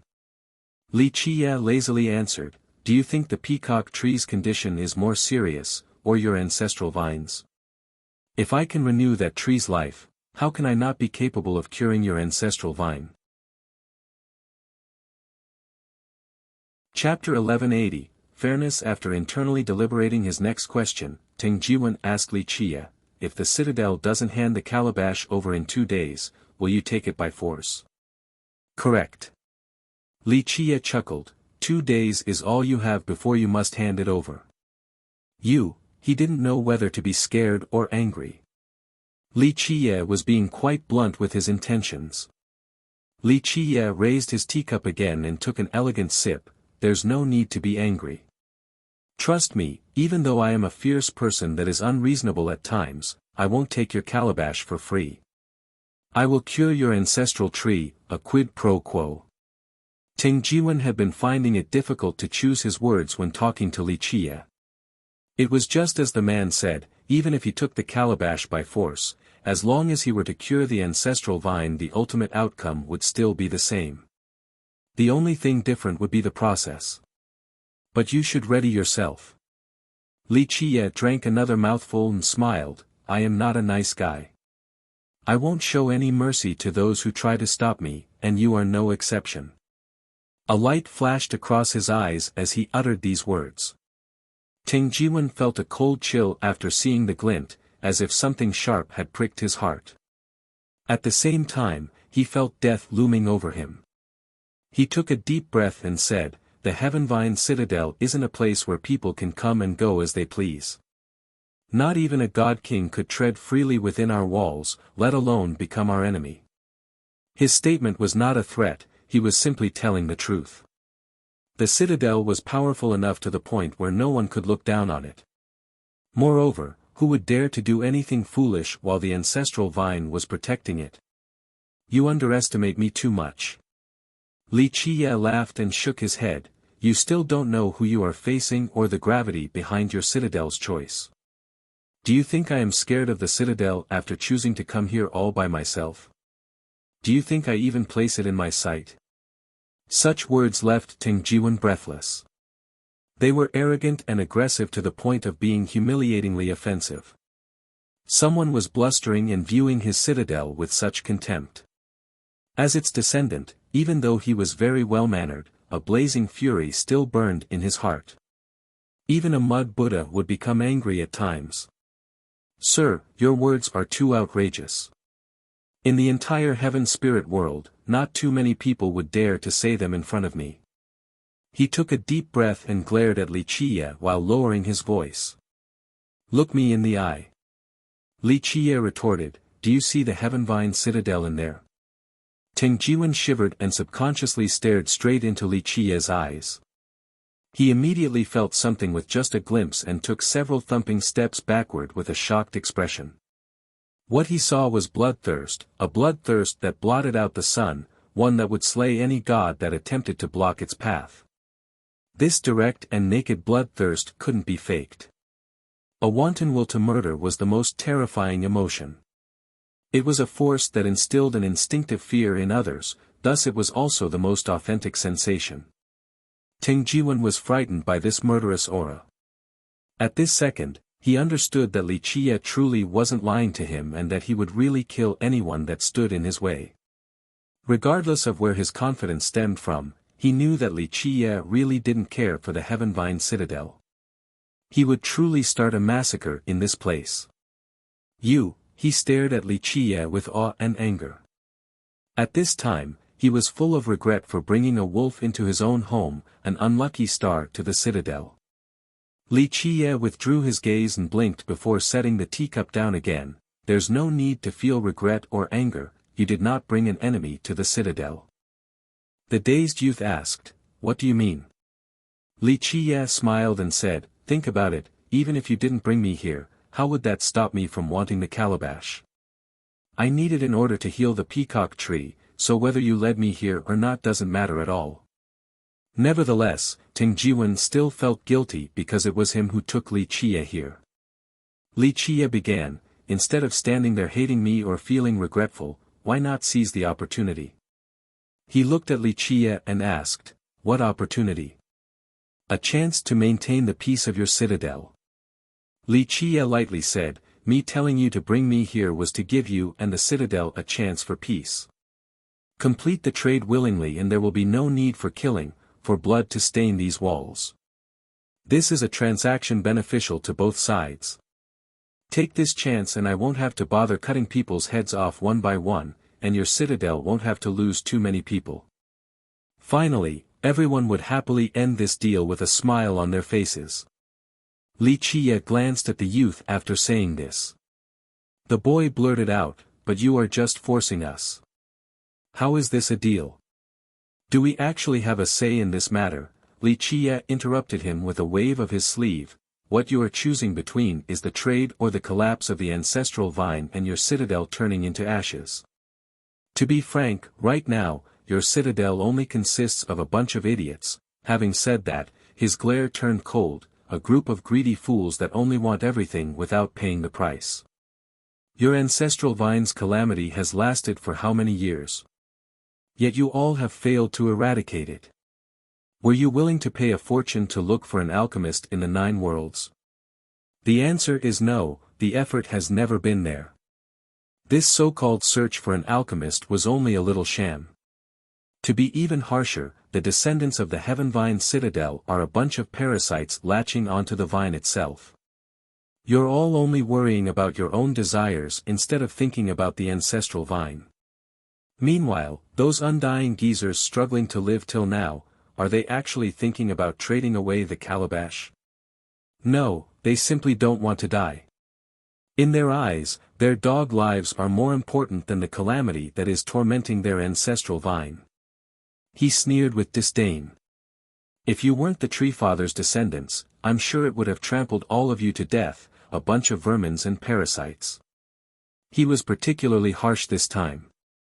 This denunciation left Ting Jiwen's complexion red and white. At this moment, he had even forgotten to refute. We still have plenty of time, he replied weakly. In fact, he didn't know if this was true or not. If Li Qiye was speaking the truth, then they didn't have that much time left. Plenty of time. Li Qiye laughed. How many times do you think those geezers have repeated this phrase? Ever since the end of immortal Emperor Busi, how many generations have passed? Your ancestors only know how to spew this worthless drivel and have never proven it with any actions. Just a bunch of trash. Li Qiye sneered in disdain and said, go repeat every single word I have said to them. Let them know that they are all talk, a bunch of useless parasites. So what if they are strong? Using the calabash to prolong their own lives without doing shit, there is nothing more useless than them. Ting Jiwen was quite stimulated by this blatant disdain. He wanted to retort, but no words came out of his gaping mouth. He felt completely powerless to refute Li Qiye. If I didn't want the calabash to save the peacock tree, I wouldn't bother coming here. Your ancestral vine's fate has nothing to do with me. To be frank, if I didn't have to save the peacock tree, even if your ancestors prostrated before me while handing over the calabash to save your ancestral vine, I wouldn't care about your citadel's bullshit. Li Qiye coldly stared at the youth. Ting Jiwen stood there for a moment, speechless. At this minute, he felt his voice waning away. This was because Li Qiye's words had penetrated his innermost thoughts. He was right, the citadel had never cared for or tried to save the ancestral vine. Chapter 1181, Teng Jiwen's ability. Li Qiye's criticism deeply stabbed into Teng Jiwen's deepest fear. It was mercilessly striking at the scar of their heaven-vine citadel. We are not trash, parasites, or vermin to the ancestral vine. In the end, he could only utter this sentence. Li Qiye dismissively glanced at him. In my eyes, there is not much of a difference. What are you all if not that? Your old geezers are all talk. Prove it, then, by acting as real descendants for the ancestral vine to see. Teng Jiwen took a deep breath and bowed to say, Sir, keep waiting. The citadel will give you an answer within 2 days. He turned and left, determination evident in his firm steps. Li Qiye smiled and closed his eyes for a moment of repose without a care. In his mind, it didn't matter if the boy was going to ask for reinforcements or to persuade the ancestors. When the time was up, he would take away the calabash and do what must be done. After Teng Jiwen left, the island became quiet. No disciples came to capture Li Qiye. It seemed like the youth didn't go tell the ancestors to capture him. On the evening of the second day, Teng Jiwen came back in a hurry with a gaunt demeanor, but his eyes were bright and full of vitality. He took a deep breath and told Li Qiye, Sir, our ancestors have agreed to the deal. As long as you can cure our ancestral vine, the calabash will be yours. Li Qiye looked at the boy and smirked before speaking. It seems like I must re-evaluate you. I'm sure it wasn't easy to convince those geezers from your citadel. This requires great determination. This is all to the credit of Master's group. Teng Jiwen sighed without any signs of complacency. I have only done what any disciple of the citadel should do. Very good, if the citadel comes under your leadership in the future, it will certainly be prosperous. Li Qiye nodded. The youth remained humble even after being praised. He bowed and asked, Sir, may I ask when you will begin the treatment? Right now. Li Qiye flatly replied, Time waits for no one. It is time to end the business here as I must go elsewhere. This startled the youth. He didn't expect Li Qiye to start so soon. Keep in mind that many powerful alchemists had tried to cure this calamity to no avail. Li Qiye told him, Tell your ancestors to prepare. I will go to the forbidden area to cure your ancestral vine. The youth took a deep breath and went to carry out the command. Eventually, the citadel agreed for Li Qiye to begin any time. It also opened the forbidden ground for him. Many wise sages implemented an incomparable seal on the land near the ancestral vine. Without their permission, outsiders would have difficulty moving in this area, let alone launching an attack. The citadel's response and actions were quite swift this time. Who knew what Teng Jiwen did to lobby them? To be able to do so in just 2 short days was quite impressive for a junior like him. Of course, Li Qiye wouldn't care about such things. This was the citadel's business. He only cared about curing the ancestral vine and taking the heaven vine calabash. When everything was ready, Teng Jiwen and the citadel lord led Li Qiye to the forbidden ground. In fact, the boy was only able to successfully persuade the ancestors because of his master's support. Otherwise, a junior like him trying to convince those ancestors would have been much harder. A couple moments later, they stood right outside of the forbidden ground. This was the most important location in the whole citadel. It had the densest amount of worldly energy. Legend states that one could enter the inner world of the ancestral vine through this forbidden ground, but no one had entered since the death of the Treefather's son. Many disciples and ancestors were standing right outside of the forbidden ground at this moment. They were all important characters of the protector level and up. Some were supreme elders as well. The treatment of the ancestral vine was of the highest importance to the citadel.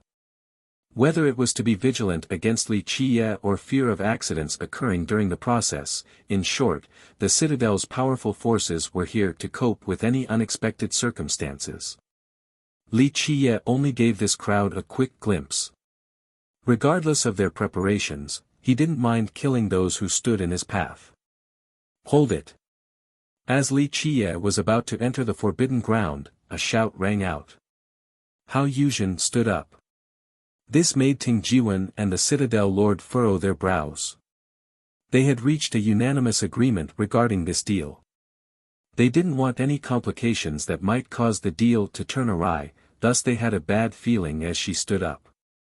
Li Qiye glanced at her and lazily asked, "What's the matter?" She put on a businesslike appearance as she coldly said, "You must hand over all of your belongings outside of the materials required for the healing process. Other items aren't allowed inside the forbidden ground." Ting Jiwen raised his voice, "Junior sister, what are you doing?" Hao Yuzhen was causing trouble on purpose. She didn't know how he managed to convince the ancient ancestors in the sect, but at this moment, his position had soared and it was a great threat to her. Therefore, she wanted to use this opportunity to stop Li Qiye.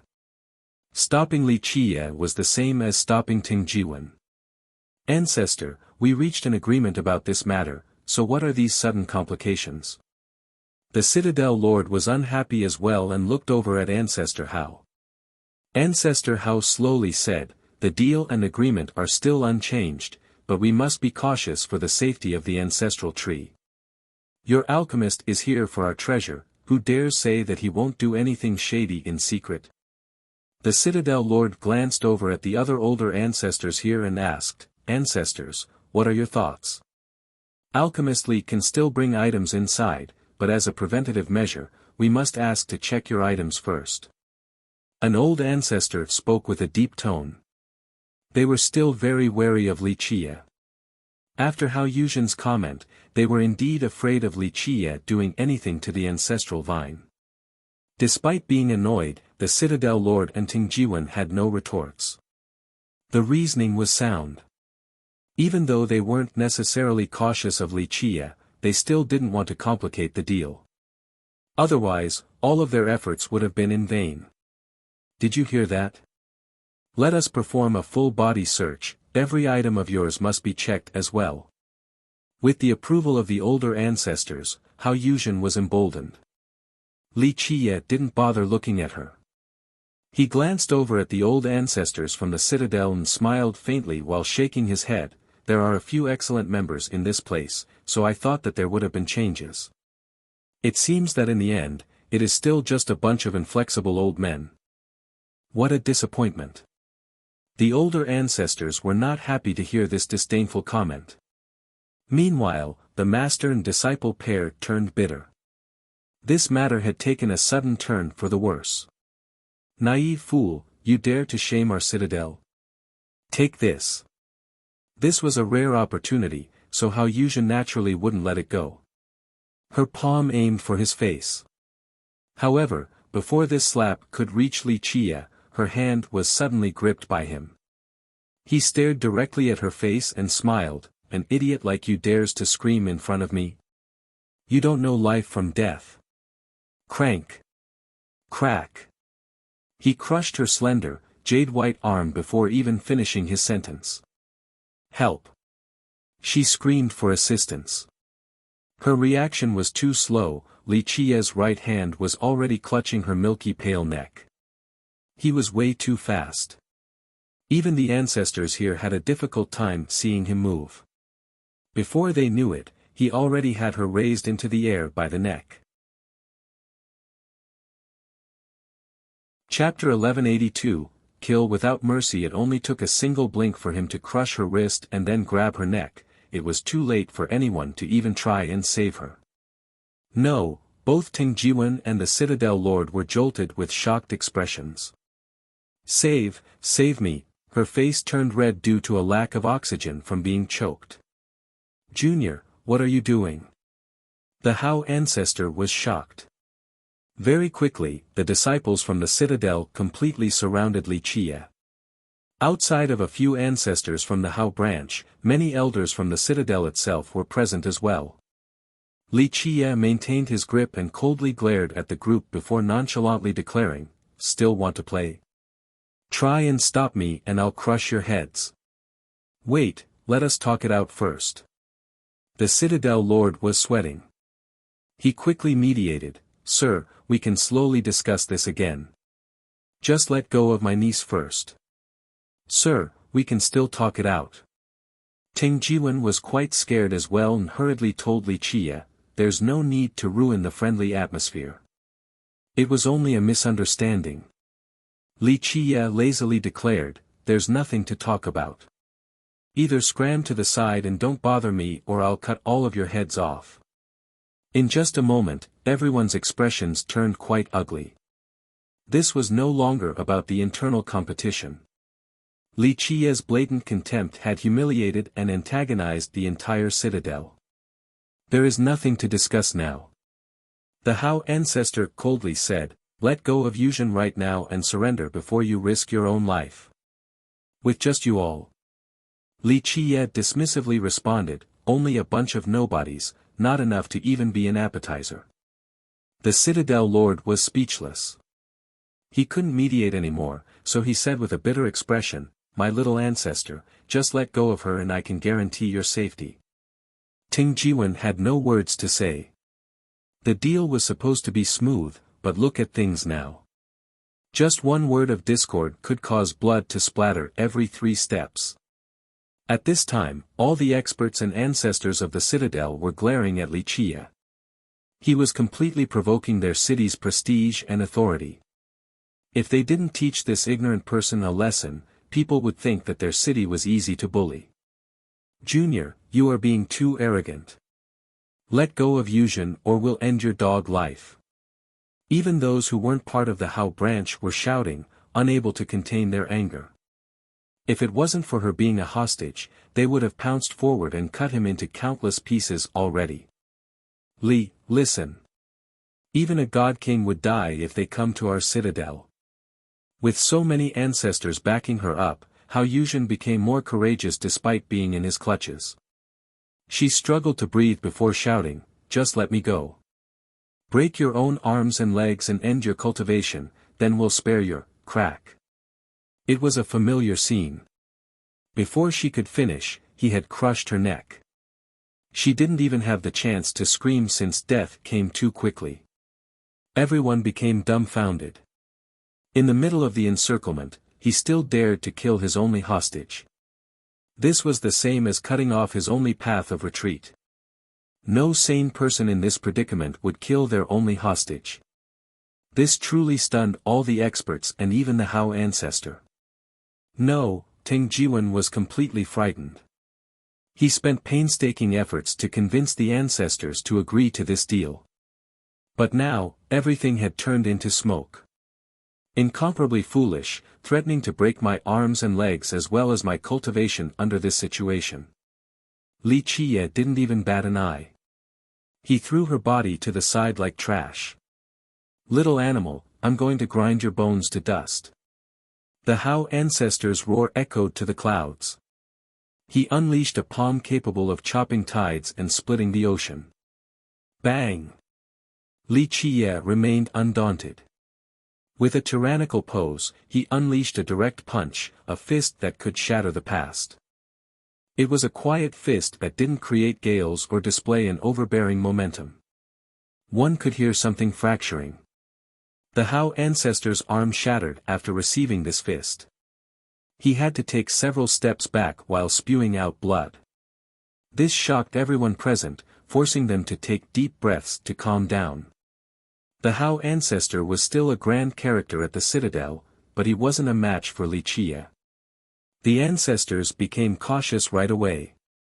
They took out their weapons and began to circle him. The other experts instantly left the battlefield to give room to their ancestors. This level of battle was not something the juniors could participate in. They would only get in the way. The Heavenvine Citadel Lord was completely stupefied. He thought that the ordinary-looking Li Qie was just an alchemist, he didn't expect him to be heaven-defyingly powerful. Ting Jiwen couldn't speak at all. This had escalated out of his control. It was up to the ancestors to decide now. He had wondered how powerful Li Qie was, but this remained a mystery until now. He finally got a general concept of how strong the guy was. Zzz, a buzz resounded as the shattered arm of the Hao ancestor quickly recovered. However, he was in a frenzy. Being seriously injured by a junior was truly a disgrace in his eyes. With a twisted expression, he took out his true weapon and coldly said, "Little animal, if our Heavenvine Citadel doesn't peel your skin, sever your tendons, and drink your blood, we won't need to stay in the heaven spirit world any longer." Another ancestor yelled at him, "Junior, it is not too late to surrender." Li Qie sneered at the experts and said, "Surrender? In my eyes, all of you are mere insects. I can trample all of you to death with one stomp." Naive fool, still blustering before death. The Hao ancestor shouted, "Brothers, what are we waiting for? Let's chop this little animal to XSH." Blood spattered everywhere. Before the ancestor could finish his words, a tree branch came out of nowhere and pierced his skull. His eyes dilated from confusion about his sudden death. The spectators were dumbfounded by this scene. To their surprise, a long vine was wrapped around Li Qie's arm. This vine actually grew out from their ancestral vine's body. The elders audibly gasped after seeing this sudden development. They turned pale and retreated while staring at Li Qie in disbelief. A vine growing from their ancestral tree actually killed the Hao ancestor. How could such a thing happen? In their citadel, the ancestral vine was not only their progenitor, it was also their divine guardian that had been sheltering them for generations. But today, instead of killing the enemy, it killed an ancestor from their city. If such a thing were to be spread, no one would believe it. This was already inconceivable, even when they witnessed it in person. An ancestor murmured in astonishment, "Evil art, this is definitely an evil art." This was the only explanation they could come up with. Li Qie used some strange and evil witchcraft to control the ancestral vine to kill the Hao ancestor. A frightened ancestor screamed, "He cultivates an evil art. We can't let him live any longer, kill him at all costs. Kill!" The rest of the ancestors present all roared together and unleashed their weapons to slay Li Qie. They wouldn't mind paying any price to stop Li Qie from leaving the citadel alive. Otherwise, he would certainly become a great menace in the future. A bunch of fools. Li Qie coldly glared at them and simply flipped his palm over, not bothering to give them another glance. A large leaf that was growing from the vine tree suddenly shot out. Boom! Boom! Boom! The weapons attacking Li Qie all shattered before this leaf. With another loud blast, the flowers swept through the ancestors like the end of autumn, sending them flying while spurting blood. Chapter 1183, Sunflower Forefather, Splash. A series of splashes came about. All of the blown-away ancestors fell into the ocean. This scene was too shocking. The experts here couldn't regain their composure. Both Ting Jiwen and the Citadel Lord were slack-jawed from fear. This was simply a legendary tale. In this split second, they suddenly thought about the possibility that their ancestral tree might be controlled by Li Qie. However, that would be preposterous. Even their own ancestors couldn't control the vine, let alone an outsider. If this was indeed the case, then the only plausible explanation was that Li Qie did have a demonic art. Anyone else want to stand in my way? Vine branches from the ancestral tree began to merge behind Li Qie. The experts here were aghast, to say the least. They had never seen such a demonic art before. It was beyond their imagination. Eventually, the experts glanced at each other. They continued to slowly converge on Li Qie to the point of not even letting a single drop of water through. Naturally, they were quite afraid. Even their ancestors were blown to the horizon like flies, and they were not as strong as them. However, letting Li Qie go or retreating weren't options they could take. They deemed him too great of a threat to let him leave alive today. Li Qie smiled at these experts, a bit idiotic, but still quite unyielding. Daring to come despite knowing the disparity. Vine controller. A loud explosion came from a cave along with a voice. Although this voice was very quiet, everyone could hear it clearly. An old man emerged from the forbidden ground. To be exact, it was a sunflower tree. It was much taller than an adult. Moreover, the sunflowers on the tree were blossoming to great sizes. There was an old man's face on the sunflower in the center. He came out of the forbidden ground without exuding any blood energy. However, he gave the feeling that a simple flip of his palm could cause the world to collapse. An ancestral form. Ting Jiwen murmured after seeing the shape of this sunflower. The ancestral form was a method of obtaining atavism for Tyrants. Many within this race would cultivate a human form and become powerful existences. However, this was not to say that a humanoid form was more powerful. In fact, it was precisely the opposite. A humanoid Tyrant was not as powerful as an ancestral form Tyrant because this atavistic form allowed them to control the strongest origin power. However, despite the great benefits, there was a fatal weakness to the ancestral form. There was no way to pass down their bloodline if they were to keep this form, regardless of how powerful and heaven-defying they might be. Eventually, their legacy would end. Only those with a flesh and blood body could reproduce and spread their bloodline to future descendants. Because of this, the majority of the Tyrants would cultivate into a human form. Very few were willing to maintain the ancestral form. After all, everyone wanted to pass down their legacy. Being strong was meaningless if it meant that one would lose the ability to reproduce and pass down their legacy. The Citadel Lord came back from his shock and murmured after seeing this sunflower forefather. An expert was ecstatic and muttered, "It is the forefather, our forefather has come into being." So it turned out that this large sunflower was the sunflower forefather. He was the most powerful and oldest ancestor of the Citadel. His appearance was a rare sight. Even the Citadel Lord had only seen him once in his life, and this was at a very young age. At this moment, this forefather couldn't believe it either.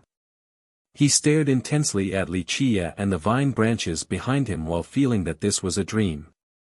As the forefather came closer, the experts surrounding Li Qie all made way. In fact, they could finally breathe easy. With a grin, Li Qie waved his sleeve to interrupt the forefather. "I am not your divine guardian or a vine controller, I'm only someone who is teaching a lesson to this group of foolish descendants in the vine stead." Li Qie naturally wasn't a so-called vine controller. He used the myriad age tree to communicate with the ancestral vine. Although the vine itself had no sentience, its instinct was still there and allowed Li Qie to use its power. The forefather said with excitement, "Regardless, you can still control everything here, so you are a vine controller. Only those with the permission of the ancestral vine would be able to use its power. You are speaking too much nonsense, but one thing is indeed true." Li Qie smiled, "I can indeed control the power of the ancestral vine." Chapter 1184, Vine Controller. Despite Li Qie's denial of being a vine controller, the sunflower forefather was still very excited. "After so many years, we have finally waited long enough for a vine controller to appear. We shall be able to rise in this generation." "Old man, you are overthinking things." Li Qie interrupted the forefather again and spoke in a lackadaisical manner, "This vine controller thing or the Citadel rising. I don't have any interest in this. I am only here to make a deal." Despite Li Qie's lack of interest, the forefather pressed on with some wishful thinking. He shouted at the experts and said, "What are you waiting for? Come and greet his venerable vine controller. His will is the will of the ancestral vine." In the mind of the forefather, this was a one and only chance of this generation. This was a vine controller. If he could keep the guy here, his ability would be absolutely priceless for their citadel. The experts here felt quite confused, but after carefully thinking things through, it made a little sense. Even though Li Qie was an outsider, he has clearly been accepted by the ancestral vine. Now, even the forefather has recognized Li Qie's identity. This meant that Li Qie had won the will of the ancestral vine. The experts came forward to bow towards Li Qie. This sudden reversal was like a dream. A few moments ago, they were trapped in a fight to the death against Wuxia, but now he had become the representative of the ancestral vine. Go back and do some personal reflection. There are things that can be done and things that shouldn't be done. In the end, the forefather yelled at the experts from the citadel before chasing them away. Eventually, the only juniors left were the Citadel Lord and Tingjiwen. Vine Controller, since you are already here, please stay at our citadel. There are many juniors that require your guidance, the Sunflower Forefather smiled brightly. Wuxia was not interested in being this so-called Vine Controller. He halted the Forefather again, I won't bother with this kind of laborious undertaking. My time is limited, I am only responsible for curing the ancestral vine. After taking the calabash away, I will have nothing to do with this place. The Forefather couldn't find an excuse to reject his refusal. He could only smile wryly, that's fine, we'll focus on the ancestral vine then. He was someone who understood the logic that an impatient person shouldn't be eating hot tofu. It would be troublesome to push Wuxia too much. The Forefather helplessly replied, no one knew that such a thing would happen back then. It was already too late once we realized it. The other jade pillar was destroyed while the heavens unleashed its scourge upon us. Wuxia coldly said, greed is one thing, but to not understand your own limits to this point. Of course the heavens would send down its punishment. If you all had an immortal emperor overseeing things, then it might have been a successful struggle. However, relying on you old bones alone. It was already very fortunate that the villainous heavens didn't render your citadel to ashes. The Forefather sighed again. Several of his senior brothers died miserably during this disaster, not to mention the calamity left behind on their ancestral vine. Meanwhile, the duo quietly listened. Even though the Citadel Lord knew a lot, this was the first time he had heard about the details of the past. While looking at the jade pillar that resembled a tendon of the heavens, Wuxia ordered the Lord, go up there and break it. Break it? The Lord felt his legs suddenly become weak and thought that he had misheard. This jade pillar was extremely significant to their citadel. Smashing it was tantamount to smashing their own treasure. Break it? Even the Forefather turned silly. He stared at Wuxia in disbelief and said, this is the only one left, if you break it now, Wuxia dismissively countered, break it and you will understand. The Citadel Lord glanced over at the Forefather. He didn't dare to do such a thing. The Forefather took a deep breath and commanded, break it. If his lordship orders it, it must be correct. The Citadel Lord took a deep breath then flew into the sky with a huge hammer in his hands. Both of his hands were trembling at this moment. With one smash, he would personally be destroying the most precious treasure in the Heavenvine Citadel. Perhaps he would even become a sinner of his sect. Chapter 1185, The Missing Calamity. Eventually, he took a deep breath while tightening his grip on the huge hammer. He clenched his teeth and made up his mind before ruthlessly slamming it down. Clink. With a pleasing sound, the jade pillar shattered in one hit as if it was made out of glass. Countless fragments fell down from the sky like dust. The Citadel Lord and the Sunflower Forefather both shouted, impossible. They were both aghast and lost in disbelief. The Citadel Lord looked in bewilderment at his hammer since he didn't expect to destroy the jade pillar in just one smash. He wondered if his hammer had always been this strong. What, this can't be. The seal is still here with the surviving jade pillar, but why is it completely undamaged? The Sunflower Forefather was overwhelmed with shock. As for Tingjiwen, he stood there looking silly because he didn't know what was happening. He had never been here before, so he had no clue about this seal or the calamity. Where is the calamity? It isn't here. The Forefather swept through the entire citadel with his divine intent, but there was no trace of it. Oh no, damn it. In the end, even someone in a high position like the Forefather cursed vulgarly. He thought of one possibility. Fuck, don't tell me, the calamity has secretly invaded the ancestral vine. His soul left his body when he came up with this conjecture and he felt his knees giving in. The ancestral vine has been invaded. The Citadel Lord had the same reaction after hearing his forefather. The hammer in his hands fell straight to the ground. That's impossible, the Lord was dumbfounded. Until now, all the ancestors and even the sunflower forefather were confident in sealing the calamity within the seal. It was just that they had no way of destroying it. Because of this, they had always been confident. The sealed calamity couldn't cause any damage. It was only a bit problematic that they couldn't destroy it. The seal gave them confidence and the illusion of having ample time to find the right alchemist to get rid of it once and for all. It is gone, the distressed forefather dropped to the ground. At this moment, he knew where it had gone and what they would have to face. He was scared out of his wits just imagining it. No one would be able to reverse this disaster. The Citadel Lord thought of the vine's imminent demise as well. He was dazed while his legs trembled. Is it that serious? Ting Jiwen didn't know the implications of the calamity escaping the seal, so he had to ask after seeing his seniors act this way. Very serious. The forefather calmed down and stood up to take a deep breath. A disaster is looming over our heads. Within just 2 generations, our citadel might turn into ashes. In just 2 generations? Ting Jiwen was shocked. This timeline felt far too short when a real disaster was approaching.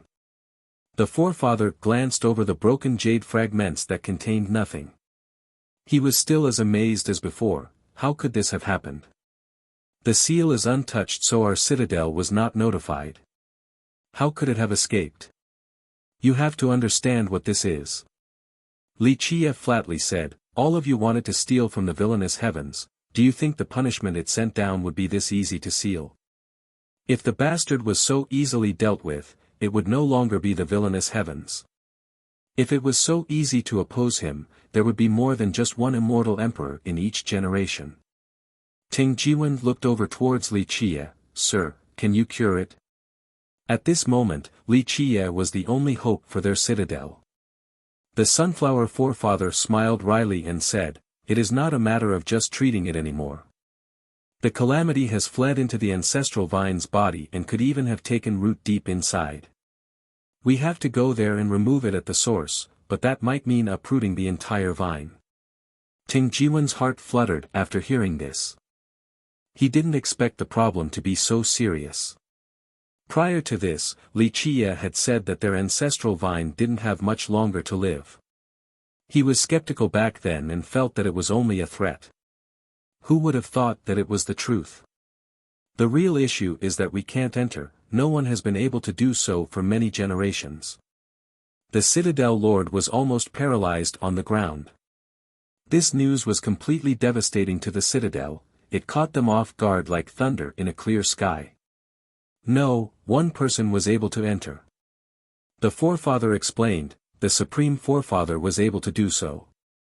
He was the only child of the progenitor. Not only was he a vine controller, he also inherited the bloodline. Ting Jiwen had to ask Li Chia, Sir, you are also a vine controller, can you go inside? Li Chia looked at them and smiled, right now, I feel like the heaven vine calabash alone is too low of a price. The forefather immediately looked at Li Chia, my lord, what do you want? Just say the word and our citadel will make it happen. He felt that Li Chia could actually succeed in curing the vine at this time. The Citadel Lord added, yes, please. Anything will be fine. If this was before, they wouldn't be so anxious since they thought that time was on their side. But now, with the new findings on the calamity, they finally understood how insignificant they were. Each and every disciple of the Citadel was willing to protect the ancestral vine regardless of the price. Li Chia glanced at the forefather and slightly narrowed his eyes. If I wanted other things from your citadel, would I need to wait until now? I already reached an agreement with your ancestral vine, just the calabash will be enough. The rest of the group became quite emotional after hearing this.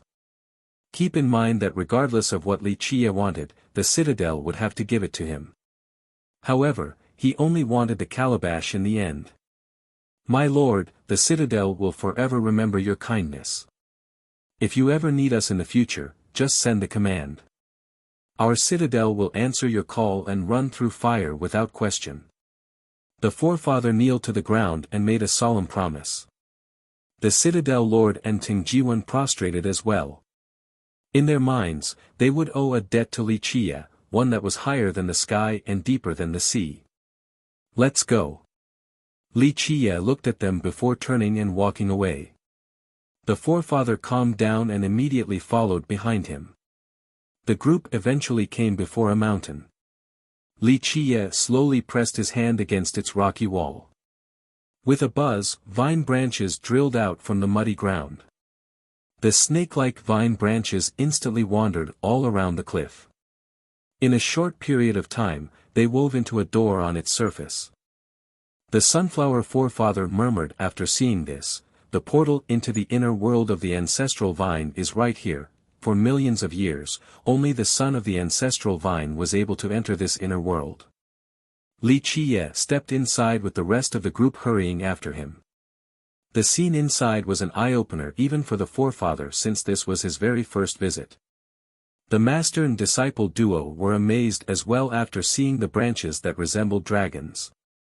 This truly made them understand how invincible their tree father was. Ting Jiwen eventually asked after calming down, "Can cultivators reside in this world?" Li Chia smiled, "Why should its descendants be allowed to stay in this place? So that they can extract the immense vitality within as well. To suck out all of the essences from the depths of the earth.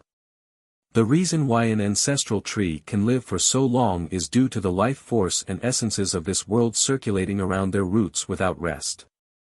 The loss in this process is very minimal. Otherwise, the trees wouldn't last more than 2 generations. He felt that Li Chia's answer was very reasonable.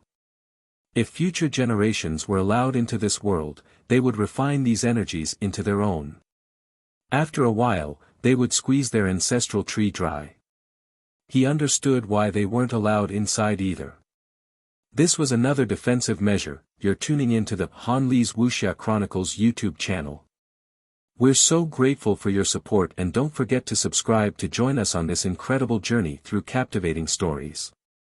Your generosity through donations truly makes a world of difference, as it's the primary source of revenue that allows me to expand and enhance this channel for you. Thank you from the bottom of my heart for being a part of this adventure.